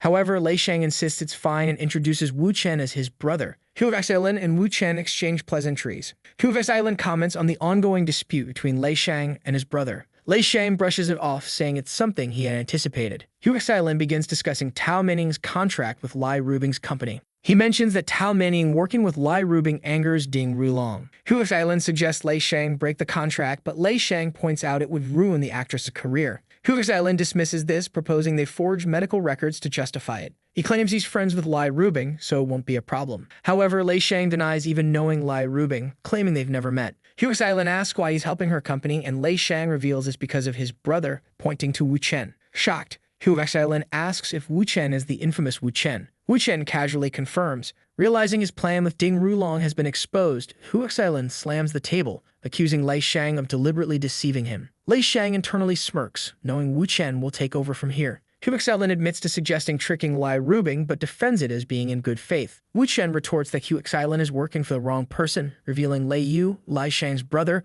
caused a car accident 10 years ago to seize control of the company. Wu Chen warns that evidence is being collected and Lei Yu will soon be imprisoned. Wu Chen shows Hu Xilin a video of Zhu Habo, Lei Yu's ally, in a compromising situation. The video suggests Zhu Habo and his lover plan to strip Hu Xilin of his assets, so he better act fast. Lei Shang advises Hu Xilin to divorce his wife, take another of his partners abroad, and recover his properties using the video. Hu Xilin, stunned by how they know about his other affairs, is speechless. Wu Chen warns that after Lei Yu, Zhu Habo is next in line to face consequences. Though initially enraged, Hu Xilin thanks them for exposing the truth. Wu Chen assures him that it's all just brotherly advice. Lei Shang admires Wu Chen's conversational skill, noting how he deftly manipulates the situation. Suddenly, Lei Shang receives a call from Ding Rulong, which he puts on speakerphone. Ding Rulong asks if Lei Shang is free for a meeting tomorrow. Lei Shang asks if Ding Rulong is heading to Donghai tomorrow, to which Ding Rulong confirms, suggesting a confidential location. Lei Shang declines, questioning why Ding Rulong wants to meet him when he's already spoken with Lei Yu.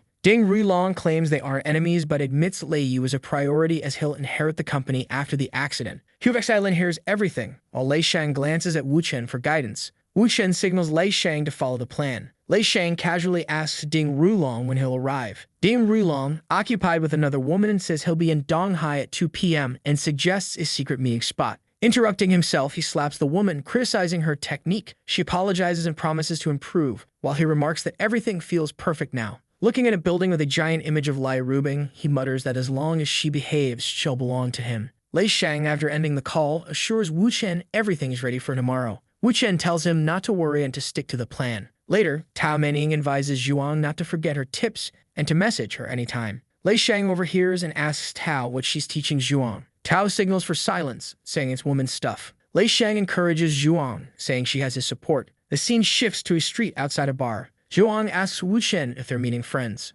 Wu Chen, deep in thought, recalls a significant event he foresaw.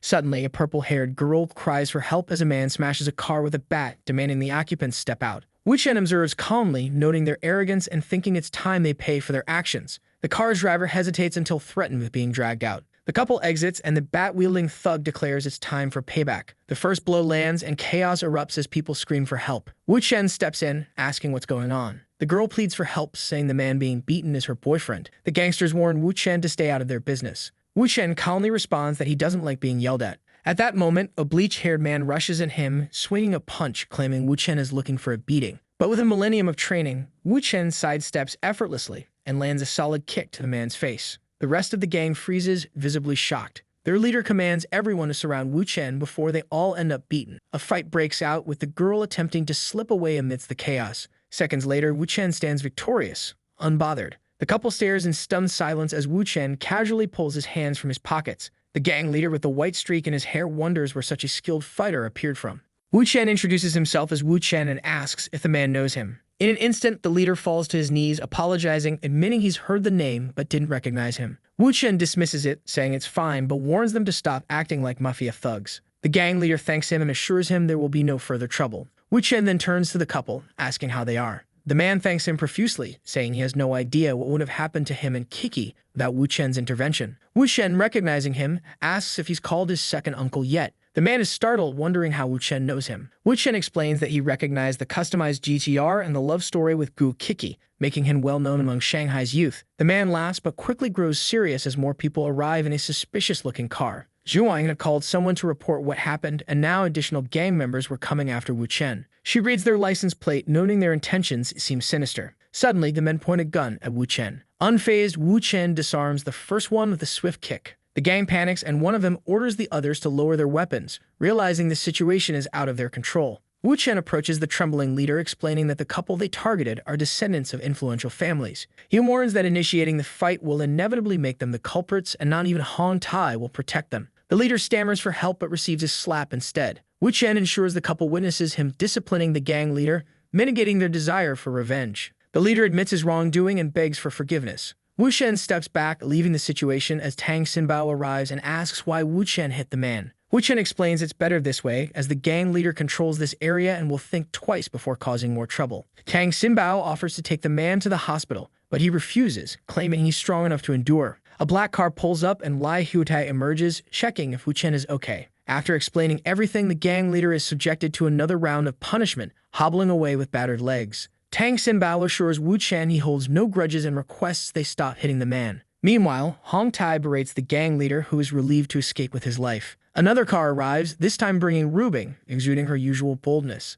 Ignoring her brother, she strides up, pulls out a gun, and presses it against the gang leader's forehead, demanding to know how he dared point a gun at her man. Even Wu Chen is taken aback by her intensity. Tang Xinbao cautions her, saying things are escalating too far. Hude pleads with her not to shoot, but she fires, grazing the side of the man's head. Ruby asks her brother why he's protecting someone who nearly killed Wu Chen. Her brother tries to explain the misunderstanding, but Rubing drops the gun and kisses Wu Chen passionately. Wu Chen, surprised, asks if she really rushed over to save him. Rubing admits she lost her mind when she heard someone aim a gun at him. He laughs, and she confesses her fear of never having a child with him. Wu Chen remarks that it's just like her to think that way. Rubing then instructs her brother to take Tang Xinbao to the hospital and look after Zhuang, calling her Wu Chen's woman. Her brother is baffled, wondering why Zhuang is Wu Chen's woman when Rubing is supposed to be with him. Meanwhile, the bewildered couple reflects on how cool Rubing is. Rubing turns to Wu Chen, stating that tonight no one will disturb them. Wu Chen agrees, saying he will follow her lead. In the bedroom, Rubing explicitly tells Wu Chen there will be no safety measures tonight. Wu Chen simply replies that he's there to obey. The next morning, Hude informs Wu Chen that he stayed with Xinbao at the hospital until he was discharged. Xinbao, however, insists on thanking Wu Chen in person. Wu Chen barely has time to process when Xinbao enthusiastically expresses his gratitude. Rubing takes over hosting duties as Wu Chen steps out to take a call. The call is from Rubing's father, who bluntly asks about the rumors of Wu Chen having another woman besides his daughter. Wu Chen calmly admits it, acknowledging the father's reliable information network. Rubing's father, furious, demands to know how many women Wu Chen has. Wu Chen calmly responds to Rubing's father, saying he has a few women, but insists it's not important since he's focused on handling the Tang Xinbao situation. Rubing's father, clearly baffled by the complexities of modern relationships, sighs and decides to let Wu Chen handle Tang Xinbao however he sees fit. After hanging up, Wu Chen assures Rubing that everything is under control. Rubing, curious, asks what her father wanted. Wu Chen downplays it, saying it was just a concerned father asking about his daughter and her relationships. Understanding the situation, Rubing smirks, realizing Wu Chen managed to navigate the conversation smoothly. Wu Chen assures her he'll do everything for her. The scene transitions to Zhuang, dressed as a maid, bringing a plate of neatly cut fruit to serve to the group. Wu Chen grabs her arm and asks what she's doing. Zhuang shyly explains she just wants to be useful to him. Wu Chen questions if being useful means serving food and water, to which she responds that she could cook for him as well. A bit awkwardly, Wu Chen tells her there's no need for that. Rubing, watching the scene, is visibly surprised. Zhuang insists she doesn't mind and actually feels good helping out. Rubing agrees there's no problem with it and suggests they both cook together. Wu Chen chuckles at the idea of Rubing cooking, and Zhuang tries to stop her from helping this time. Rubing decides to let it slide but promises to prepare something extraordinary next time. Just then, Tang Ximbao approaches Wu Chen. He bows and earnestly asks Wu Chen to teach him martial arts, admitting he used to think it was all fake. After witnessing Wu Chen's fight, he's convinced it's real and wants to become strong too. Before Wu Chen can respond, Ximbao excitedly declares he's willing to pay any price and endure any training. Wu Chen agrees but reminds him that he just got out of the hospital and needs to rest first. Once he's fully recovered, they'll talk about training. The scene shifts to the airport, where Ding Rulong arrives, immediately calling Rubing. When she answers, he invites her to dinner, claiming it's the perfect moment. She bluntly tells him to go to hell. Undeterred, Ding Rulong warns that if she doesn't come to him, he'll come to her personally. Rubing coldly replies that if he does, he'll die, then hangs up. Staring at his phone, Ding Rulong mutters that he'll see how long she can keep up this defiance. Back with Hu Te, he expresses concerns that if Ding Rulong enters the city, it could escalate quickly. Wu Chen reassures him not to act impulsively, as everything is already planned.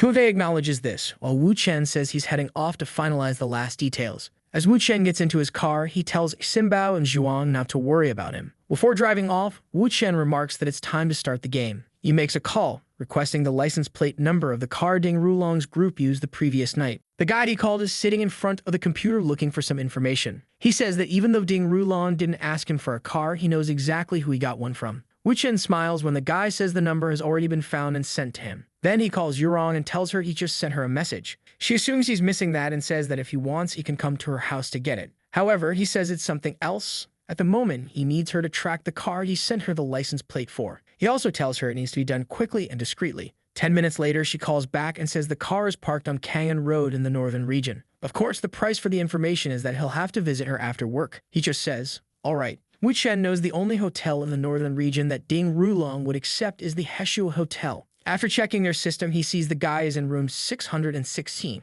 and it's time to send a gift. Getting out of bed, Ding Rulong wonders why a 5-star hotel is having a blackout. Another worker shows up and informs the young master that the water has also been cut off. Then the hotel manager comes to apologize, explaining they're experiencing strange issues, but they'll fix everything soon. Ding Rulong plans to leave anyway because of a meeting with a chubby guy, but he still asks if things will be fixed by dinner. The manager assures him it will, saying it'll take a maximum of 2 to 3 hours. Back on the street, Wu Chen comments that it's his turn now. Man, he put on gloves and even shoe covers. This guy is clearly ready for action. The only thing missing was that, and he starts looking around. Well, I see he's at Ding Rulong's hotel. After searching a few places, he finds a briefcase under the couch. Our guy already knows all the usual passwords Ding Rulong uses. With the case open, he takes out a laptop and plugs in a USB drive. Inside are all the files he needs to destroy this guy. Even though he already knows most of it, there's so much that copying is easier. Of course, he's armed, but it would be better to handle this without firing a single shot. The data was stolen, and all traces of the intrusion were erased. With the USB in his pocket, he's eager for the day. He meets Ding Rulong. It'll be very interesting. Sometime later, he went to pay Yurong back for her help. As soon as he arrived at her door, she pulled him in. She leans in, saying she doesn't care about anything as long as he surrenders himself to her. He says they can go straight to bed, but she replies it's not enough. He'll have to spend the whole night. Clothes are all over the floor, obviously because everything needs to be washed. It's always good to stay nice and clean. In that position, I'm sure Yurong must be doing some push-ups and sweating a lot. She asked our guy what he said he saved for her. He replies that he already gave her what he had, so to speak. She laughs, and then he gets up and says she'll understand when she checks the USB drive. He tells her to hold on to it for now and not to call him for the next 2 hours because he has something to handle. She says that's fine, he's already done enough work to keep her calm for 2 hours. Back in the car, he calls someone and says he sent over a document. It's Liu Rubing's father, who asks where he got all those photos and videos. Our boy reveals that he stole it from Ding Rulong's laptop. The father is shocked and assumes Wu Chen must have killed the guy to get the files so easily. But our boy explains that the guy is still alive and well, so there's no need to worry. Now all the preparations were complete. They just needed to make sure Hu Te didn't find out that Ding Rulong was there. The father thanks him and Wu Chen smiles, saying everything is going according to plan. Meanwhile, in another location, some guys greet our boy and invite him in. It's a surveillance room with several cameras installed at Lei Sheng's house. At this moment, Ding Rulong is asking Lei Sheng why he's choosing to live in hiding in Dongai. The chubby guy responds that Ding must already know about his family problems. There were things beyond his control. Ding Rulong asks if he's really so afraid that their father chose the elder brother. He insists Lei Sheng should understand that such decisions depend on one's power. But the chubby guy says people need to recognize their own capabilities. All the family's power was already in his brother's hands, so he gave up. However, Ding Rulong says that if he had truly accepted his fate, he wouldn't have requested this meeting. Listening to the conversation, Wu Chen is pleased that things are going exactly as he wanted. He then sends the butler to serve some snacks and tea to the two of them. At that moment, a woman enters, saying the tea he requested has arrived. Apparently, this was the signal for Lei Sheng to realize Wu Chen was there. The chubby guy then says that regarding the issue of Tao Menning supporting Leah Rubing's company, he won't be able to terminate the contract. Ding Rulong asks how much the contract is worth and what Lei Sheng wants to make it happen. Lei Sheng explains that his relationship with Mr. Lai, Leah Rubing's father, is as important as his relationship with Ding Rulong. Because of that, he doesn't want to face retaliation from their family. Ding Rulong demands that he speak more clearly, and the chubby guy says that, unfortunately, he can't go against Leah Rubing, her two brothers, and the entire Liu family. At that, Ding Rulong asks if Lei Sheng would agree if he made Lei Yu, the elder brother, end up in prison or die in an accident. If the brother completely disappeared, Lei Sheng would undoubtedly become the new heir of the Liu family. Lei Sheng immediately asks if he's serious about this. Ding Rulong reassures him, saying that while they aren't that close, he guarantees things will change. Lei Sheng asks if he's really saying that in exchange for terminating Tao Menning's contract, he'll kill his elder brother. Ding Rulong confidently states that he guarantees it. While Lei Sheng may not know this, he's someone who can make anyone in this city disappear. Wu Chen smiles, saying this is exactly what he needed Ding Rulong to say. Lei Sheng smiles and remarks that he's heard Mr. Jing is a man of his word, so they should enjoy more tea. The more they talk, the more Lei Sheng is enjoying getting to know him. Ding Rulong asks if the decision is made, and the chubby guy says that for today, the contract won't be terminated. The man gets angry, but Lei Sheng quickly explains that the contract needs to be ended gradually. They would wait for a conference in 2 days, then file a lawsuit against Rubing. In 2 months at most, the contract would be nullified. The accusation Tao Menning planned to make was that Rubing's products were of poor quality and caused her to develop acne all over her face. At that moment, Ding Rulong smiles and says the plan is perfect, exactly what he wants. They toast, saying everything is now ready. Later, the chubby guy reports that Ding Rulong has left and that the plan went exactly as they wanted. Our boy smiles, saying it's now time to deliver this video to Lei Yu, the elder brother. Meanwhile, he's receiving messages from Yurong on his phone, saying she misses him. This woman has our boy wrapped around her finger. None of the others even have a chance to enjoy his attention. Our boy says he'll take his friend to meet someone new. The door opens and Yurong invites him in. He introduces Lei Sheng and Miss Tao Menning. Apparently, the guy already knows her and says he didn't expect her to be Wu Chen's new friend. She smiles and he remarks that it's interesting to know they're friends. However, she cuts him off, saying that friend isn't the right word for their relationship. Lei Sheng, confused, wonders why Wu Chen brought him to meet someone who isn't his friend. Was he trying to get him to help with something? Then she clings to our boy, saying he's not her friend, he's her man. The chubby guy is sweating nervously, wondering if Rubing knows about this. Our boy tells her to tone it down a bit, and she replies that if she could, she'd announce their love to the whole world. Tao Menning and Lei Sheng sit down. Our boy says he called him there because of some business and wants to know if he's interested. Tao Menning hands over some documents, saying they contain information on how to bring down Ding Rulong. The chubby guy sees the documents and realizes they detail how Ding Rulong conducts his business and manages his wealth. The chubby guy is ready to agree, but our boy advises him to think carefully. After all, this plan will take at least a year to completely destroy Ding Rulong and his entire family. Lei Sheng wasn't aware that they intended to bring down the entire Jing family. Wu Chen says the specific details are in the documents. What he wants to know is if Lei Sheng will cooperate with Yurong. He slams the table and says they can count on him since they both want to take down the same people. Wu Chen then says that tomorrow a man named Gu Hubo will come to Dongai so they can discuss everything. Yurong is quietly observing, thinking about how much prestige she'll gain in her group once this is resolved. This will bring in a lot of money, and she's already eager to thank the boy in her own way. Lei Sheng is all smiles, saying they should drink to celebrate their success, but that he receives a call from Hu Tai, saying something urgent has happened and he needs to come over. He immediately stands up and tells the group they can go ahead and celebrate as something's come up. They thank him and say to reach out if he needs help with anything. Shortly after, Hu Tai grabs him by the arm, saying his third uncle is coming to the city tomorrow to handle the Xinbao situation. Xinbao, of course, is the kid Wu Chen saved on the street with his girlfriend. Wu Chen, however, comments that the Xinbao issue is already resolved, meaning the uncle is coming to the city to protect Ding Rulong. Hu Tai asks if this means he won't be able to kill that bastard. Wu Chen says yes, the uncle was sent specifically to prevent him from doing anything. Frustrated, Hu Tai asks what they can do to vent their anger. Even if they can't kill the guy, they need to do something. Wu Chen says he has a plan, though it's not guaranteed. Hu Te agrees, saying he'll do whatever it takes. Wu Chen then whispers the plan into his ear, and Hu Te lights up, saying it's brilliant. Just then, Wu Chen gets a call from Xin Bao, who says his second uncle is also coming to Dongai and wants to meet him. He turns to Hu Te, saying tomorrow is going to be a lively day. The scene shifts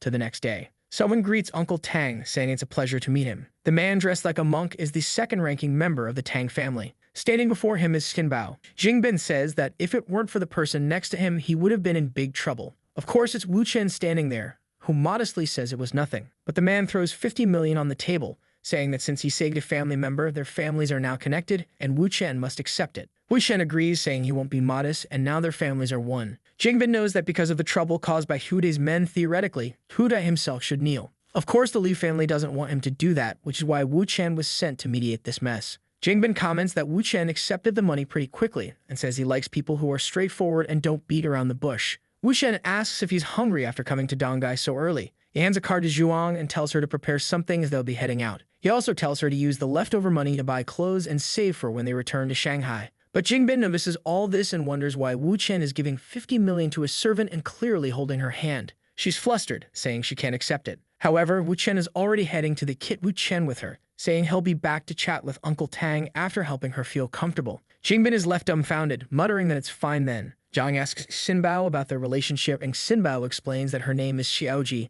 and that Miss Leah Rubing doesn't seem to mind her presence. Jingbin remarks that this Wu Chen is more impressive than he expected. After dinner, in a suite at an entertainment club on Tai Street, Rubing and Wu Chen are there smiling to greet their guests. The man on the right is Sun Yongzhang, an important member of the Li family. They exchange greetings, and Yongzhang says Jingbin has always admired him. Yongzhang asks why he also came to Dongai for what seems like a minor misunderstanding among the younger generation. Jingbin explains that Xin Bao was nearly beaten to death, so of course he had to come and see for himself. Yongzhang brushes it off, saying it wasn't that serious. It was just a misunderstanding caused by Tai Street, and the Liu family would of course compensate for it. Wu Chen interjects, telling everyone to calm down and talk first. Jingbin says he's eager to hear this so-called conversation. The discussion takes place, and Yongzhang covers his face, saying Jingbin might start suspecting something. Even Wu Chen admits he isn't entirely sure what Jingbin might suspect, but he says he did it on purpose. Yongzhang suggests they fake an argument, but Wu Chen says it's unnecessary. Jingbin isn't that important. However, Yongzhang mentions that Ding Rulong is about to arrive, and he doesn't want it to become known that the Jing and Liu families are at odds. Wu Chen says they'll bring the Tang family on board and get them to cooperate with the Liu family against the Jing family. Yongzhang counters, saying those families don't trust each other, making cooperation impossible without trust. Wu Chen smirks, saying what's impossible today will become possible. Yongzhang asks what he plans to do. Wu Chen replies that he doesn't need to know everything, just be present and listen to the conversation. He tells them to head back, and Yongzhang and Wu Chen return to the room. Jingbin notices Wu Chen smiling too much and guesses something good must have happened. At that moment, Rubing runs over to Wu Chen, asking what they were talking about. Wu Chen pulls her close and tells her to guess. Meanwhile, Jingbin is watching closely. He knows very well that Leah Rubing is the woman Ding Rulong is interested in. The poor fool has been rejected for a long time, while she acts like a lovesick teenager around Wu Chen. Suddenly, our boy makes a little hand gesture, calling out Mr. Gu's name. Gu looks a bit confused, but quickly responds. Jingbin keeps observing, noting that Wu Chen seems to have connections with most of the families. Walking down the hallway, Gu Rubo tells Wu Chen that if he ever needs help, he just has to ask. They're brothers, after all. Wu Chen replies that Gu has already helped plenty, which confuses him. He explains that Gu's attitude as a brother is all the help he needed. This makes it clear to Gu that everyone in that room supports Wu Chen. Hu Te then shows up, announcing that Ding Rulong has arrived. Wu Chen gets excited, saying it's time for everyone to follow the rest of the plan. Downstairs at the hotel, a man stops Ding Rulong, asking him to wait a moment. He explains the rules, ensuring everyone is disarmed. Once that's done, the man says they can enter. Rulong looks back and orders the 6 men with him to stay outside. All hyped up, he opens the door, calling out for Leah Rubing, but immediately notices something strange. No one in the room seems to care about him except for Yongzhang, who stands up enthusiastically. He greets Jingbin, who says it must be fate that they met there. Yongzhang introduces Ding Rulong to Guru Ibo. They exchange pleasantries, while Leah Rubing, sitting nearby, is busy fawning over Wu Chen, asking where he got his watch. He says he doesn't know and adds that what he really wants is a new jacket since this one doesn't match his outfit. She suggests they go shopping after dinner to get him whatever he wants. He says that depends on how he feels. Ding Rulong is left wondering who this strange guy is. He reaches out to Rubing, saying it's been a long time since they last saw each other. But she completely ignores him, continuing to play with Wu Chen's hand. Rulong stands there awkwardly, feeling like a fool. Wu Chen asks why he came to Dongai if he seems so uncomfortable there. The elders immediately realize Wu Chen has started throwing shade. Wu Chen questions whether Rulong isn't satisfied after seeing the love he and Rubing share. Rubing tells Wu Chen to start ignoring that weirdo, just like she does. Rulong tries to ask her not to be so harsh, but Yang Zheng slams the table, telling them not to take it too far. Rubing says that if they're unhappy with her and Wu Chen's presence, they'll leave. Angrier than ever, Yang Zheng asks if they're trying to make him lose his temper completely. Hu steps in, asking everyone to calm down, reminding them they have guests. But Rubing warns that if they don't want Wu Chen there, then the two of them will leave, so they'd better stop glaring at him like that. Yang Zheng demands respect, saying he's an elder of the family. This sparks an argument between the two. Meanwhile, Jingbin wonders what kind of spell Wu Chen has cast to make Rubing so infatuated.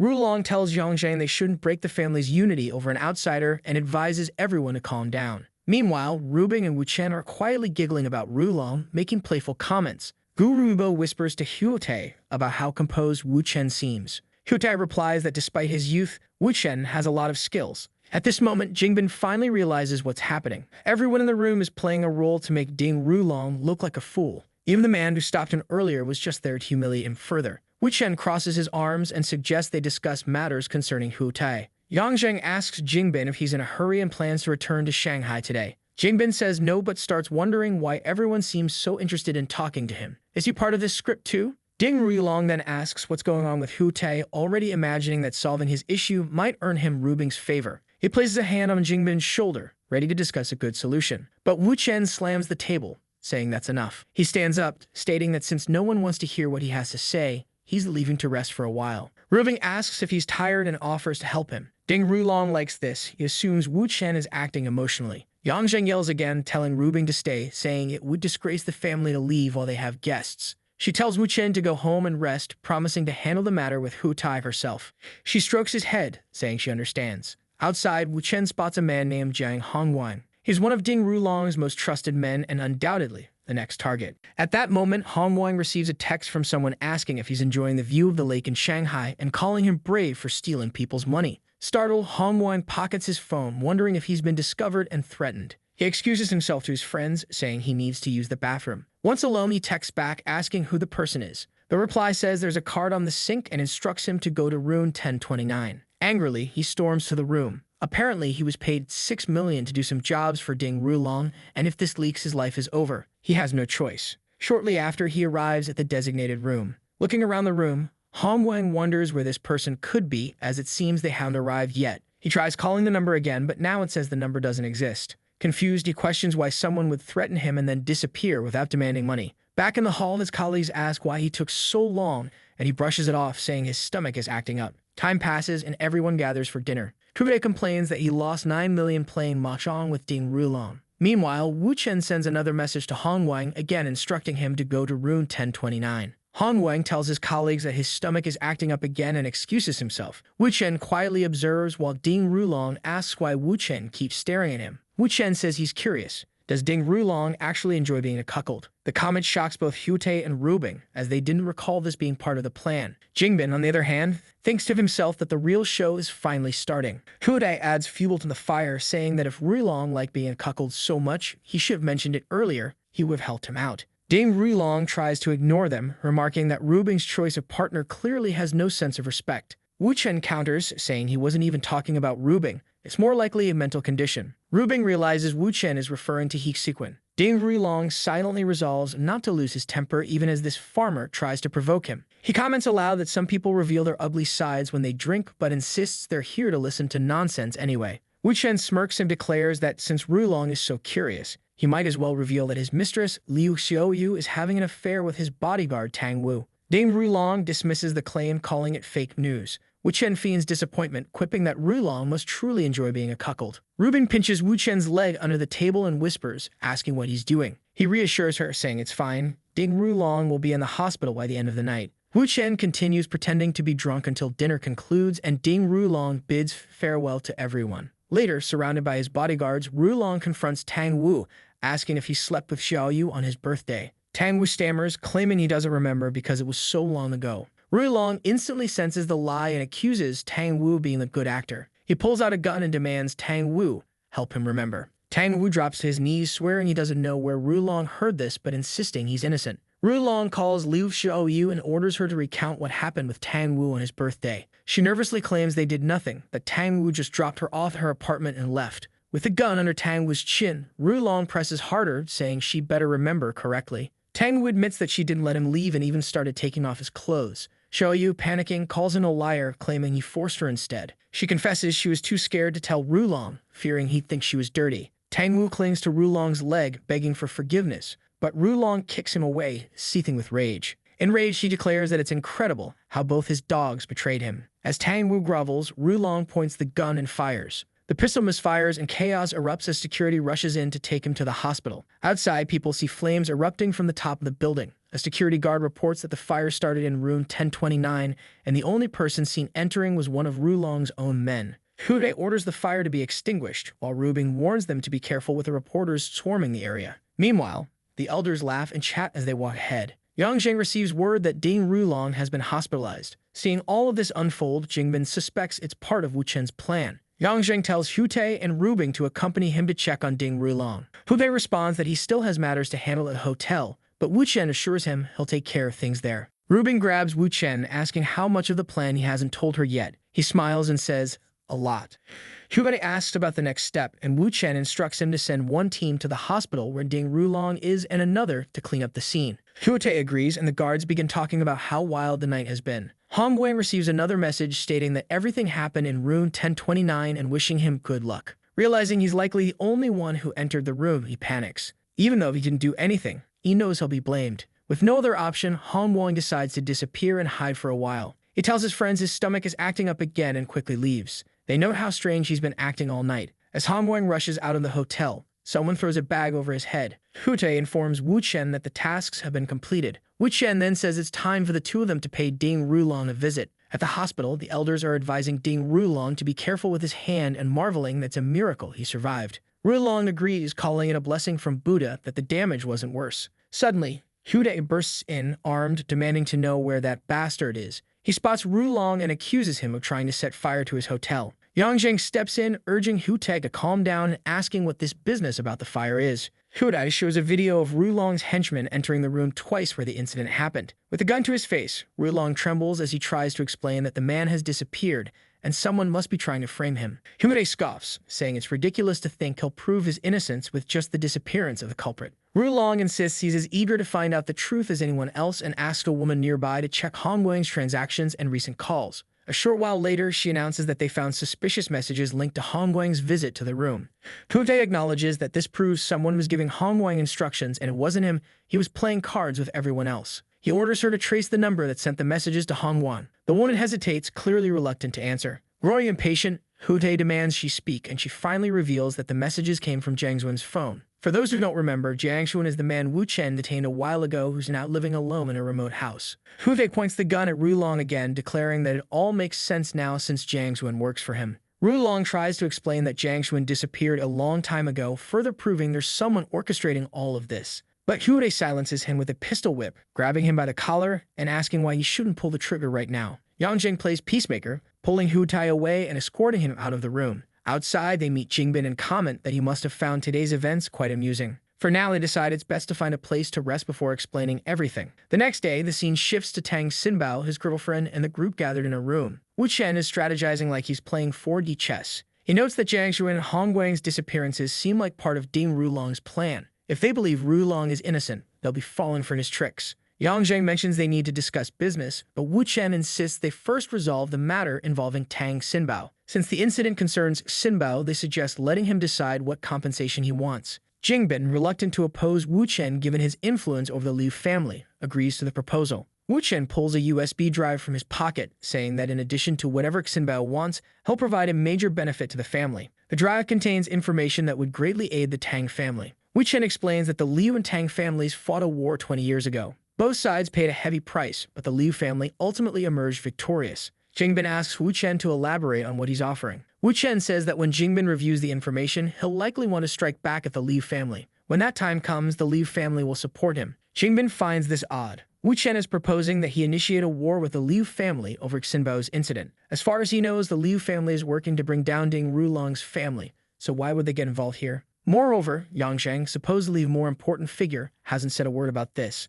Jingbin asks Wu Chen how he can guarantee Liu family support for the Tang family. Wu Chen casually pulls out his phone and makes a call, requesting confirmation from Liu Rubing's father. On the other end, Rubing's father replies that they've already agreed. Wu Chen represents the Liu family and has their full backing. Hearing this, Jingbin no longer doubts the offer. If the head of the Liu family and Yang Zheng both agree, there's nothing more to question. For Jingbin, this proves that the proposed war isn't just Wu Chen's idea, but a decision everyone supports. Rubing's father, meanwhile, reflects that Wu Chen didn't even greet him this time. Still, the chance to destroy two families disrupting his business is too big to pass up. With the USB in hand, Jingbin smiles, saying he never doubted Wu Chen, but needed extra reassurance. He shakes Wu Chen's hand, saying he's lucky to have someone like him around. Wu Chen asks if the deal is sealed, and Jingbin confirms, saying he'll return to Shanghai to share the information with the family elder. Wu Chen then asks about the Xinbao matter. Jingbin dismisses it, calling it a childish accident and nothing to worry about. Wu Chen insists that they can't let the incident with Tang Xinbao slide. If word spreads that the Tang family didn't demand accountability, it would hurt their reputation. This in turn could weaken the cooperation between the Tang and Liu families.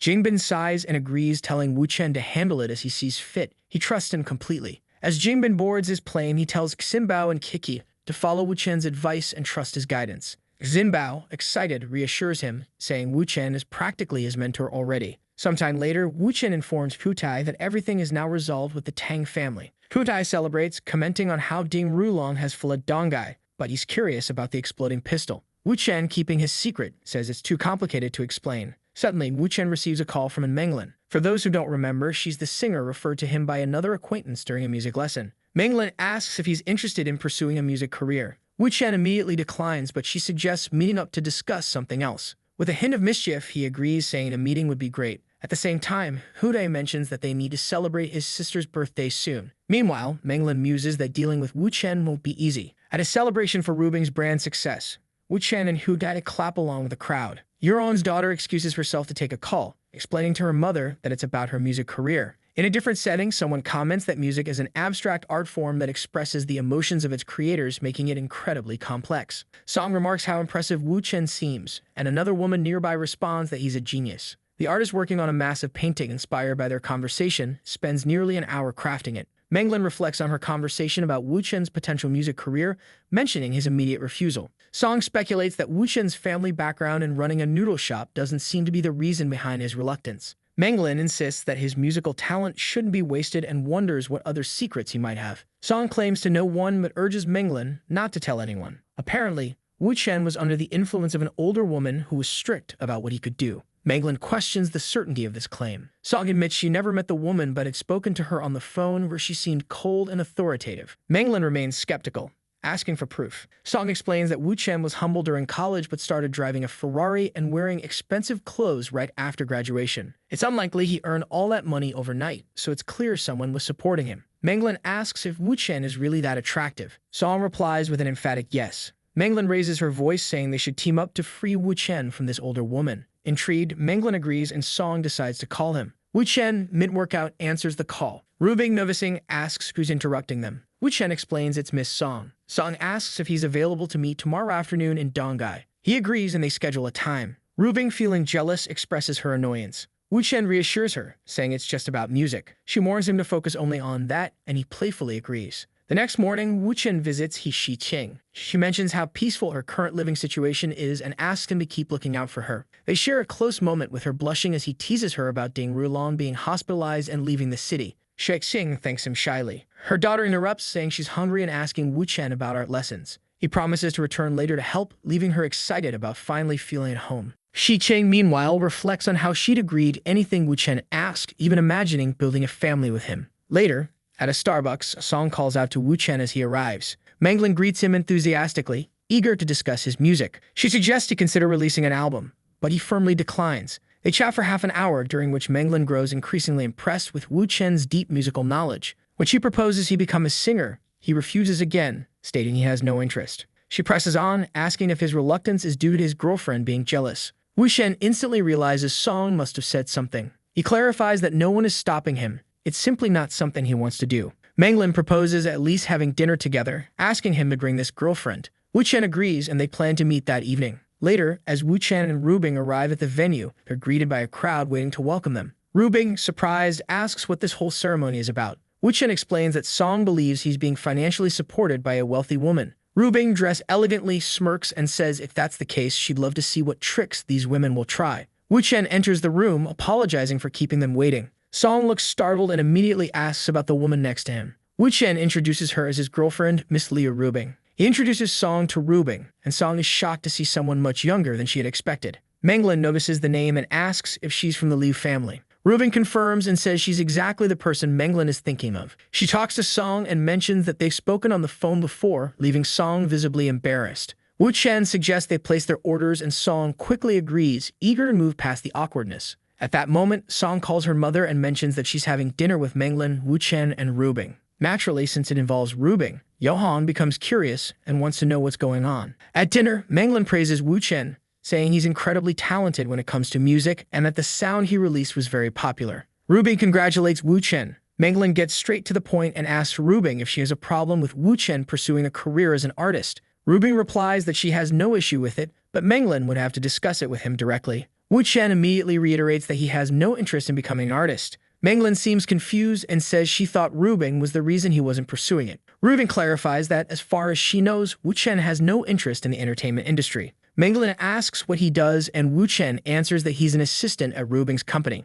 Out of nowhere, Rubing winks at Wu Chen, prompting him to excuse himself to use the restroom. As soon as he leaves, Menglin tells Rubing that she should let Wu Chen pursue a career and start earning his own money. Rubing responds that if she could control him, it wouldn't even be at this dinner. She also points out that Menglin barely knows Wu Chen, but seems very interested in him. Menglin, flustered, claims she's only here to appreciate his talent. Rubing smirks and asks if she plans to appreciate his talent in bed. Menglin becomes visibly embarrassed, while Song is shocked by Rubing's boldness. Menglin questions why Rubing would ask such a rude question. Rubing retorts, asking why Menglin brought so many bodyguards to intimidate them. Song apologizes, admitting it was her idea to bring all the security. Rubing stands up and tells Song to stay quiet because the adults are talking. She turns back to Menglin and demands to know why she's so interested in Wu Chen. Menglin insists it has nothing to do with a romantic relationship. She only wants to sign him for a music career. The two exchange heated words, with tensions rising like they're about to have a Saiyan-level showdown. After much back and forth, Rubing says she doesn't believe Menglin isn't interested in Wu Chen and proposes a bet.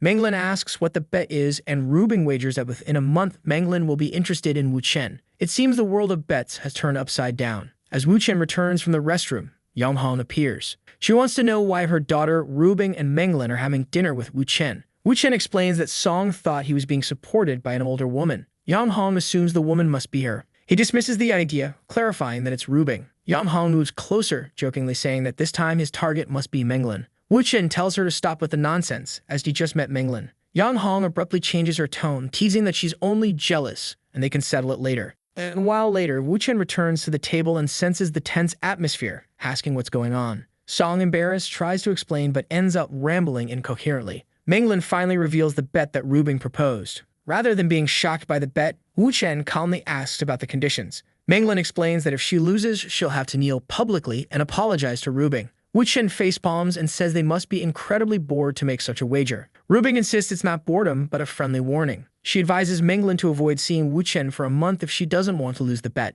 Menglin counters, accusing Rubing of playing games to keep Wu Chen from pursuing a music career. Menglin turns to Wu Chen, saying that even if he doesn't want to be an artist, they can still collaborate through songs, music, and lyrics. She adds that their cooperation will extend only that far, and Wu Chen thanks her for the opportunity. Song, feeling awkward, suggests they eat before the food gets cold. Suddenly, Yeon appears, looking serious and questioning why she wasn't informed about this dinner involving her daughter. Rubing recognizes her as a rival and braces for conflict. Menglin also looks uneasy, not understanding why Song's mother is there. Song hugs her mother, saying it's a surprise. Yeon glances around and comments on Wu Chen's presence, greeting him with a smile. Wu Chen waves back and she remarks that it's a pleasure to see him again. Yeon then asks Song to explain what they were discussing, saying she'll listen, and Song reluctantly mentions the bet.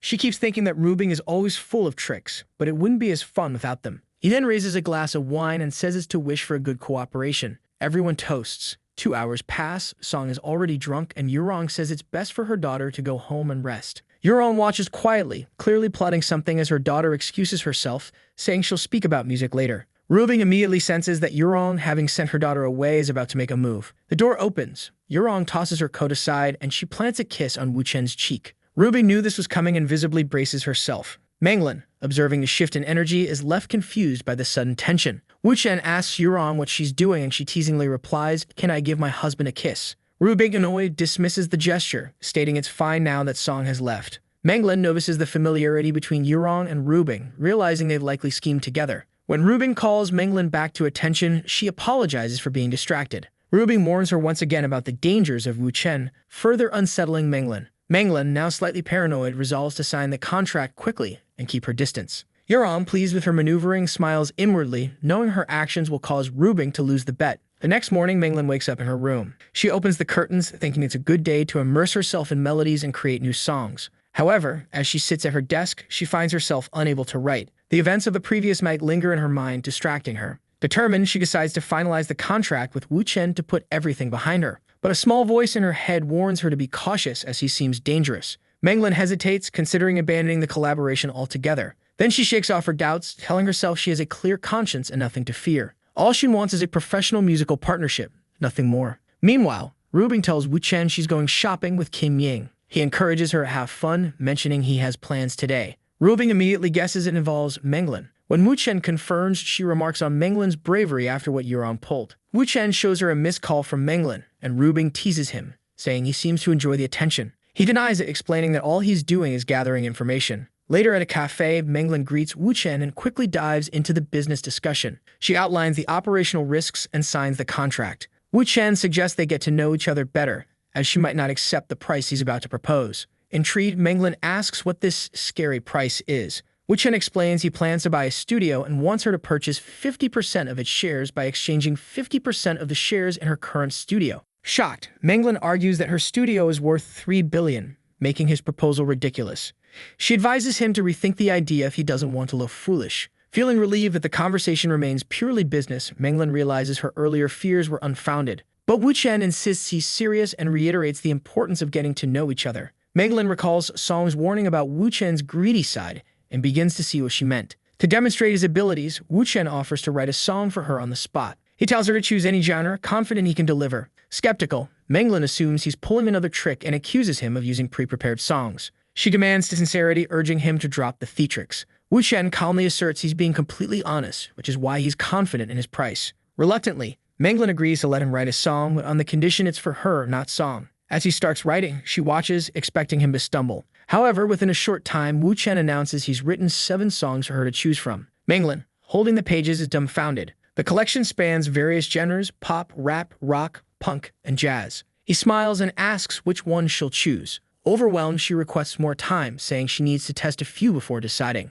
Wu Chen heads to the piano and Menglin, feeling a mix of disbelief and admiration, sings along to the pieces. She sends him detailed feedback, describing how one song evokes childlike wonder, while another energizes her. But Wu Chen is more curious about her final choice. Menglin decides to keep all 7 songs and plans to release an album titled Final Chapter. She leans forward, apologizing for doubting his abilities. Wu Chen asks her to stand up, assuring her there's no need to apologize. They toast the success of the album. As they drink, the conversation shifts to music, instruments, and careers in the industry. Amidst it all, Menglin cautiously asks about his relationship with Miss Rubing. Wu Chen says their relationship is complicated. Menglin responds that it's fine and that's not what she wants to discuss. He asks what it is, and she says she'd like more of his time to practice the songs. It might take part of the night, considering there are 7 songs to go through. He agrees, and she sits down at the piano. As she starts playing, she makes a mistake, and he comes over to correct her. While he's standing beside her, she imagines herself calling his name and giving him a kiss on the cheek. She feels like they're already in bed, but it turns out it was just her imagination. She apologizes for kissing him on the cheek, saying she drank too much.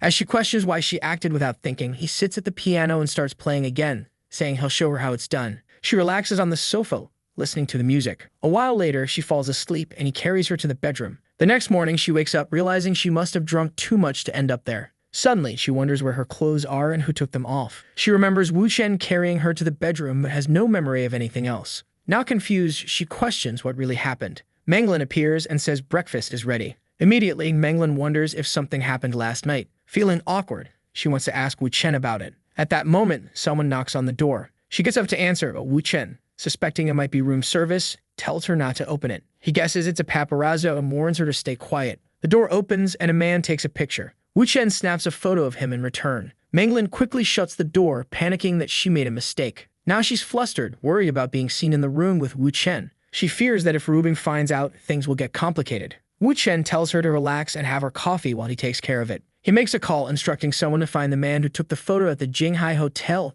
and ensure the images are deleted. He reassures Menglin, saying the man won't leave Dongai. Grateful, she joins him for breakfast. An hour later, Hu Dai calls to report that they've found the man, but there's a problem. Hu Dai, stepping on the man, says the photo has already been sent. It turns out the man works for Wave Studio, and Hu Dai asks what they should do next. Hearing the studio's name, Menglin panics, realizing they must have followed her to Dongai. Wu Chen knows the studio's owner, Peng Wei, who is known as the top paparazzo in China. After rising in the industry, Peng Wei partnered with foreign entities and now leads one of the most influential entertainment groups, Wave Studio, rivaling Hejiang Group. Wu Chen understands that this group will likely use the photo to create a scandal. Unfortunately for Peng Wei, he doesn't realize who he's dealing with. Peng Wei receives a call, asking who's on the line. Wu Chen tells him he's just seen the photo and questions why Peng Wei is asking. He orders Peng Wei to delete the image, warning that bad things will happen otherwise. Peng Wei laughs off the threat, assuming Menglin is trying to handle the situation herself. Wu Chen calmly repeats that he doesn't want the photo going public. Peng Wei, oblivious to who Wu Chen is, dismisses him rudely.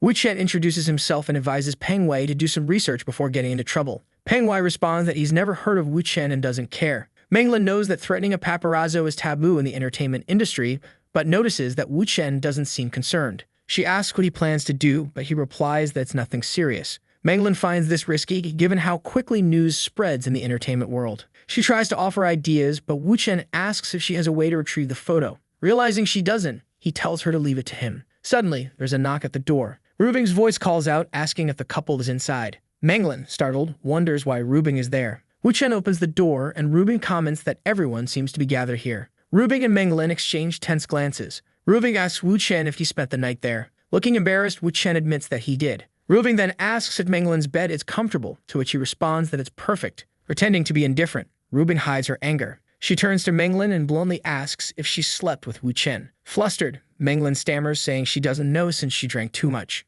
Rubing demands a straight answer. Still stumbling over her words, Menglin fails to explain herself. Wu Chen steps in, stating that there's another bedroom in the suite and he slept there. Rubing replies sarcastically, saying, "Well, that sounds boring then." Menglin thinks to herself that despite Wu Chen's complex relationships, she doesn't believe he would lie about something like this. Rubing, however, can sense from Menglin's reaction that while they didn't sleep together, something happened. Rubing asks Menglin if she's won the bet yet. Menglin denies it, deciding not to mention the kiss on the cheek, which she considers insignificant. Rubing smirks, knowing her goal was to undermine Menglin's confidence in this argument. If Menglin were ever to become involved in Wu Chen's tangled relationships, she'd inevitably be beneath Rubing in the hierarchy. Feeling victorious, Rubing declares that the bet stands. Menglin then mentions something important has happened. She explains the paparazzi situation and the potential scandal involving her and Wu Chen. Rubing asks what Wu Chen plans to do. He calmly replies that he's already handling it. Satisfied, Rubing changes her expression and says she won't intervene if he has it under control. Menglin finds this strange, since if the news leaks to the media, Rubing's reputation would also take a hit.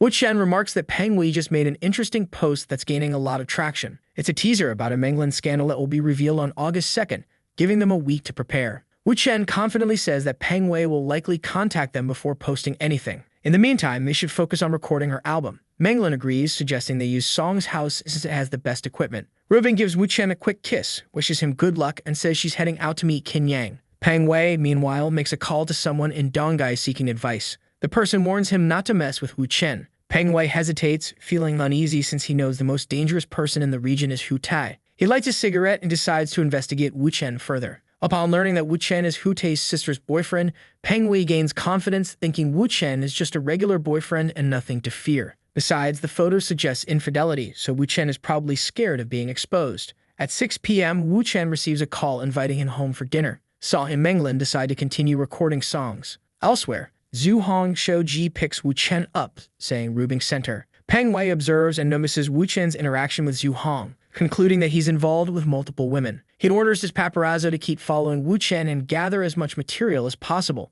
Wu Chen enters the venue and remarks how full it is of familiar faces. Rubing receives a call informing her of a suspicious photographer near her house. Wu Chen adds that he saw similar individuals at the restaurant earlier. She orders them to detain the paparazzi and bring them to her. Shortly after, both paparazzi are immobilized. Wu Chen says they only need to wait for Peng Wei to call. Rubing asks if Peng Wei is behind everything, and Wu Chen confirms. Peng Wei eventually calls, asking to speak with Wu Chen one-on-one. Wu Chen dismisses the request, saying he's enjoying dinner and isn't interested in leaving. Peng Wei retaliates, calling Wu Chen a gigolo who clings to powerful women and warns that his life will be ruined. Wu Chen doesn't react, and Rubing decides to accompany him to the meeting. However, Wu Chen explains that it's unnecessary. They just need patience. Rubing asks if it's really that simple to control Peng Wei. Wu Chen replies that it depends on how extraordinary the people involved are. The women, curious, smile, eager to hear how they can help. Rubing, sensing a plan, urges him to explain. Wu Chen suggests Qin Ying, Qian Qian, and Xiaoji each give him a kiss. Rubing demands to know her role, only for Wu Chen to ask her to take the photo. She's incredulous, but eventually agrees. The scene unfolds as each woman plants a kiss on different parts of Wu Chen's face. Rubing questions the purpose of the stunt. Wu Chen leans in and whispers his plan to her. The scene shifts to Qin Yuan tea house, where Peng Wei demands Wu Chen release his men. Wu Chen insists that he'll only consider it if Peng Wei shows some sincerity. Peng Wei lays photos on the table and taunts Wu Chen, asking if he wants Rubing to see these pictures. Wu Chen counters, stating there's nothing between him and Menglin. Peng Wei points to the photos, claiming they tell a different story. Wu Chen pulls out his phone and asks if Peng Wei would prefer another kind of story, showing him the photo with all the women kissing him. Peng Wei, assuming Wu Chen is reckless and cheating on Rubing, can't understand why he's so bold. Wu Chen challenges Peng Wei, asking which photo Rubing would prefer to see, the one Peng Wei took or the one on his phone. Before Peng Wei can answer, Wu Chen sends the photo to Rubing. Peng Wei panics, warning Wu Chen about the consequences of exposing himself. Wu Chen ignores him and sends a voice message asking Rubing if she saw the photo he just sent.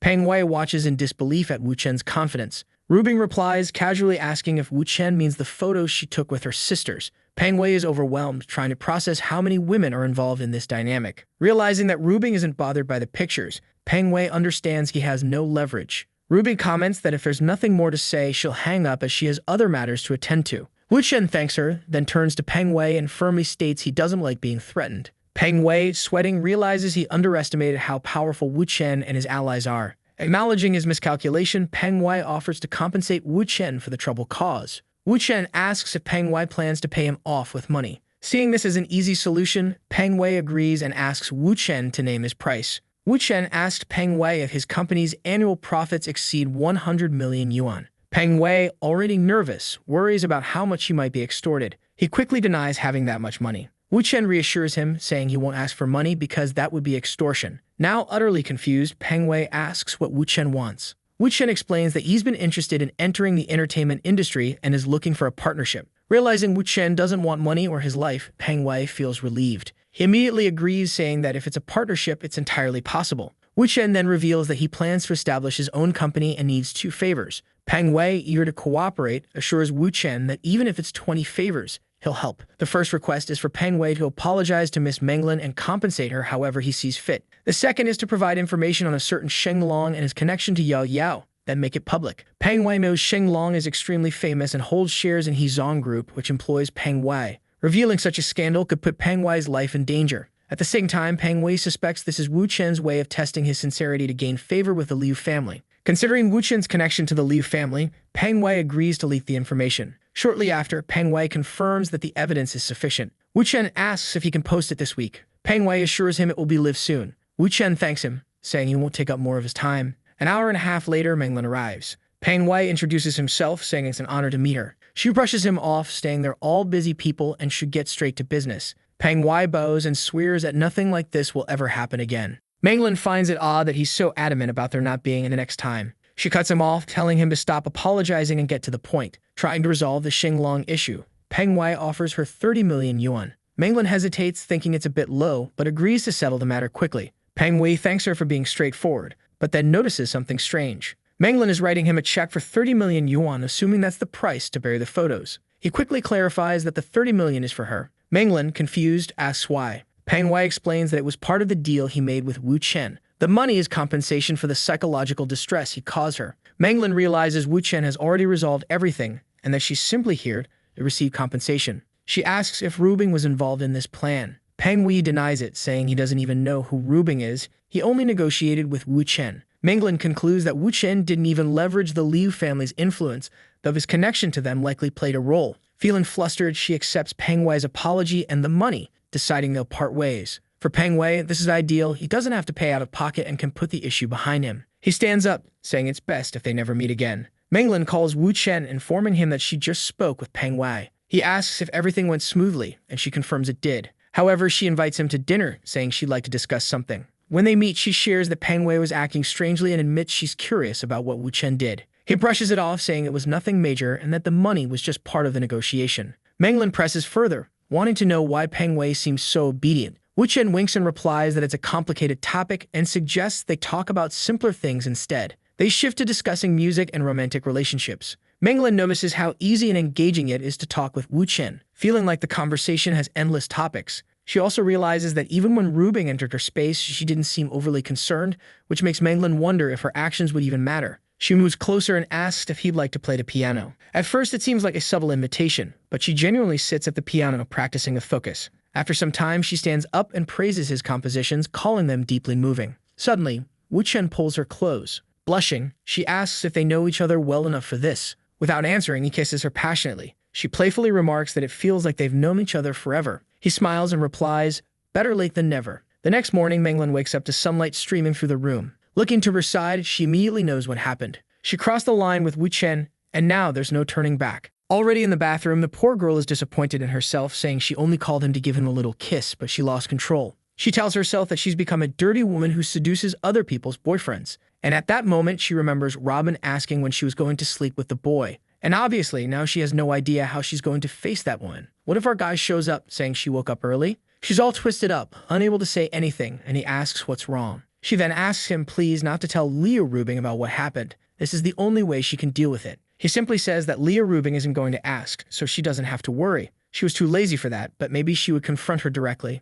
Menglin is startled at the thought of being confronted. However, she then thinks that maybe it would be easier. She can just lie and say nothing happened, since Robin has no evidence. Wu Chen smiles and asks if she's scared. Man, she gets closer, gives him a little kiss, and says no. What's this? It's already the second round of the intense combat, and she says she's heading back to Shanghai after that afternoon. He wants to know why the rush, and she says it's to finish the album soon. She also mentions that she'll need his help with some parts, to which he replies that he'll meet her in a few days. 3 days later, we're in Rubing's office. With Menglin on the phone, he asks what's going on with this whole business of the music files leaking. She apologizes, saying it's all her fault, but he just wants to know how it happened. Rubing already shows him the posts online. While Menglin says it's spreading too much, she's trying to delete them but can't control it. He asks who she sent the files to. She explains that she recorded numerous versions and sent them to everyone in the company, the music tutors, writers, managers, and even other singers. Now I get it. The music leaked. I thought it was something Wu Chen had written that got out. He says it seems like it was an internal issue in her company, so there's no need to panic because he'll be in Shanghai soon.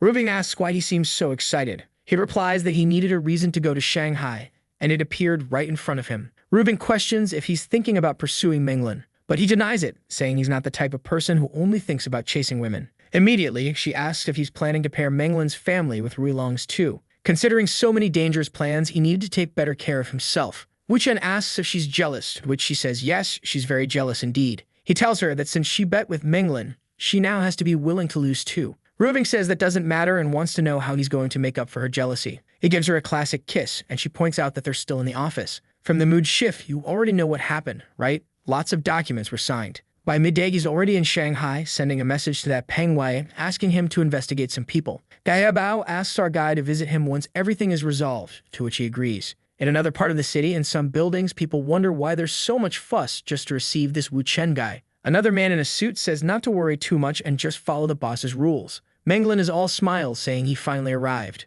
The guys behind her are laughing, saying they thought he'd be an experienced man, not so young. However, she turns and orders them to go greet him right away. Everyone bows to our guy, who gives them a little wave and says they can talk upstairs. In her office, he asks how the situation is and if she's found anything. She replies that after checking the cameras, there are currently 5 suspects. He compliments her efficiency, but she adds that she hasn't detained anyone yet as they're all relatively famous, which could cause problems. He tells her not to worry as he already knows who the culprit is. On the computer, a man named Su Lei, 31 years old, who worked as an online singer, appears. Right away, Wu Chen says it's this guy and that they should go get him. However, Menglin says she's the one who interviewed this guy when he joined the company, and in 2 years he became a manager, so it's impossible for it to be him. She at least needs to know why our guy is so sure it's him. Wu Chen says it's hard to explain, but they can call the guy and make him confess. Shortly after, Su Lei shows up, asking if the boss is looking for him. Menglin simply says that Professor Chen Wu had some questions for him. With a dumbfounded look, he glances to the side. And right away, Wu Chen tells him that he can either confess voluntarily,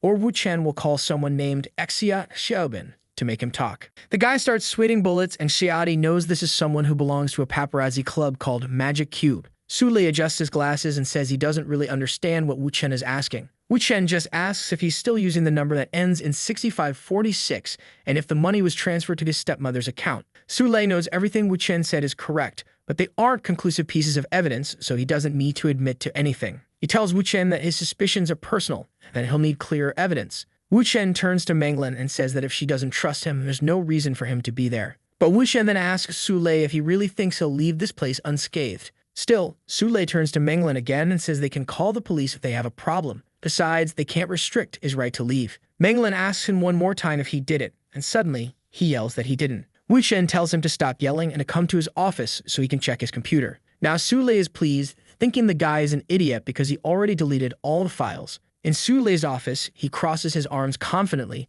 saying Wu Chen can look at whatever he wants. As soon as Wu Chen starts checking, he praises Sule for successfully deleting everything. But Sule says to stop making things up because there's no evidence left. At this point, Menglin asks Wu Chen what they're going to do. Our guy starts working his magic with his 1,000 years of hacking skills, telling her not to worry. 20 minutes pass and she asks what he's typing. The man says he wrote his own program to recover the files, truly a programmer. As soon as the program runs, he looks at Sule and asks why they don't take a look at this email. At that moment, Sule collapses to the floor, begging for forgiveness and claiming it wasn't intentional. Menglin, now furious and radiant, calls the guards. Sule is then escorted out. She tells Wu Chen that now they know who leaked the audio files, but how are they going to deal with everything already on the internet? He explains that the only way to handle it is to take advantage of the current buzz around the songs and release the album quickly. She agrees that it makes sense, but also wants to know how he figured out who the culprit was. He simply says he asked Peng Wei to investigate since he had a contact at another paparazzi agency. Then he reveals that he'll also be recording track today,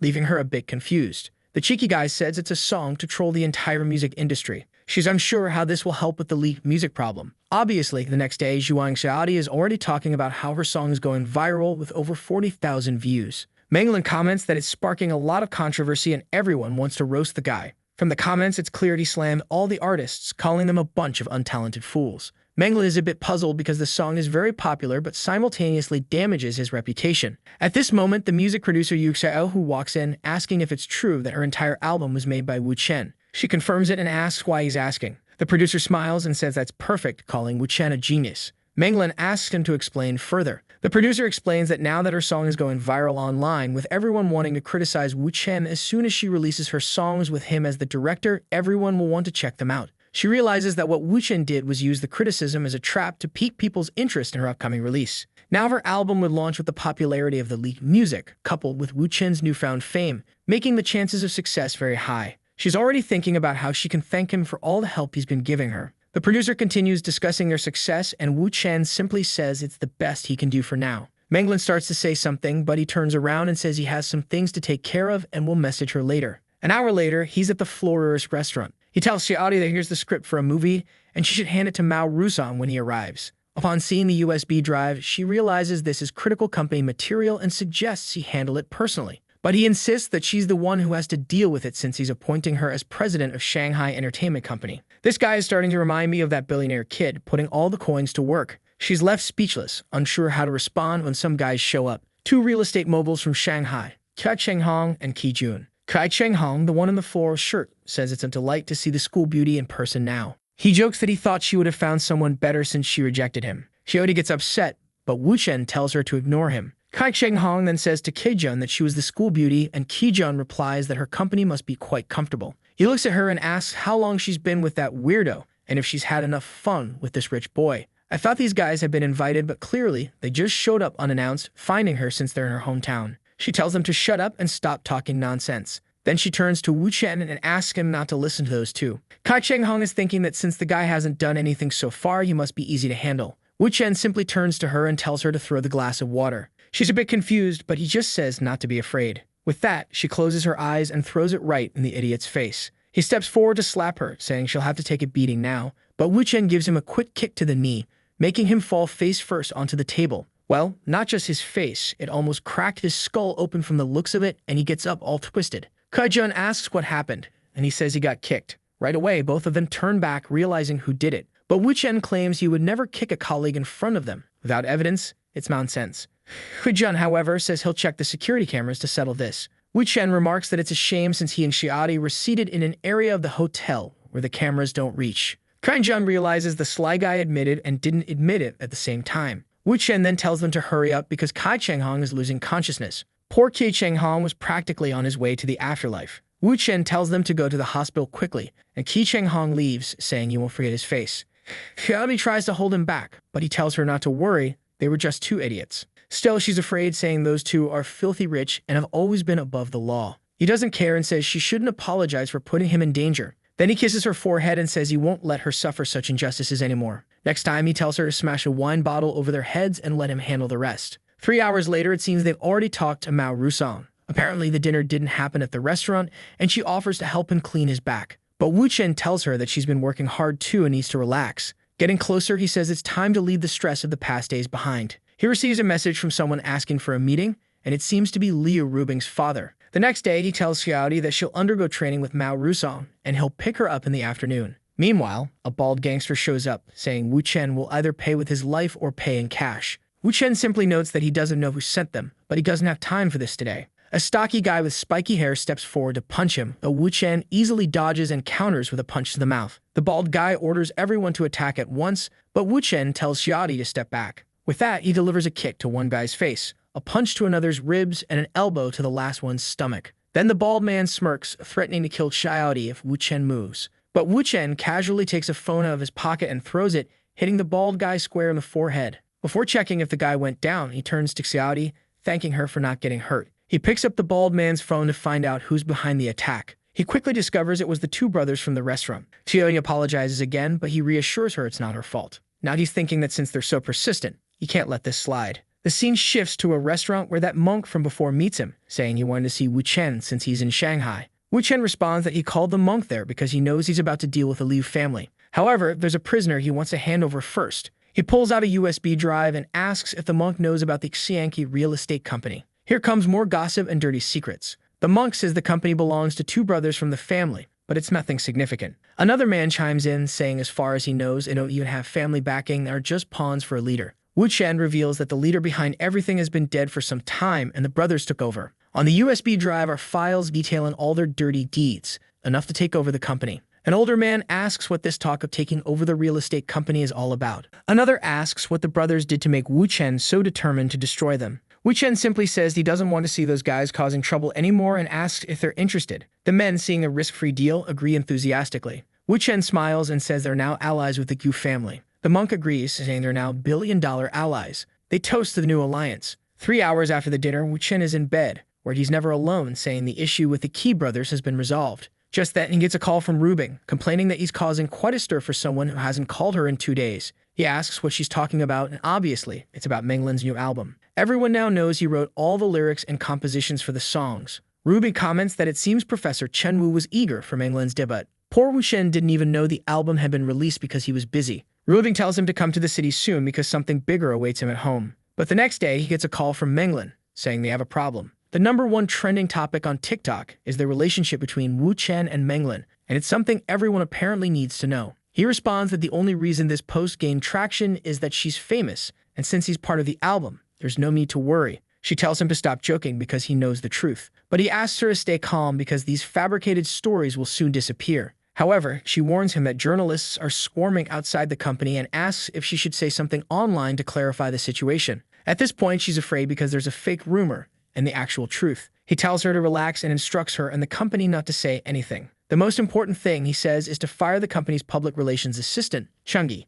She's shocked, and he asks if she won't believe him again. Immediately, she says she does believe him and resolves to fire the responsible parties. He then tells Xiaodi to stay focused on managing the film business because he's heading to Donghai. 3 hours later, we see him returning to the city where King Yim joyfully greets him. He even lifts her into the air and she says she couldn't bear being without him any longer. Rubing is standing nearby thinking King Yim is normal until she sees Wu Chen. Wu Chen asks what's going on for everyone to be gathered there. King Ying leans in and whispers in his ear that she wants to have a child. He looks at her, she stares back, and Rubing winks at him. He replies that it's not feasible because if she gets pregnant, she won't have the energy to manage the company. But King Ying, radiant with determination, says she doesn't care and wants a child. Wu Chen begins to think that their relationship can't go public now, and it will only get harder in the future. Having a child might be a good way to provide her with companionship. He eventually agrees, saying they'll have a child. Then he says it's time to start preparing her body for pregnancy. Rubing comments that King Ying is crazy, and Wu Chen asks if she's not in a rush too. She responds that she's excited but even more eager to meet his parents. Wu Chen thinks that King Ying's behavior will only make Rubing more competitive. She urges them to hurry, and the scene shifts to the city. Looking at the buildings, Rubing asks if that's where he grew up. He confirms and asks if she doesn't like it. She replies that it's not about not liking it. She just doesn't understand how a place like this produced such an incredible man. He jokes that maybe it's because he's a genius. She grabs his arm, tells him to stop being silly, and insists they go meet his parents. Wu Chen introduces Rubing to his father and mother. I can't even remember if we've seen his parents before. Am I losing it? As soon as they enter, someone knocks on the door. Wu Chen's father answers and asks why the man is there. The man says he has something to report. It turns out he works for Liu Rubing and calls her Boss Liu. This confuses Wu Chen's father, who wonders why the man is addressing his son's girlfriend as boss. The man enters the room and introduces himself as Sheng Yi from a chemical group. He notices Wu Chen standing nearby and asks about their relationship. Rubing replies that he's her boyfriend. Wu Chen's father tells them to stop standing around and sit down. Sheng Yi leans in and tells Wu Chen's father that his son is incredibly lucky, barely out of school and already dating a billionaire Harris. The father had no idea Rubing was so wealthy. He asks Sheng Yi to explain, and the man reveals that she owns a cosmetics company valued at nearly $3 billion. Now Wu Chen's father wants to know how his son managed to land such a woman. Wu Chen's mother asks what the two are doing and tells them to sit down. However, Sheng Yi says it's a family dinner, so he'll take his leave. The mother instructs the younger family members to serve Rubing some vegetables, and Rubing says they're delicious. The father mentions that it's her first time visiting, and he's very happy to have her there. But he adds that, considering she runs such a big company, he worries his son might only get in the way. Without hesitation, Rubing announces that she's pregnant. The parents are shocked, and the mother asks how long. Rubing says she only recently found out. It's been 20 days. The father asks Wu Chen if he doesn't know how to be happy responsibly. Rubing interjects, saying it wasn't about being careless, it was her decision. At 27, she already had a successful company and was eager to start a family. Wu Chen had initially resisted, feeling he was too young. The father slams the table, saying his son is lucky enough to marry a billionaire and has the nerve to hesitate. The mother reassures Rubing that if Wu Chen causes any trouble, she'll deal with him herself. Later that night, Rubing apologizes to Wu Chen for mentioning a pregnancy that hasn't even happened yet. He says it's fine. They'll just implement the plan. She warns him that his life will get harder since King Ying also wants a child. He pulls her close, telling her not to worry. He can handle it. She then starts naming all of her competitor friends. He tells her she's paying too much attention to details and says it's time for her punishment. The next day, Chief Tang calls Wu Chen, informing him that Mao Rusong had an accident. Mao Rusong, the film industry guy, was hit by a truck running a red light while crossing on green. Jingbin suspects it was the Qi brothers, but Wu Chen doubts they have the guts. He then asks them to hold everyone back and make sure no one does anything while he figures out who's behind this. All he needs are the surveillance camera recordings of the incident, and Jingbin tells him to give it 30 minutes, and they'll have it ready. 30 minutes later, he already knows it's someone named Kei Lianpeng from Shanghai. Ruvity asks how he's so sure since there are plenty of people who'd want to take down Mao Rusong. He explains that at the time of the accident, 80% of the cars on the street belonged to a group connected to Lianpeng. She questions how he knows this, and he responds that he's like an encyclopedia. Knowing which cars belong to which groups isn't that hard. Wu Chen then calls Gu Ruibo and asks him to check the calls Lianpeng made before and after the accident. Gu Ruibo simply replies that he'll handle it. By midday in Shanghai, Gu Ruibo is there not smoking a cigarette while a beaten man lies on the ground begging for forgiveness for acting against Mao Rusong. The blonde guy is only thinking that Wu Chen was right. It was Lianpeng's doing. He drops his cigarette to the ground and orders them to keep beating the man. What happens to Mao Rusong will determine how they proceed. Sometime later, Wu Chen is speeding down the highway in his Ferrari. Rubing wants to know if he's heading back to Shanghai because of Menglin. He simply tells her to answer the call, and she'll find out. Apparently, it's a call for Menglin, who quickly recognizes that it's Rubing. The boss asks how many shares Wu Chen requested. Menglin replies that they resolved the issues with the investigation and mentions that he asked for 50% of her music group. Rubing didn't expect him to be so ruthless as to demand half the company and questions if Menglin is really going to accept that. Menglin says she's not sure yet but wants to have a good conversation with him and asks when he'll return to Shanghai. Rubing already knows that by asking this, Menglin has likely conceded defeat. She asks if Menglin has anything else to say, and Menglin replies no, only asking for the message to be passed on to Wu Chen. Rubing remarks how amazing it is that he spent 2 days in Shanghai and managed to get 50% of the poor woman's company. He tells her to leave that matter for now because he's heading to meet King Ying. Rubing notes that King Ying asked for a child yesterday and wants to know if he's really so eager to create new life.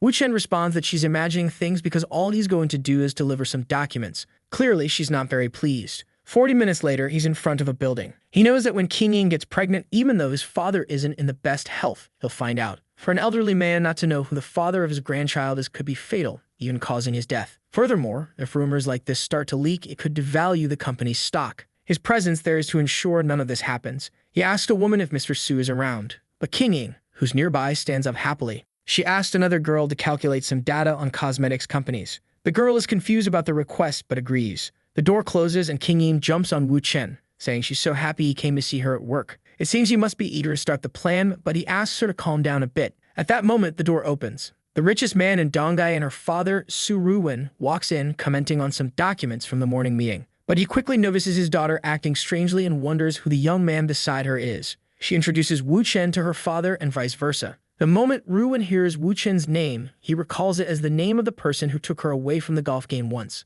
Apparently, during a meeting with friends from the Li family and Yurong, he'd also heard the boy's name. Yurong even mentioned that if she were 20 years younger, she'd marry him herself. Ruwen greets Wu Chen, noting that many people are talking about him, but he wants to know what's going on between him and his daughter. Wu Chen simply says he's not there for King Ying, but to deliver some documents on behalf of Ruben. Ruwen then asks to see the documents. King Ying fumbles around looking for them. Seeing that she can't find what was supposedly just delivered, Ruwen realizes it's a ruse. He tells his daughter to let it go and handle other matters while he has a private chat with Wu Chen. She's reluctant to let that happen, but Wu Chen calmly agrees. Once in the office, Ruwen says he knows Wu Chen didn't come just to deliver documents. Wu Chen admits that there's no hiding anything from the richest man in the city. Ruwen asks about his relationship with King Ying and why he's using the document excuse to meet her. Wu Chen explains that she's helping him keep a secret, and due to an agreement they have, she can't betray him. Now Ruwen wants to know what this secret is. Naturally, Wu Chen says he can't reveal it, but he's there to solve a problem with their group that Ruben asked him to handle.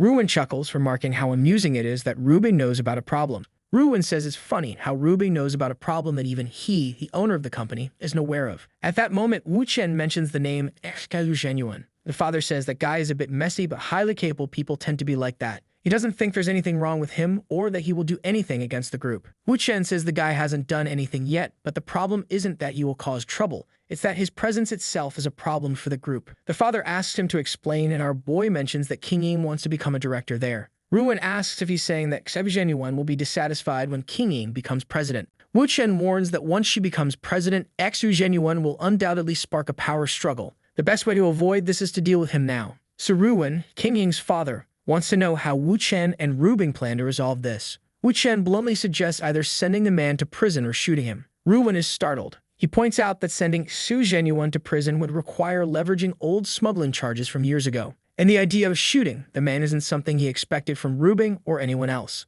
Besides, if Ruben and Wu Chen are working this closely, what happens when she distances herself in the future? It's all too risky. Wu Chen insists that Xu Zhenyuan is a ticking time bomb and it's better to neutralize the threat now. Ruwen asks for an explanation, and Wu Chen states that Ruben might see Xu Zhenyuan as an unlucky man who got tangled in the underworld. But the reality is that Xu Zhenyuan is an incredibly dangerous person. Wu Chen recounts that the only man King Ying ever fell for ended up in a wheelchair back in school. One of Xu Zhenyuan's drivers was beaten senseless for no reason and is still hospitalized. On top of that, his last mistress demanded to be made his wife, and now she's 6 feet under. Wu Chen adds that the list of Xu Zhenyuan's atrocities is long and could go on for hours. He declares that someone like this shouldn't be anywhere near Su King Ying. Ruwen questions whether all of this is true, noting that Xu Zhenyuan has worked for him for over a decade, and he's never heard a word of these accusations. Wu Chen calmly replies that everything is easy to verify and that Ruwen doesn't need to take his word for it. Ruwen concedes that if Xu Zhenyuan has done such things, he can't remain near King Ying, let alone compete with her. Wu Chen provides the exact location where Xu Zhenyuan's former mistress is buried. In a past life, when he became involved with King Ying, he uncovered all of this. Ruwen then asks if Xu Zhenyuan, beyond the power struggle, poses a financial risk to the group. Wu Chen smiles, saying that now they're finally getting to the heart of the issue. An hour later, as Wu Chen is leaving, Ruwen thanks him, acknowledging that he owes him one. Wu Chen calls Ruben, and as soon as she answers, she's bombarded with gratitude. Ruben thanks her for supporting King Ying and says he can always depend on her. Wu Chen mentions the matter of the buried body, leaving Ruben unsure how to respond. Noticing her silence, he asks why she's so quiet. Ruben is confused, unsure what Wu Chen expects her to say. Meanwhile, Ruwen discusses how Wu Chen provided names related to Xu Zhenyuan's corruption and asked Ruben for additional details. Still unsure, Ruben awkwardly excuses herself, mentioning an upcoming meeting. As Wu Chen ends the call, he realizes that if Ruben doesn't know anything, it must have been him who discovered it all. It's becoming clear that Wu Chen's growing reputation in the city isn't solely tied to the Li family.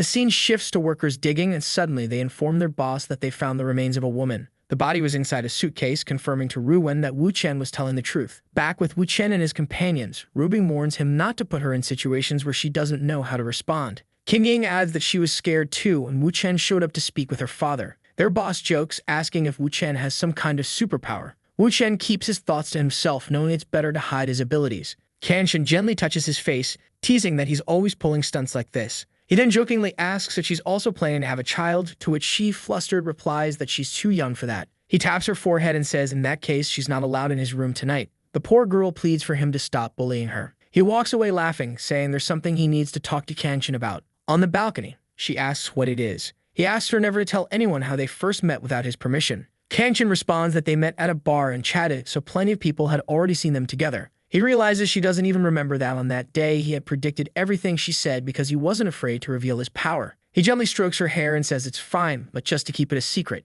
Then she gives him that sly smile and agrees on one condition. He thinks it's another request for a child, but she only asks him to take care of her in the city and help her with any problems. He strokes her hair again, saying that even if she hadn't asked, he already planned to help her. She smiles, declaring that they're now accomplices in this lie. He shrugs and says fine, but tonight she's definitely staying out of the room because the factory is opening. Annoyed, she reluctantly agrees. Our boy is already geared up, teasing Kim Yang about why she doesn't take it easy. She gets closer, smiling mischievously, and says she has no intention of taking it easy. She's been shirking her responsibilities lately. Then she reveals a bunny outfit and claims that since she hasn't been working, she deserves to be punished. Holding his chest, Wu Chen wonders if this girl has lost her mind. And then she starts singing a song, while in the other room, Rubing, who I thought might join, finds the sound strange. Meanwhile, Kenshin is lying down, thinking about her boy. At that same moment, Su Ruwen is arriving home after unearthing the body. His wife asks why he's so late, but he simply says he wants to talk to King Ying. The mother replies that King Ying is spending the night at Wu Chen's house and won't be back tonight.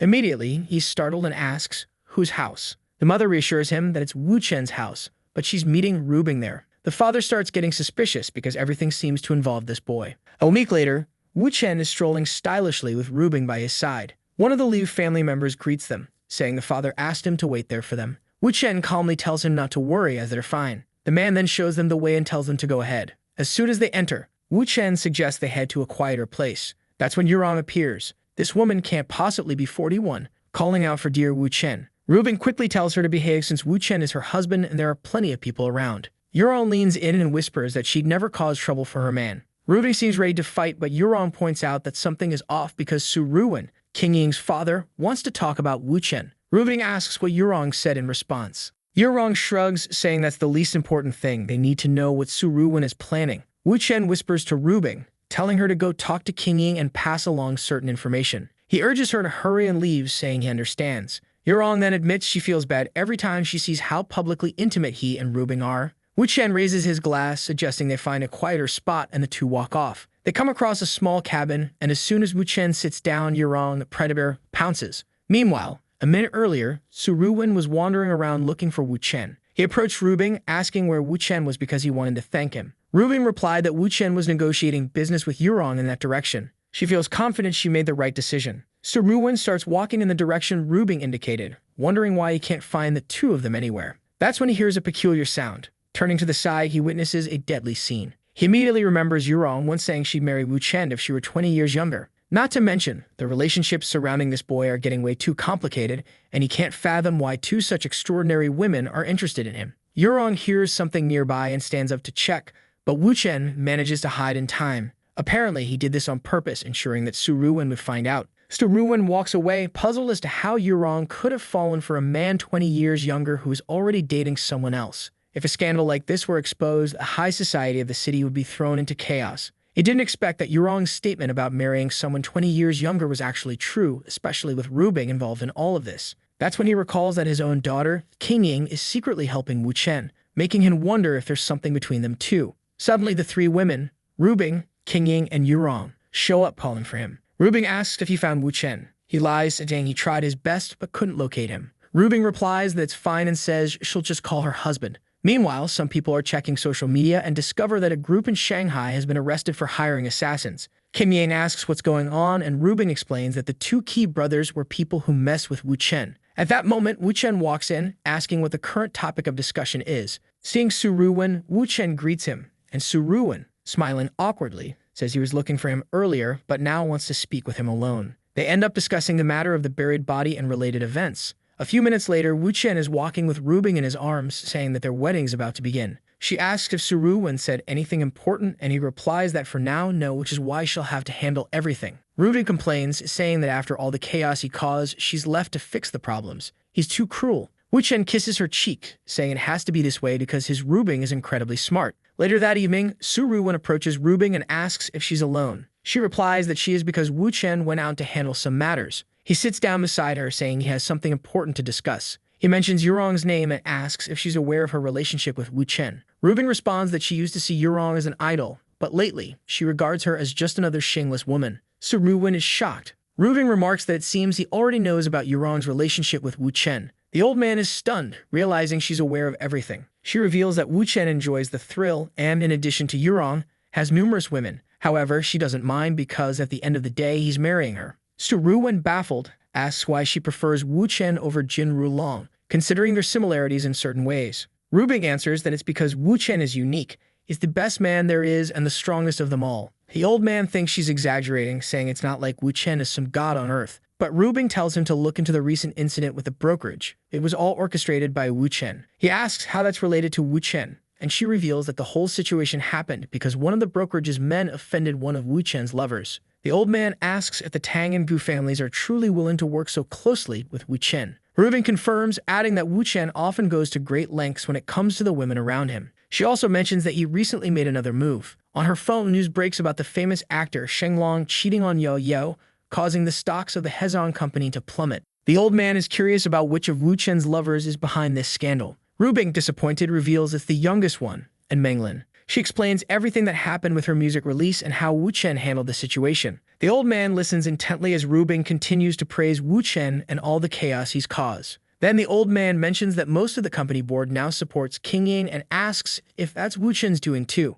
Rubing confirms, saying even she wasn't fully aware of his involvement. Finally, Su Ruwen asks the big question. Is King Ying one of Wu Chen's lovers? Rubing responds that if he's asking, it means he already knows the answer in his heart. The poor man stays silent, overwhelmed. He asks how long this has been going on, and Rubing reveals it all started on that day at the golf course. He slams the table, realizing that on the day Wu Chen confronted his wife, King Ying took her seat on the board of directors. He's now thinking that his Jinfu group, worth tens of billions, cannot fall into the hands of this cunning Wu Chen. Rubing immediately asks if the old man is planning a blind date for King Ying to get rid of Wu Chen. She advises him not to do such a thing, warning that someone might end up dead. The father asks what she means by that. Is she implying that if he doesn't let his daughter become someone's mistress, he will die? She replies that it's not him who will die, but most likely the person she was set up to meet. The old man hits a sore spot, mentioning that Ding Rulong, who likes Rubing a lot, is still alive, so it seems he prefers King Ying. However, she says Rulong won't make it through the year because the last time he came to this city, he barely stayed a day and nearly died. That's when the old man remembers the incident everyone talked about. He thought it was all lies and exaggerations, but never imagined Wu Chen was behind it too. He then comments that Ding Rulong's death would be too risky since the power in the city would end up in various hands. The Liu family would need to think carefully before getting involved in something like this. Rubing responds that her father had already spoken with Wu Chen, and they decided to move forward. The old man realizes this means the Liu family's representative has already accepted Wu Chen. The poor man is disappointed. He wanted to teach the boy a lesson, but never imagined he was one of the city's giants. Rubing watches silently, thinking that now that her father's heart is broken, he will eventually come to terms with the situation. She then gets up, saying she has something to handle at the company, and suggests they continue the conversation another day. Rubing stays behind, reflecting that, despite everything Rubing said, he can't rely solely on her words. He decides that he will personally uncover the truth about Wu Chen. 5 minutes later, Wu Chen is lying down, relaxing, when gets a call from Yurong. She tells him that Su Ruwen wants to have dinner with her, and that Rubing seems to have told him everything. Wu Chen simply tells her to be honest. She responds that this is ridiculous since her daughter is only 20 years old and maybe she'll just tell Ruwen not to get involved in the relationship. However, Wu Chen insists that she be completely honest and says he'll arrange dinner for the three of them. She agrees and tells him to send her the details for 8 p.m. The scene then shifts to a restaurant where Ruwen is asking Yurong how long they've known each other. She replies that it's been over 30 years since they met back in school. Ruwen comments that he's getting too old and his body might give out soon. When that happens, King Ying will take over the company, and there's nothing more he can teach her in the time left. Given their long-standing friendship, he wants her to be honest about her relationship with Wu Chen and why she agreed to become his mistress. Yurong responds that it's simply because he's handsome, But the old man doesn't believe her, pointing out how she deals with the wealthiest people in the city. It makes no sense for her to be with Wu Chen just for his looks. Yurong tells him to calm down and not stress himself since everything can be discussed peacefully. He then asks if she's implying that it's best not to provoke Wu Chen. She explains that even though they've been friends for a long time, if things go south, she can't guarantee she'll stand by his side. Ruwen says Wu Chen's name out loud and states that now they can finally have an open conversation.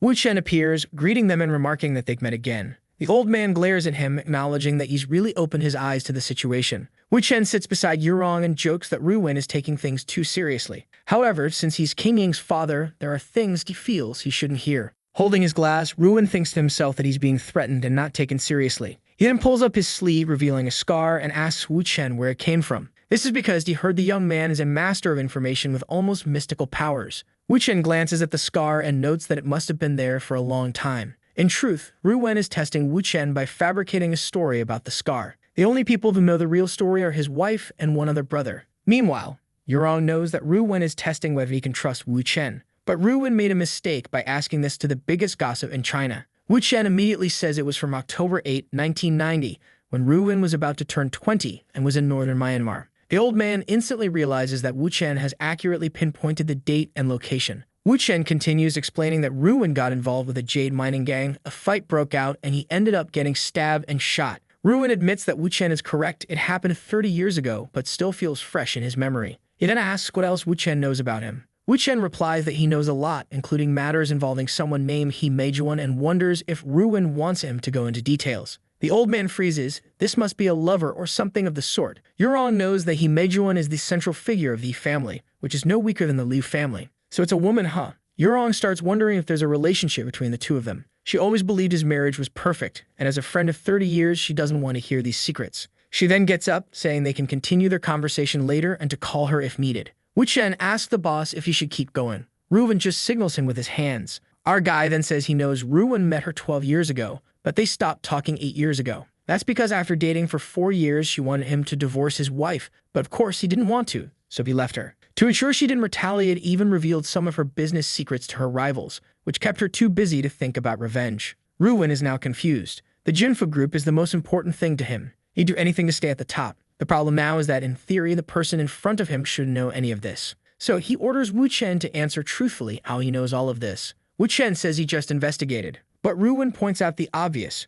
Back when it happened, Wu Chen should have still been in school. Wu Chen replies that it's irrelevant. He then tells the boss to stop seeing him as a target because he genuinely likes King Ying. He's sworn never to betray her, and while a man's word might not mean much, this is the way he's chosen to live. In this case, betray seems to mean stealing the company or abandoning her, because, as for other women, well, that ship has long sailed. King Ying obviously isn't thrilled to support this since Wu Chen is asking her to become a mistress without even getting a title. By title, it's clear he means no marriage or formal acknowledgement, just a mistress, plain and simple. Wu Chen says they can handle things traditionally, respecting Chinese customs of listening to elders and family. Ruwen realizes Wu Chen is suggesting that he, as the most experienced person in the room, should be obeyed. At this point, Ruwen understands why Ding Rulong could never beat this guy. Our man is pouring tea, and Ruwen warns him that as long as he's alive, they'll keep a close eye on him, and you better not do anything to harm King Ying. An hour later, Wu Yurong is wondering why she hasn't received any updates and starts worrying about what's happening. She's already imagining the two men locked in a duel that could end with one of them dead. While she's lost in thought, Wu Chen shows up, giving her a hug. She's relieved to see he's okay, and he assures her it's obvious he'd be fine. She hugs him back, saying he's not allowed to leave the house today. And just like that, the scene jumps to the next morning with him waking up. She's putting on lipstick and casually mentions she's withdrawn all support funds for the Ding family, though she's only managed to pull out 10 billion so far. Apparently, there's an issue involving the shares her father owns. Wu Chen says he'll need to talk to the old man and convince him to transfer his shares to her. She doubts it, pointing out that her father holds 29% of the shares, 5 times more than what she has. Wu Chen stands behind her and says he knows it'll be difficult, but they can try. Suddenly, he gets a call from Mao, asking what's going on. Mao reveals that Ding Rulong has found out He Shixing and He Xingsen are her daughters, that they're no longer in the city, and that he's searching for them. Wu Chen says he understands and will take care of it. He leaves saying he has something to handle. An hour later, he meets He Shi King, who asks if it's drawing time today. But he tells her no, today is a moving day. His daughter gets excited, saying she'll pack her things right away. At this point, He Xingsen shows up, asking if the issue is with that person. He confirms it is. He explains that since that person is looking for her everywhere, it's only a matter of time before someone shows up here. That's why he's going to place her somewhere she can't be found. Nervously, she asks where that would be. And our guy reveals that, well, it's at Rubing's house. She blushes at the thought, realizing she'd get to see him every day if she moves there. Right then, she gets a call. Wu Chen asks if it's from Ding Rulong and tells her not to be afraid and to answer. She picks up and immediately asks what he wants. He yells, demanding to know where she is and where she's taking Xingxin. Wu Chen tells her to tell the truth, and she says she's in Dongai City. Ding Rulong curses her out and asks who she's with there. But she responds that they broke up over a decade ago, so it doesn't matter who she's with. He screams at her, telling her to return to Shanghai now or he'll send someone to kill whoever she's with. Now she's scared and falls silent. But Wu Chen hugs her, saying he's nearby and she doesn't need to be afraid. She replies that she hasn't had enough fun in Shanghai and won't return. As soon as she hangs up, Ding Rulong slams his phone on the table, vowing to find that bastard and skin him alive. Wu Chen holds her in his arms, reassuring her that he's ensured she has a long life to enjoy and won't let Ding Rulong ruin it. With tears in her eyes, she gives him a small kiss to thank him. Our boy pulls out his phone. Was he about to take a picture? She asks him what he's doing. He replies that Ding Rulong is pretty angry, so it's time to add a little more fuel to the fire. She smirks and suggests that if they're going to stir things up, why not take it a step further? Wu Chen, however, points out that her daughter is home, so there's no need for them to express themselves too much. 3 hours later, it's time for the meeting with the double agent working for Ding Rulong. The agent informs Wu Chen that he was ordered to keep tabs on He Shixing and He Xingxin and asks what Wu Chen is planning. Wu Chen reveals that, coincidentally, he's here to discuss that same issue. He hands the agent a few photos, asking him to deliver them to Ding Rulong, saying they were discovered. The agent, confused, asks why Wu Chen is making his job so easy. Wu Chen explains that it's a great way for him to earn more of Ding Rulong's trust and stay in his good graces. Excited, the agent agrees to do as Wu Chen asks. The scene cuts to Ding Rulong holding the photos, enraged, convinced that Wu Chen is once again messing with his women. The man crushes the photos in his fist, his pupils burning with fury, and vows that Wu Chen's entire family will pay. Meanwhile, Wu Chen tells Rubing that Ding Rulong will soon receive the photos of him and He Shixing, which will likely prompt him to call her. Rubing warns that he's leaked this information too soon, putting her in danger. Wu Chen counters, saying it's the perfect chance since Ding Rulong will act impulsively. She asks if he's certain, and he replies that everything now depends on her. She was the one who made Ding Rulong let his guard down, and she's also the one who can destabilize him the most. Rubing sarcastically notes that she's already had to deal with King Ying's father,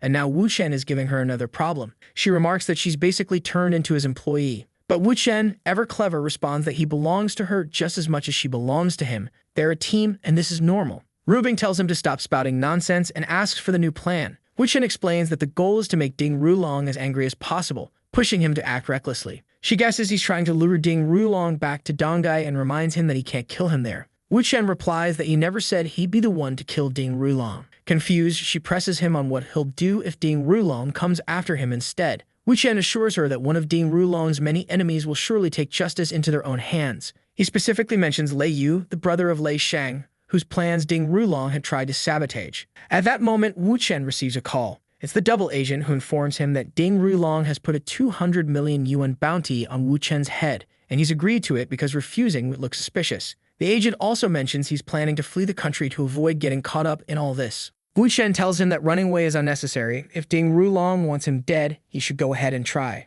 The agent is bewildered, and Rubing interjects, telling Wu Chen to stop talking nonsense. She explains that they'll stage an act where Wu Chen almost dies but ultimately survives. The agent, adjusting his hat, finally understands the plan and agrees. Instead of relying on the double agent for the act, Wu Chen suggests Rubing hire a professional assassin discreetly and not tell anyone about it. She refuses, unwilling to risk his safety. Wu Chen urges her to trust his skills, but she insists on 100% certainty before agreeing. He compromises, suggesting that Hubei assist her in the plan. This will all unfold when he returns to Shanghai, but for now, he advises her to behave herself. The scene shifts to a mansion. Standing before it, Wu Chen remarks that it's time to fulfill the promise he made to Yurong. Inside, an older man is playing chess. Wu Weidong, Yurong's father and the man who raised her. As Wu Chen introduces himself, Weidong remarks that he's been hearing a lot about Wu Chen in Dongai and demands to know his relationship with Yurong. Wu Chen responds that his relationship with Yurong is exactly what the rumors suggest. Weidong's expression shifts, and he asks why Wu Chen is there. Wu Chen explains that Yurong didn't want him to talk about these matters,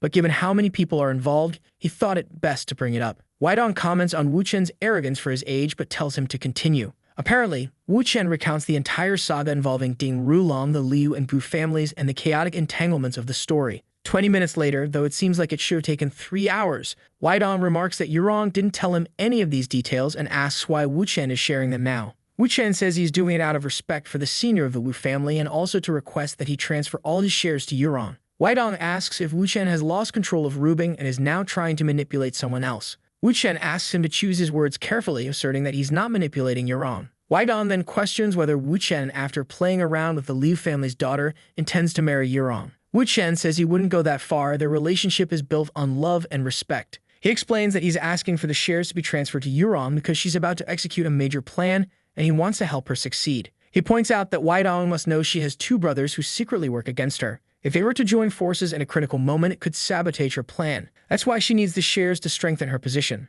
Wei Dong agrees, acknowledging that Wu Chen is right. At this stage in his life, he's more concerned about his daughter's well-being than the family business. The matter seems resolved quickly, and an hour passes. When I saw the chessboard, I thought our boy was going to challenge the old man to a match, humiliating him, of course. Suddenly, Menglin bursts in, happy to see Wu Chen finally arrived. Wu Chen approaches her, asking what happened. She explains that the Hezong Group is retaliating over the Shenlong scandal, something about leaked affairs involving a famous actor. Apparently, one of the artists Menglin managed jumped from a building. The pressure from the Hezong Group is intense, but Wu Chen reassures her that she shouldn't blame herself. He then asks about her group's next move, or more specifically, how her father plans to respond. Menglin says her father told her to talk with Peng Wei, so she assumes they've already reached a contract with Hezong to avoid further conflict. Wu Chen thinks her father is making a mistake by signing a peace agreement so early in the fight. He adds that her father also needs to be dragged into this broader conflict with Ding Rulong. Touching her shoulder, he tells her not to worry. He already has a plan. If her father calls again, she should say her partner refuses to let her be humiliated by Hezong Group. Menglin, however, is worried that more artists might die because of this. Wu Chen assures her that the death was an isolated incident caused by the artist's sensitivity. It wasn't her fault, and it won't happen again. 1 hour later, in a district of Dongbu, Shanghai, a woman, presumably Shang Yunlu's companion, asks if he always takes this long. Shang Yunlu, head of the Hezong Group, dismisses her impatience, but his phone rings and he's already irritated by the interruption. When he answers, the caller accuses him of sleeping with his boss's wife, saying he must have a death wish.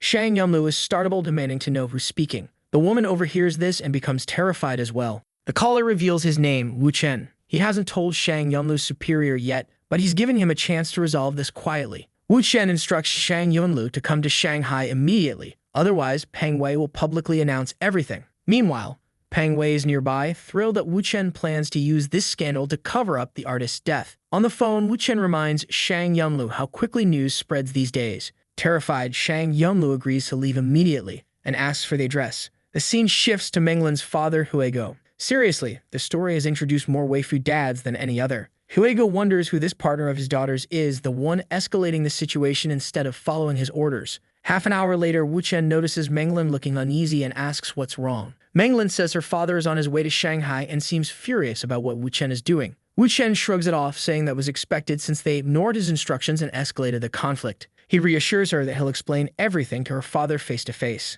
Nervously, she asks if he's also going to tell her father about their intimate relationship. Wu Chen grins and says he'll tell him everything. Menglin immediately imagines herself kneeling in front of Rubing, begging for forgiveness, and is certain she doesn't want that to happen. Wu Chen tells her not to worry and stop overthinking. Turning to Peng Wei, he says it's time to meet Shang Yunlu. 2 hours later, they're face-to-face with Shang Yunlu, exchanging greetings. Wu Chen introduces himself and asks Shang Yunlu to sit. He immediately gets to the point, asking if Shang Yunlu knows why they're meeting. Shang Yunlu, annoyed, tells him to skip the small talk and get straight to the matter. Wu Chen begins by commenting that Shang Yunlu seems to be in love with his boss's wife, Bai Naoi. He adds that he envies such a pure romance and asks if Shang Yunlu intends to marry her. Before Shang Yunlu can respond, Wu Chen advises him to calm down, assuring him that he wasn't summoned to Shanghai to be threatened. Instead, Wu Chen asks him to imagine what would happen if his boss were sent to prison. Shang Yunlu would likely be promoted to vice president, and the boss's wife would still be available. Shang Yunlu says he understands but insists he doesn't have any information that could incriminate his boss.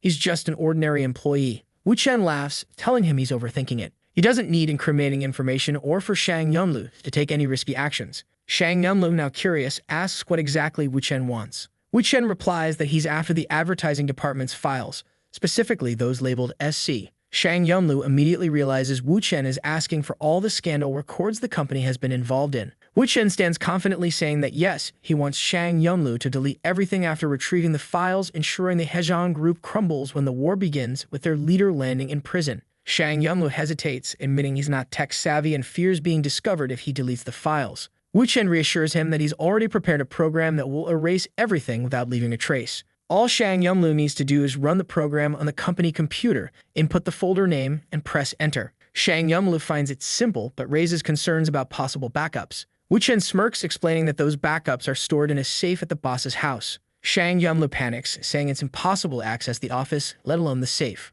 Wu Chen points out the obvious advantage of his affair with the boss's wife. Realizing Wu Chen plans to involve her too, Shang Yumlu hesitates. Wu Chen's expression hardens, reminding him that this isn't some romantic drama and asking if he's in or out. Shang Yumlu, pressured, agrees and immediately calls the boss's wife. She reluctantly agrees to help but says she doesn't know the safe's password. If there's one thing Wu Chen knows, though, it's how to crack any safe. He gives her detailed instructions, how to turn the dial and when to input the code, which combines a sequence of movements and numbers. After following the steps, the safe finally opens. Holding the cash and USB drives from the safe, she asks what to do next. Wu Chen instructs her to take a photo of everything, plug in the USB drive somewhere to delete the backups, and then destroy the evidence. Shortly after, Wu Chen declares that everything is settled and Shang Yumlu can leave. Shang Yumlu nods, but Wu Chen informs him that they'll have another meeting tomorrow. Meanwhile, elsewhere in the city, Menglin questions why her father, Huigo, arrived so suddenly. Huigo brushes off the question, demanding to know where this partner of hers is and instructing her to call Peng Wei as well.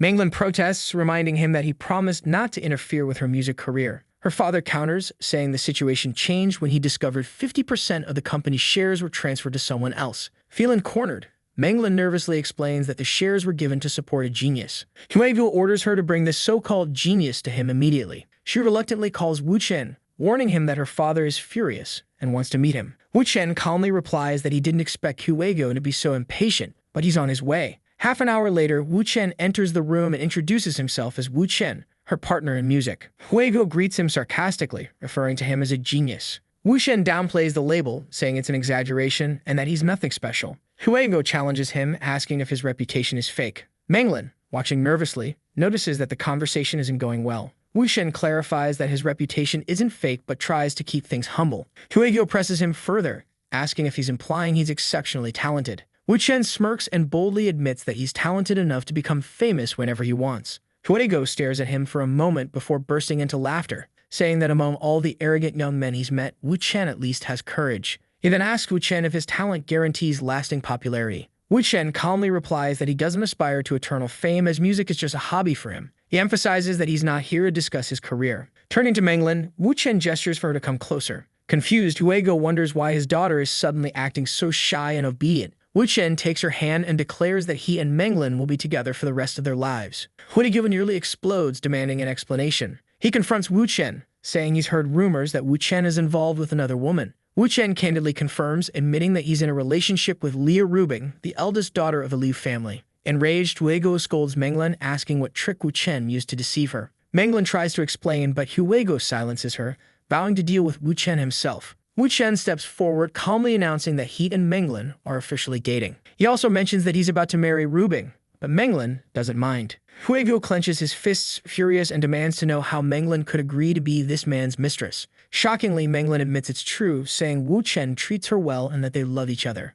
Huigo lashes out, saying he never imagined his daughter could do something so foolish for love in 20 years. He declares that no matter how talented Wu Chen is, he won't allow the relationship to continue. Wu Chen, unfazed, warns Huigo to tone down his aggression or he'll regret it. Huigo laughs, calling Wu Chen crazy, saying there's no way he regrets stopping his daughter from becoming a mistress. Grabbing Menglin by the arm, Huigo says they're going home and she'll never see Wu Chen again. As they leave, Wu Chen remarks that Huigo's daughter will still be involved with him, and that's why he's prepared a special engagement gift. Huigo pauses, demanding to know what Wu Chen means. Wu Chen cryptically mentions that the golden era of the Hong Kong market has come to an end.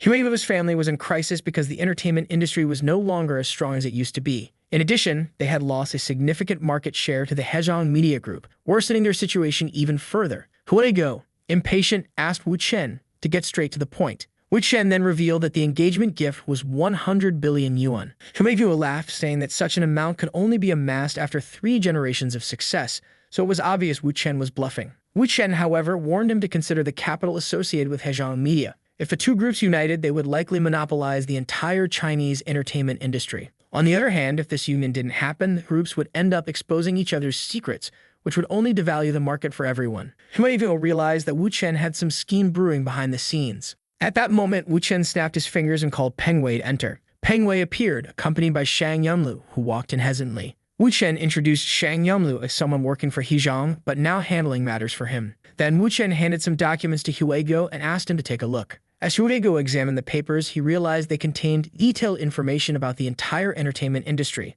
Huego commented that he appreciated the investigation, but that Wu Chen was naive if he thought Hejiang didn't already have these files. At that moment, Wu Chen revealed that he had already copied all the information and deleted the original sources, leaving Hejiang without access. He explained that when the advertising war began and Hejiang was defeated, the plan was to make Menglin the new leader of the entire industry. Huego, exhausted, stood up and began to leave the room, saying he was tired of the conversation and that everyone there was insane. He said he would give them one day to figure out whatever they needed to. Menglin, distraught, began to cry. Later that night, Menglin told Wu Chen that it would be their last night together. Before Wu Chen could respond, Menglin had already made her move, leaving him speechless.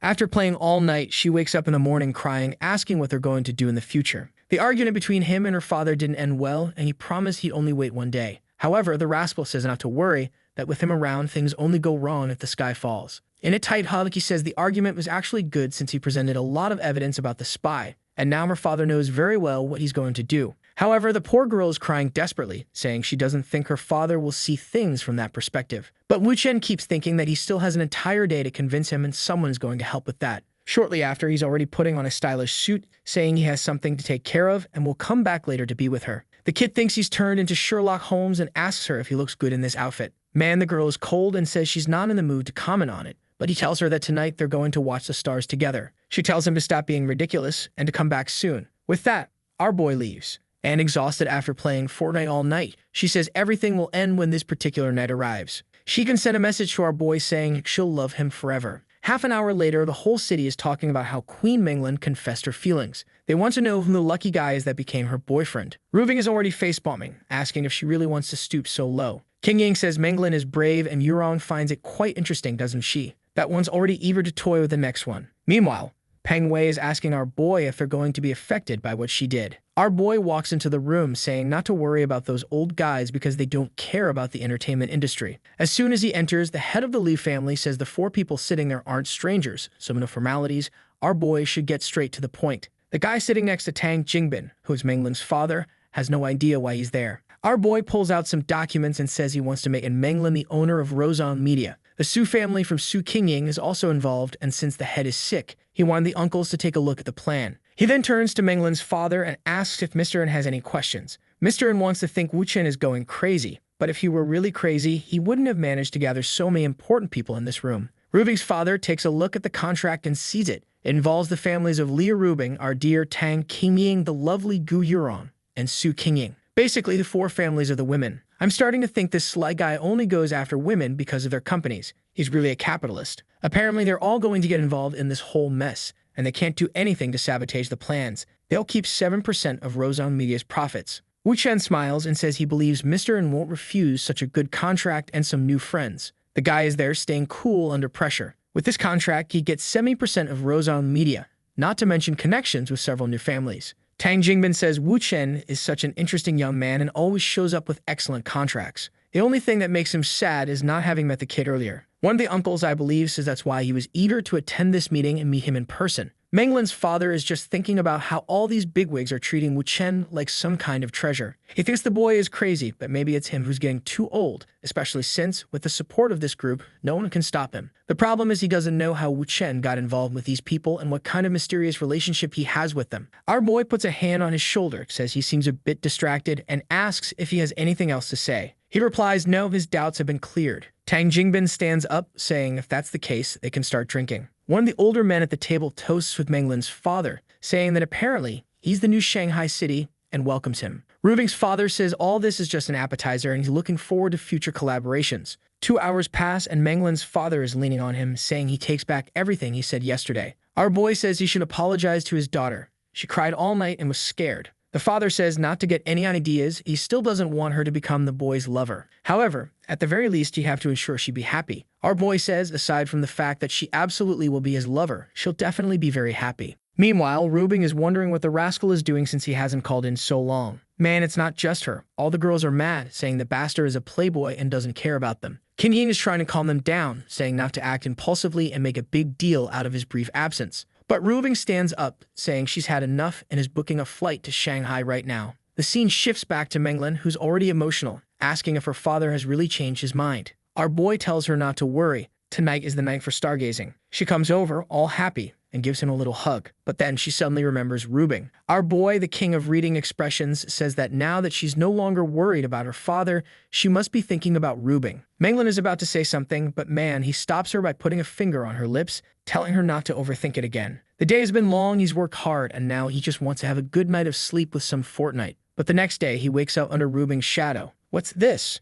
She brought a 38, run, but unstoppable. He just gets up and says she looks adorable today. Honestly, I agree. She tells him to shut up and be quiet. She slams the counter beside him and orders Menglin to wake up. Man, the threat here is brutal, and Menglin screams. Our boy grabs Rubing's arm and asks her to put away that extremely dangerous object. Meanwhile, Menglin apologizes, saying she didn't mean to provoke her yesterday. But Rubing simply says she was very clear about the rules before. However, now that Menglin is lying there with him, she must be thinking Rubing is a fool. Poor Menglin doesn't say anything, and Rubing asks if she's really going to stay silent and not respond at all. Wu Chen once again asks her to calm down, saying it's too early to start the day like this, while Menglin wishes he'd speak less as it only seems to provoke Rubing. But man, Rubing snatches the object from his hand and takes aim again. This time, though, the crazy girl throws herself in front of our boy to protect him. Our boy is surprised, while Rubing is impressed that Menglin is already risking her life for him. Rubing then says she didn't expect the girl's feelings for him to be so deep, just like hers. She tilts Menglin's chin, gives her a kiss on the forehead, and tells her to get along.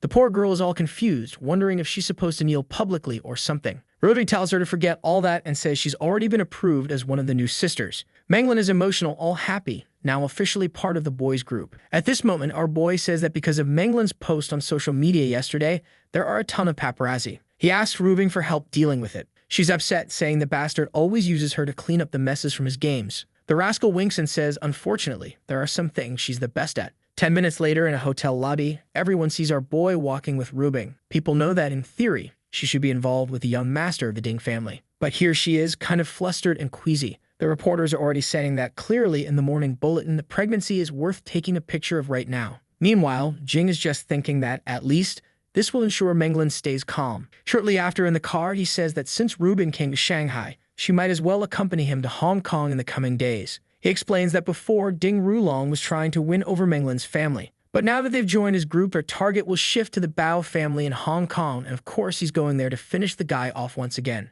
It's hard to believe there's going to be yet another woman Ding Rulong likes, only for him to lose her again. Poor guy, I'm starting to feel bad for him. Our boy says he'd rather handle things alone, but this time he'd like Laura's sweetheart to come along. Rubing responds that obviously they're going together. 2 days pass, and there's already a cheerful girl greeting Wu Chen. He introduces her to Rubing as Xiaonio Yuzhao, an old friend of his from a long time ago. The girl thanks Rubing for the chance to meet her and asks if they can be friends. Rubing, however, says they're supposed to be there to deal with Ding Rulong. So what are they doing in this house of honest work? By the kind of letters exchanged among the women, you already know this workplace offers, let's say, bodywork and painting services. No doubt about it. As all the girls greet our boy, Rubing is shocked and demands to know what all this means. The scene shifts to a stage, and Yuzo says that the players they selected burned too much energy in bed, so today, they're going to perform poorly. My friend, they're manipulating the scoreboard, wrecking the guys, and look at them, poor things. After an intense night, they can't even play a bit of soccer. 45 minutes later, the score is still 0-0.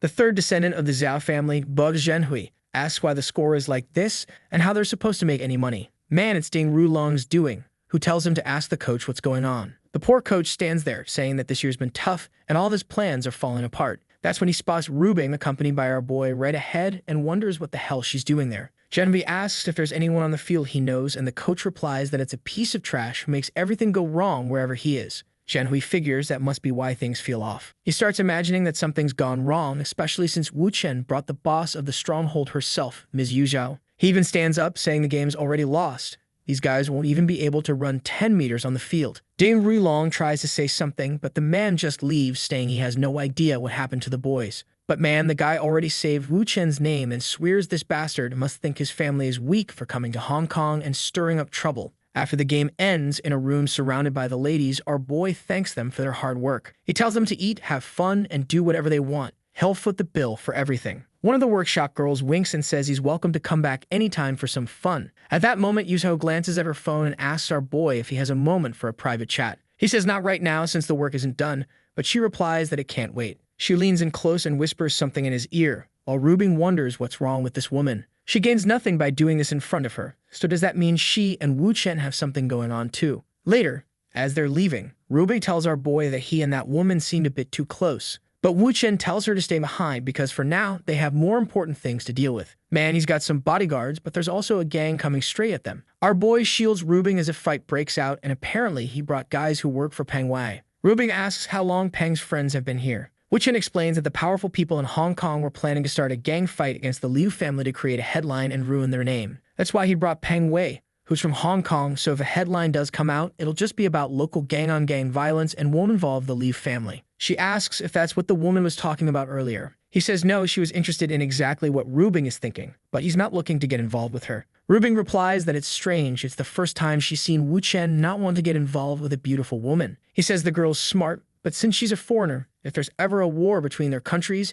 he'd have to stand against her. That's the most ridiculous excuse I've ever heard. Just admit it, Wu Chen. Not because she's a body shop worker. Rubing, surprised, says she was wrong to feel jealous and that she's learned a bit more about him. She gets closer, saying he deserves a reward and gives him a little kiss. The next day, they're already at the Bao family's place. At the reception, the woman asks if they have an appointment. Rubing just tells her to let them know Wu Chen is here to see him. The secretary calls the boss and says there's a young man named Wu Chen who wants a word. The boss simply tells her to send him up. Once inside the office, our boy apologizes for showing up uninvited. The boss replies that since Wu Chen won twice yesterday, this visit isn't a problem, but he wants to know the reason. Man, Ding Rulong is there. I'm seriously starting to feel bad for this guy. Wu Chen immediately says he wants to sever any relationship Shen Hui has with Ding Rulong. The loser in the back mutters that Rubing's boyfriend doesn't understand basic etiquette, so he won't survive in this circle. However, Wu Chen looks at him and says survival in this world doesn't come from etiquette, but from interests. Ding Rulong is ready to punch the boy when Zhen Hui interjects, saying he's listening. Our boy then states that Ding Rulong was foolish to bet on soccer, which has too many variables.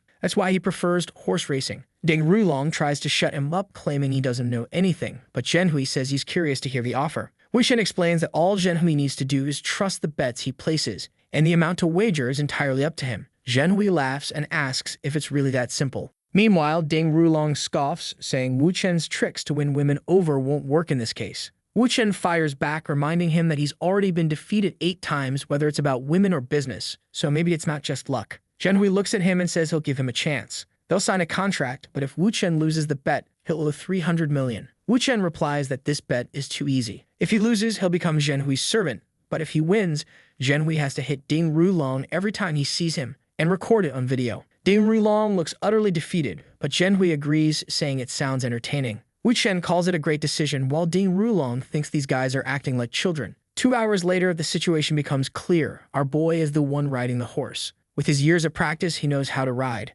Zhen Hui observes and admits the kid seems to know a thing or two. As for Ding Rulong, poor guy might need a new villain. This one's taken enough of a beating. The gates open, the race starts, and our boy is in last place. Of course, Ding Rulong smirks, saying it's obvious Wu Chen knows nothing. But Rubing says the result is all that matters, so it's best not to be arrogant. Then Zhen Hui smiles, noting that the boy seems to be picking up speed. The cane of riding is going full throttle now. Rubing cheers, declaring that he's won. And indeed he has. He's already celebrating, telling Master Zheng he must be satisfied with the results. Before Zhen Hui can respond, he slaps Ding Rulong across the face. He warns him that he better not return to Hong Kong, or he'll end up getting beaten again in the future. The poor guy leaves, admitting defeat for today, but promising he'll get revenge. Meanwhile, Zhen Hui approaches Wu Chen, saying that from now on, they're brothers. Meanwhile, in his car, Ding Rulong seems to be plotting something against one of Wu Chen's lovers. Man, don't do it. He'll destroy you. 2 days later, on a yacht, Zhen Hui tells Wu Chen he never expected him to be this good. He admits it's been worth working together. Our boy replies that it's all thanks to Zhen Hui's sponsorship and Hong Kong's money. Together, they'll earn a lot more. Suddenly, Wu Chen receives a call from Mao Hongsam informing him that Ms. Zhuang Xiaodi is having trouble filming some scenes and needs his help. Wu Chen tells Zhen Hui that, unfortunately, he has to return to his city but leaves the competitions in Zhen Hui's hands. Half a day passes and we see some men approaching someone's house. When Wu Chen arrives, he seems to recognize that this man is an outsider, meaning things could get complicated. From the background, someone calls for Wu Chen to come over. Mr. Mao tells our boy that they need him. He looks back and tells Zhuang to calm down, he's here now. She rushes into his arms, crying and apologizing for causing trouble again. He reassures her that it's fine but asks what's going on. One of the henchmen asks if he really doesn't know and tells him to talk to the boss right away. But Wu Chen warns him not to interrupt while he's speaking or things will get serious. The man looks frightened and Wu Chen asks Shadi to explain. She explains that they've been filming a series called The Reincarnated One about a doe in a tyrant's house. 3 episodes in, everything was going well, but now the locals are causing trouble. Since Wu Chen's house is a luxury villa, the neighbors are complaining that it's too dirty and filled with machines and equipment. She apologizes, but he tells her that if a house is his, it's also hers and they'll handle this calmly. He turns to the men and asks if they're looking for compensation. He says to bring their boss so they can talk. An older man arrives with a contract saying the villa hosted his grandson's wedding. The furniture belongs to the English royal family, and now it all needs replacing or it'll bring bad luck. The cost is 120 million. Wu Chen knows this could be resolved quickly through other means, but they even brought an invoice. He figures that since this is Xiaodi's first project, escalating things to a legal battle wouldn't be ideal, so maybe the easier route is best. He tells the old man that the series being filmed here is making a lot of money. Instead of 120 million, he could take a share of the profits, which would amount to far more in the end. The old man considers it, sees the series' success, and agrees. However, even though his granddaughter Xiaowei signed a contract, he wants her removed from the production. The young woman sitting nearby doesn't understand why she's being excluded, and Wu Chen asks who she is. Xiaodi then explains that Xiaowei is the protagonist of the story and incredibly talented. Her acting skills are one of the reasons the show has been such a success. Additionally, one of the reasons they had to use Wu Chen's specific house is that Xiaowei can't travel far. Wu Chen starts to sense there's more to the situation but decides not to overthink it for now. He approaches the old man and says fine, the deal is done. At that moment, the old man adds there's one more detail. He also wants his grandson to be included in the series to gain some exposure and have a better future. Man, Wu Chen is savage, thinking this is a drama, not a nature documentary. However, he smiles and says, sure, no problem. The old man, satisfied, waves goodbye and says that now everything's resolved, they should take a photo as a keepsake. Everyone gathers and our boy is there smiling. That same night, while working on his laptop, Wu Chen discovers these people aren't from the Wenzhou family. They're from the Liu family in the capital. Now it makes sense why they have the support of everyone in the villa. But then he notices that one of the men used to work for Ding Rulong, and he wonders if that guy is involved in this once again. At that moment, there's a knock on his door and he sees it's Xiaowei. The girl shows up dressed for action, though to be fair, she might just be in costume for the series. It looks intense, and she says she'd like to act alongside Xiaodi. Wu Chen laughs and asks if she's thinking about running away from this place. She explains she was adopted when she was young by the family of those men and taken in. But now that she's grown, they're trying to force her to marry that horrible chubby guy. She says she'd rather die even if it means paying back double the amount they spent on her. She then makes her request, and now the drama becomes clear. You can already guess the offer: to fix his car, and she's willing to use all the tools. But our boy buttons up his shirt and says she's no mechanic, so it's best she leaves. He turns to her and says to stop calling him sir and just call him Wu Chen. He hands her a glass of water and asks how the filming has been affected since the changes. Wu Chen keeps roasting her. She says that ever since her fiancé joined the cast, a series title changed to the new king of the dynasty. Our boy realizes they've started something entirely different. He asks Mr. Mao why that happened. Mao hands him the papers, saying it was the screenwriter's proposal. He doesn't think it'll be a problem since it avoids ruining the reputation of the original series. Additionally, it's cost-effective. But Wu Chen, looking at this, feels something isn't adding up. The next day, he wakes up, looks out the window, and comments on how exhausting it is to work so much. He notices everyone on set and quickly spots a dust bomb being set up. Man, he doesn't even hear the bomb. He runs out, shouting that the girls are in danger. Meanwhile, the chubby fiancé is boasting about how spicy noodle sauce is his specialty. But just as the sauce is about to hit the pan, everything explodes into chaos. Wu Chen grabs the nearest girl by the waist and runs as everything detonates. However, he realizes it wasn't a perfect rescue, resets the scene, and springs into action again. He rushes into the courtyard, grabs water from the noodles, and says they'll shoot that scene later. The girls, startled, ask what's going on. He explains that the combination of factors on set could cause an accident, proving someone is trying to sabotage the production. He orders them to bring the screenwriter to his office because he has questions. The awkward screenwriter stumbles in, wondering why they want to speak with him. Wu Chen demands answers, asking if he wrote the script alone. The man explains that Mr. Mao requested a script so urgently that he had to hire some old friends from the crew. The pay was good, so it seemed worth it. Wu Chen tells him to calm down and just reveal who sold him the script. Shortly after, Wu Chen discovers that the person who provided the script received a huge sum of money right before. The funds were transferred by one of Ding Rulong's associates, proving the guy is meddling again. Wu Chen heads back to the set and demands to see the head of the family involved. An old man appears, claiming to be in charge, and asks Wu Chen to say what he wants. But Wu Chen states that the man's property was almost reduced to ashes, so he better call someone with real authority or things will get serious.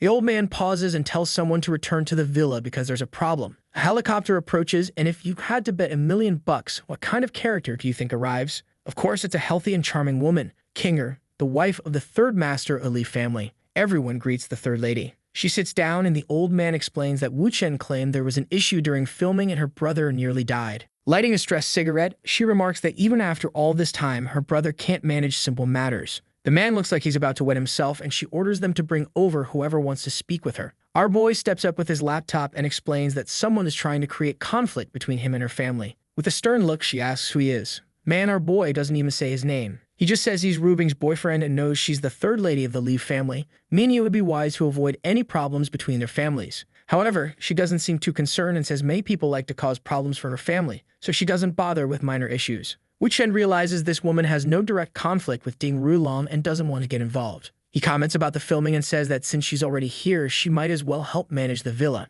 She responds that she knows he's doing this to avoid conflict between their families, but fine, she'll stay. A month passes and the Noodle King wraps up filming. Mao thanks our boy, saying everything worked out thanks to him. Wu Chen asks where the third lady is, and Mao replies she's in her room celebrating alone. Wu Chen says he'll call her since they need to take a photo together for the newspaper tomorrow. However, as he walks down the hallway, he hears Xiaoyi's voice shouting for someone to stop. In front of a door, she keeps yelling. Wu Chen kicks it open and asks if the drunk fool has lost his mind. Of course, it's the Noodle King himself, who takes a flying kick to the face and is sent flying across the room. Xiaoyi is on the bed crying, and suddenly an alarm sounds. Carrying her, Wu Chen remarks that security in this place is terrible. As he rushes through the halls, everyone starts shouting that there's a fire. Part of the building is ablaze, and it's right in the third lady's room. He tells a staff member to take Xiaoyi outside and hands the tied-up man to one of the security guards. Wu Chen then sprints to the room, wondering where the third lady is. Inside, Kainer is lying next to the bed, holding a small candle. Immediately, Wu Chen sees the situation. She's both the perpetrator and the victim. He pulls the candle from her hand, and she immediately begs him to give it back. Seeing him, she mutters under her breath, "It's you." Yeah, she's unhinged. Before she can do anything, he knocks her out with a swift Aikido move and apologizes. It seems the third lady is unwell, and he plans to help her recover later. Half an hour passes, and she wakes up asking where she is. Our boy pulls up a chair, sits down, and says it seems someone is targeting her now. At first, I thought she had been drunk and accidentally set her room on fire, but apparently, Wu Chen already knows there's more to this. She asks about her condition and what happened. He replies that he would never take advantage of anyone and just save her from a burning room. Kinder says there aren't many people bold enough to try to kill her in broad daylight. She suspects the Ding family is just watching from the sidelines, so it must be the second lady's doing. Wu Chen responds that now that they're working together, the accidents will stop. So what does she plan to do? The woman, clearly done with everything, asks for another cigarette. He lights it for her, and she says that since they now share the same goals, they'll have to work together. Wu Chen agrees and suggests they start causing some trouble in Green Coast City. Apparently, that's a code name for the Li family, the chubby guy and the old man's family. He shows her his phone, revealing that this family is working with Ding Rulong. When she sees the evidence, she moves closer, asking what she needs to do. She tells him to notify the Li family that they need to back out of this project. That's the only way to avoid the humiliation they're about to face. The rest, Wu Chen says, he'll handle. She agrees and says she'll wait for the response. Our boy says it's a deal, but that her troublesome brother shouldn't cause any more problems with the staff. She says it's fine as long as everything is cleared up. Outside, Wu Chen calls Li Rubing's father, asking for the contact information of an old friend. Her father agrees without asking questions. Now motivated, Wu Chen mutters that if Ding Rulong wants to play games, then he'll play. Shortly after, he instructs Sugati to bring the production crew to Modu City. He also tells Xiaoyi to focus on learning etiquette and the formalities of ancient eras. If everything works out, they'll have a new film to shoot soon. She thanks him and tells him not to worry. He replies that her role is the most important. She needs to become an excellent director and producer while mastering the industry. The scene shifts to the next day in an office in Pinzhou. Wu Chen tells Secretary Zhang that the tea was sent by Li Rubing's father himself. Secretary Zhang thanks him and mentions that he and the old man are acquaintances, so if Wu Chen needs anything, he should just ask. Wu Chen explains that there are some construction projects in a part of the city that are doomed to fail if nothing is done. The secretary seems intrigued, and Wu Chen hands him the information. He adds that since the construction hasn't started yet, no one has been scammed. But if the sales begin, that area will turn into a ghost town. Of course, Wu Chen knows how to ensure this doesn't happen, but he needs a little favor. The secretary immediately asks what the favor is. Wu Chen says he needs him to expose the names of all the project developers publicly. Zhang says that's easy. He'll handle it however Wu Chen wants. Half a day later, an employee informs Ding Rulong that a bunch of reporters has suddenly appeared at the construction sites. There are also excavators and other equipment being brought in. Ding Rulong has no idea what's happening. Wu Chen then asks why there are excavators, and someone responds that there aren't any yet. Furious, he yells at them to find out immediately. The scene shifts to the construction site where Secretary Zhang tells Wu Chen that all the excavators in Pinzhao have been brought there. Just then, a reporter approaches, asking what they're searching for. Our boy replies that when the time is right, everyone will know. 10 minutes later, someone shouts that they found something. Another person confirms it, and they start digging. The workers seem frightened, ordering everything to be removed. The reporters are shocked as Wu Chen reveals that this supposedly green land was actually built over an old cemetery. They were planning to construct luxury mansions and homes as if it were a lush area, but in reality, it was full of graves. The reporters are furious, and of course it makes the headlines. 20 minutes later, the internet is ablaze with the story, and Ding Rulong is left wondering where these rumors are coming from. He immediately orders his associate to issue refunds to everyone who had purchased the first lots, instructing them to hide the truth and claim they, too, were victims who had been deceived. Shortly after, Secretary Zhang thanks Wu Chen, saying he acted incredibly quickly. Wu Chen responds that the sooner, the better. The secretary, curious, asks how Wu Chen knew about this, considering he doesn't even live in the city. Wu Chen explains that this area was the site of a Qin Dynasty war where millions died. The bodies remained, making it a famous cemetery for a long time. He learned about it during one of his many lives when he decided to study the dynasties and uncovered these details. The secretary nods, understanding the issue, and asks how they plan to rebuild and utilize the area. Wu Chen suggests demolishing the garden and building a mountain temple to purify the spirits, and using the region as a filming set. Meanwhile, 2 members of the Liu family thank Kinger for warning them. She responds that they're family, so they should help each other. However, the second mistress is furious with her, muttering that she'll deal with her soon enough. Kinger knows that while she solved the Liu family's problem, she's now become a target. Her relationship with Wu Chen can't end like this. Wu Chen finishes his conversation with Secretary Zhang and immediately receives a message from Kinger, saying she needs to talk and continue their work together. Our boy already senses something interesting is about to happen. He asks when, and she says in 2 days. 2 days later, Wu Chen is standing in the middle of the city, wondering what's going on. Kinger instructs him to follow someone. An elderly woman walks by, opens a taxi door, and tells him to get in. The scene shifts to a building in the area. Inside a room, the woman removes her disguise. It's Kinger herself. She explains that after what happened in the city, her family has been targeting her, leaving her no choice but to move in secret. It seems the Liu family has learned about Wu Chen's issues with Ding Rulong. However, they prefer Ding Rulong and are now causing problems for Kinger because of her involvement with Wu Chen. She reveals that to the elders of her family, Ding Rulong can do as he pleases, even without justification. This is because they are collaborating with him on a project to build a solar-powered city in southern Arabia. Things take a strange turn. Wu Chen, trying to piece it all together, comments that it looks like she's in trouble now that she's become the target.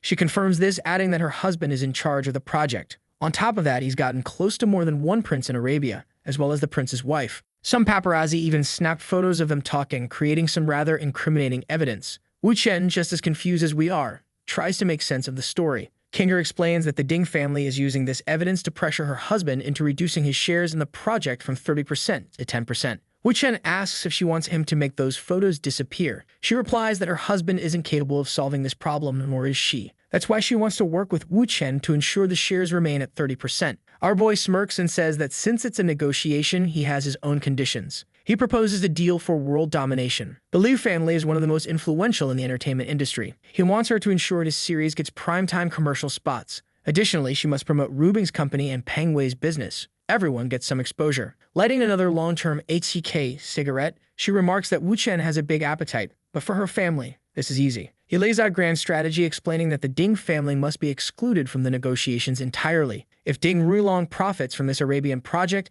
he'll gain significant influence, and Wu Chen can't allow that. She hesitates, saying it will be difficult to remove Ding Rulong since he's a key collaborator. Wu Chen clarifies that he never said she needed to do it. Kinger asks if he can handle it himself. Wu Chen points out that once the photos disappear, the Ding family won't have any leverage to threaten them anymore. She moves closer and says it's all settled now, and it seems like he's going to handle both tasks. An hour later, whether they played Uno or not is unclear. Our boy is on the phone with someone. At a club in Jinza City, Dong Shenggang, the father of Dong Yuantao, the ex-husband of He Shixing, is enjoying himself. For context, this is the same guy Ding Rulong ordered to be killed so he could get the blue-haired woman with a daughter. Yeah, this plot demands notes to keep up. Nearby, Yuzhou, Wu Chen's informant from the workshop, is on the phone with him. He asks her to retrieve the project files Dong Shenggang has on the Middle Eastern Solar City project. Naturally, Shenggang is the guy chilling at the bar. Yuzhou, however, warns Wu Chen that if anything happens to this man, a lot of people will lose a great deal of money. She asks how he plans to compensate for that. Wu Chen says he's open to any requests, as long as she solves this problem. She agrees, saying she'll handle it right away, and he just needs to wait for the news. She approaches Shenggang, suggesting they move somewhere more private since the place is too crowded. Our boy really knows how to utilize resources, whether it's women, their fathers, or enemies' weaknesses. A true genius of heavy machinery management. The scene shifts to Shenggang making advances on poor Yuzhou, who complains that he should at least take a shower first. As soon as he steps out, the hacker whips out her laptop and starts copying all the files. 3 minutes later, he returns. She assures him there's no rush and pours him a glass of fine wine. An hour later, Shenggang is completely knocked out. She sends a photo to Wu Chen, letting him know she worked hard and you should come get the files. With this, Wu Chen successfully removes the Dong family from the project. The remaining problem is acquiring the incriminating photos of Kinger's husband. A day passes and Rubing is furious as Wu Chen finally returns. She scolds him for staying in Hong Kong for so long without calling to explain. He moves in closer, but she tells him it won't work. She's not forgiving him this time. One kiss and 3 minutes later, she demands he explain everything. Wu Chen details the situation with Ding Rulong and the construction project. Immediately, Rubing perks up, saying that if he made Ding Rulong lose a ton of money, then he's forgiven. But our boy isn't satisfied with such an easy pardon. He says he wants her to show her true feelings. I thought he was going to make a bold move, but instead he pulls out a romantic flower, saying he thought of her every day during the 6 days he was away. She thanks him, admitting she never expected him to be the kind of guy who gives flowers. But her expression changes as she accuses him of either planning to ask for something or trying to deceive her. Wu Chen, ever the charmer, tells her she's too smart and has figured it all out. That's why he loves her so much. The man's a genius, praising her, confessing, and still coming out on top. He explains the whole Middle Eastern project and how he needs to deal with Kinger's husband's photos, which are currently in Ding Rulong's possession. It won't be easy, but Wu Chen lays out his plan. First, he'll go to the Middle East and invite a girl to play Valorant. During the match, Rubing will catch the two together. Even if there's nothing suspicious about their relationship, this time she'll lose her temper and refuse to forgive him. A heated argument will ensue and Ding Rulong will undoubtedly see it as his chance to swoop in and save the damsel in the Orient. Rubing points out that even if they break up, she doubts Ding Rulong would fly all the way there just because of this. There'd need to be more at stake. Wu Chen counters, saying she doesn't understand Ding Rulong. The moment she's single, he'll come running. That's why she needs to ignore him as much as possible. The less Ding Rulong knows about her, the more desperate he'll get. Rubing, already overworked, agrees to the plan since it doesn't require much from her. However, she insists Wu Chen give her extra attention afterward. Our boy slyly says that's difficult since she's been on his mind every day for the past month. The next day, Ding Rulong slams his desk, demanding to know if it's true that Rubing broke up with that idiot. He celebrates, declaring that his long-awaited opportunity has arrived and it's time to rescue the damsel in the Orient. Half a day later, he's already chasing her down, flowers in hand. Even Wu Chen chuckles, saying Ding Rulong is faster than he expected. Wu Chen has hacked the city's systems, giving him access to surveillance across Arabia. As soon as Rubing ignores Ding Rulong, he sulks back to his hotel, the Ding family's base of operations in the Middle East. At 8:29 a.m. the next morning, Wu Chen is ready. It's almost time to set his plan into motion. Inside the hotel, staff rush to inform the manager that the entire sewage system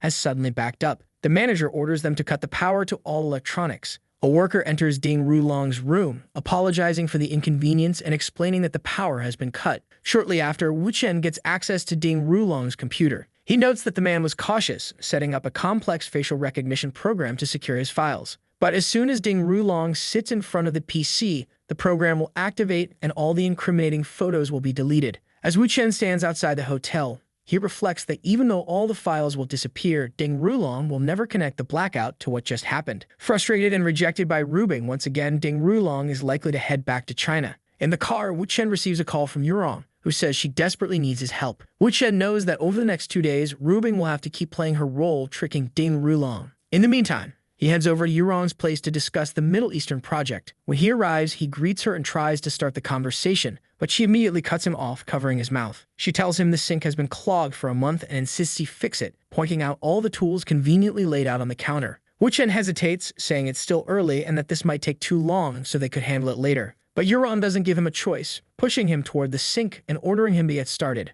A short while later, the sink is back in working order and the water flows freely. She compliments him, saying he's truly amazing. He thanks her, and about half an hour later, she returns, saying they can finally sit down and talk. Walking through the house with him, she shows off some clothes she had custom-made for a company and asks him to try something on. Dressed like a European beggar, he jokingly asks if he looks good. Before she can mention more things around the house that need fixing, Wu Chen interrupts, saying it's time to discuss business. He then explains the entire Middle Eastern project and the situation with the Dong family. Yurong nods, saying she understands, but points out that her family specializes in apparel, so they can't operate like the Dong family. She also mentions that she's already spending half her resources to corner Ding Rulong. Wu Chen reassures her, explaining that his company is launching some projects they'll be part of. Additionally, he suggests she expand her business into the Middle East and even establish a jewelry brand with Qingyin, which would sell exceptionally well in that region. It seems Yurong doesn't really care whether the plan succeeds, commenting that Wu Chen has clearly been busy and thought a lot about it. And judging by his actions, he's already fixing his jacket. Another repair must have happened. Wu Chen then mentions that later he plans to meet Lei Shang to resolve some issues and will be leaving in a few days. Half an hour later, he's meeting with Lei Shang, saying he has a small favor to ask. Lei Shang replies that no matter what it is, he'll make it happen. Wu Chen brings up the film industry, saying he'd really like Tao Manning to join a project. However, since he's not very close to her, he feels awkward about making such a direct offer. Lei Shang reassures him, saying it's no problem since they're practically family. Wu Chen tries to emphasize that the series Tao Manning would join is bound to be a hit and would make her even more famous. But Lei Shang simply tells him not to worry, he's already guaranteed she'll be involved. Still, Wu Chen insists on maintaining professionalism, saying business is business. He also talks about Xiaodi's projects, mentioning his plans to translate them into English, and asks if Lei Shang wants to be part of the venture. Looking through Wu Chen's phone, Lei Shang sees the success of Xiaodi's series and realizes it's basically free money, thanking him for the opportunity. The deal is done, and half a day later in Shanghai, Xiaodi is practicing in a training room when Xiaodi enters, telling her to take a break. Xiaodi gets a call, asking her to come to the office because an important client wants to meet. She agrees and takes Xiaodi along. Later, they're introduced to a man named Lin Zhang. Lin Zhang says he's seen the series Xiaodi stars in and is impressed by her beauty and talent. He offers 2 billion yuan to transfer her to his company. Xiaodi, confused, asks Xiaodi if she's excited or scared. Judging by the older man's demeanor, it's clear he's up to no good. He argues that while the series is successful, it likely doesn't earn more than 1 million yuan per episode. Paying 2 billion for her transfer would be equivalent to giving her 5 years' worth of work upfront, making it an obvious choice. Xiaodi steps outside with Mr. Gu to discuss the matter, questioning if they should consult Wu Chen about this. Mr. Gu dismisses her concerns, saying they've only invested in Xiaodi for a month and will make a 1.9 billion profit by selling her. With that money, they can hire more experienced talent who will quickly reach Xiaodi's level. Poor Xiaodi thinks this will make Wu Chen happy, but I doubt that's the case. Meanwhile, Lin Zhang impatiently asks for their decision. Just as Xiaodi is about to agree, Xiaodi speaks up, accusing Lin Zhang of not caring about her development and only being interested in her body. She declares that since she was hired by Wu Chen, she's his woman and will only lead if he approves. Everyone is stunned, wondering when this crazy girl became Wu Chen's woman. Even Xiaodi is taken aback, having had no idea about this. Lin Zhang quickly runs off, saying he'll call Mr. Wu to confirm. Wu Chen answers the call and someone asks if Xiaodi is his woman. He pauses, knowing that she's critical to his long-term plans, and asks them to keep the negotiation open for now, as he'll be in Shanghai tomorrow. After hanging up, Wu Chen reflects on how challenging it will be to deal with a wealthy man trying to buy Xiaodi. The next day at Xiaodi's company dormitories, Wu Chen asks if she's finished packing and if she wants to join him at the meeting with Lin Zhang. Xiaodi apologizes for what happened the previous day, explaining that she had no choice. All she wanted was to make a little money from the company and live a relatively simple life, but it seemed impossible. She pulls her usual dramatic move, essentially daring Wu Chen by saying he can do whatever he wants. Wu Chen laughs and asks if she thinks she has to be his woman to continue acting, or if she believes that, like with her previous family, she'll be prevented from acting again. She replies that she doesn't want to stay with them because Wu Chen is 10 times better. She confesses she's admired him since the day they met and is willing to follow this path because of him. However, Wu Chen points out that her admiration is platonic. He notes that when she looks at him, there's no romantic or physical attraction. Xiaowei insists that despite this, she still wants to stay at the company. She's terrified of losing her chance to act and swears that if Wu Chen lets her stay, she'll work 5 or 10 times harder than everyone else. When he asks why she's so determined, she says her ultimate goal is to surpass Tao Manning. This catches Wu Chen off guard. He starts reflecting on how he struggles to deal with women who are both strong and beautiful. It's clear she's asking for a new identity, but Wu Chen knows it's risky, especially if she ends up ruining the new film. Handing her back the towel, he says that if she truly wants to pursue her dreams, they'll talk again after the film results come in. It's a subtle way of saying she can stay in the company for now, at least until the project is completed. But Xiaowei, ever relentless, quips that if she's going to pretend to be his woman, she'll need to be more convincing. Wu Chen resigns himself, realizing it's pointless to resist,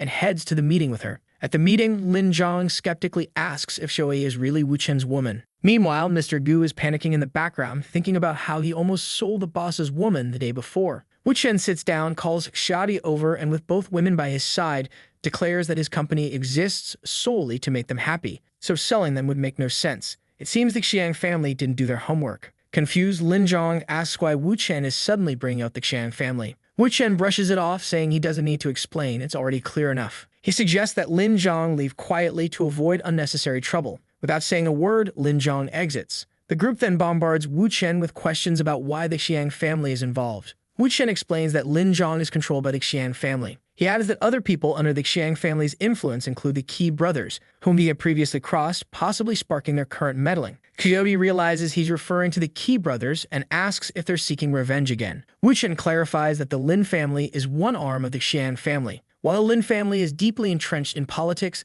the Xiang family dominates the online entertainment industry. Tao Manning is incredibly famous, but she rarely appears in films since Lei Shang doesn't push her to work much. However, the Xiang family knows that if Tao Manning joins this project, things will get complicated for them. That's why they're trying to sabotage everything. Xiaobi remarks that this explains why they were willing to pay so much for Xiaoyi. Xiaoyi, still confused, mutters about how all these major families are causing trouble over something that hasn't even been released yet. With his hands behind his head, Wu Chen says they have no idea what's about to happen. The next day, rumors spread online, branding Xiaoyi and Xiaodi as the witches of the city and heavily criticizing them. An associate informs Wu Chen that it's impossible to suppress all the negative news. Xiaobi vents her frustration, calling them disgusting. While Wu Chen asks Xiaoyi if she's scared, she responds confidently that she's not. Wu Chen reassures her, saying that if that's the case, they have nothing to worry about. He reveals that he has a contact in the entertainment industry who can help. He calls Kinger, who remarks that he hasn't even fulfilled his end of their deal and is already asking for more favors.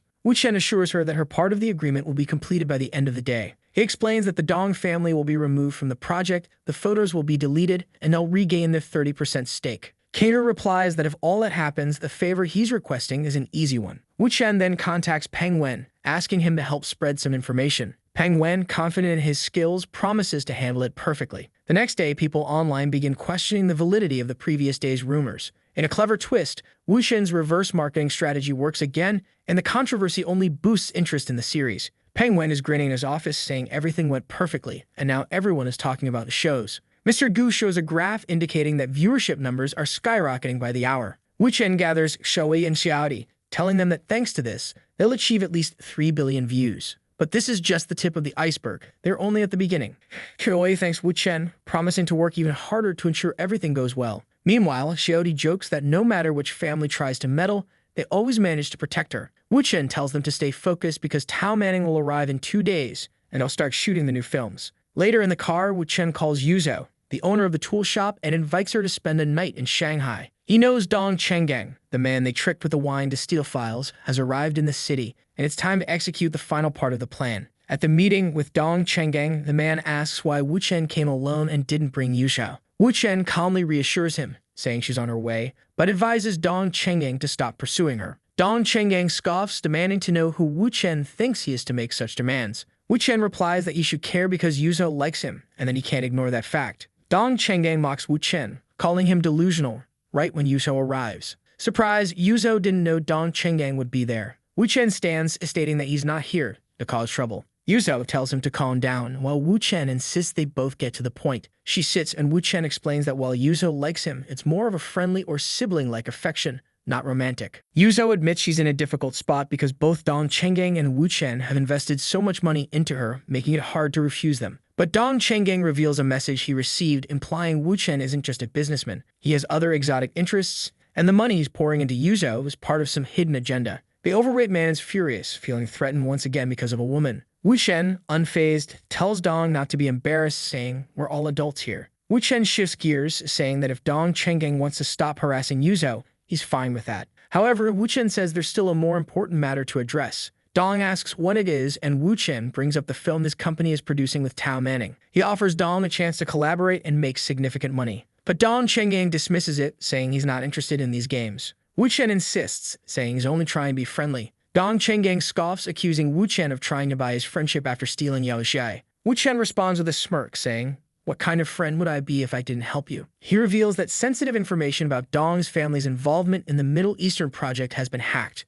If those details are leaked, the 4 major families involved will likely expel Dong's family from the project. Still skeptical, Dong Chenggang questions why someone he barely knows is offering him money and help. Wu Chen replies with a cryptic line, "A wise man doesn't share his secrets, but your information is spreading in hacker circles." He mentions that he has a program to protect files, ensuring no further hacks can occur. Intrigued, Dong sits down and asks if Wu Chen is using this entire situation as an excuse to sell him a program. Wu Chen says Dong needs to be more cautious or situations like this will keep happening. Dong sarcastically comments that Wu Chen is probably planning to use Tao Manning's film to market the program as well. Wu Chen admits it's one way to look at it but insists he's just offering friendship. Reluctantly, Dong raises his glass, saying Wu Chen talks in circles, but that the deal is good enough to accept. From that moment, Dong Chenggang considers Wu Chen a friend. 3 hours later, after sending Dong Chenggang on his way, Yuso praises Wu Chen for dealing with him so cleverly. However, she points out that Dong has no idea it was Wu Chen who leaked the information in the first place, a true betrayal. Wu Chen asks her to hand over the files he needs to proceed with his plan. She reminds him of his earlier promise to do whatever she wanted in exchange for the files.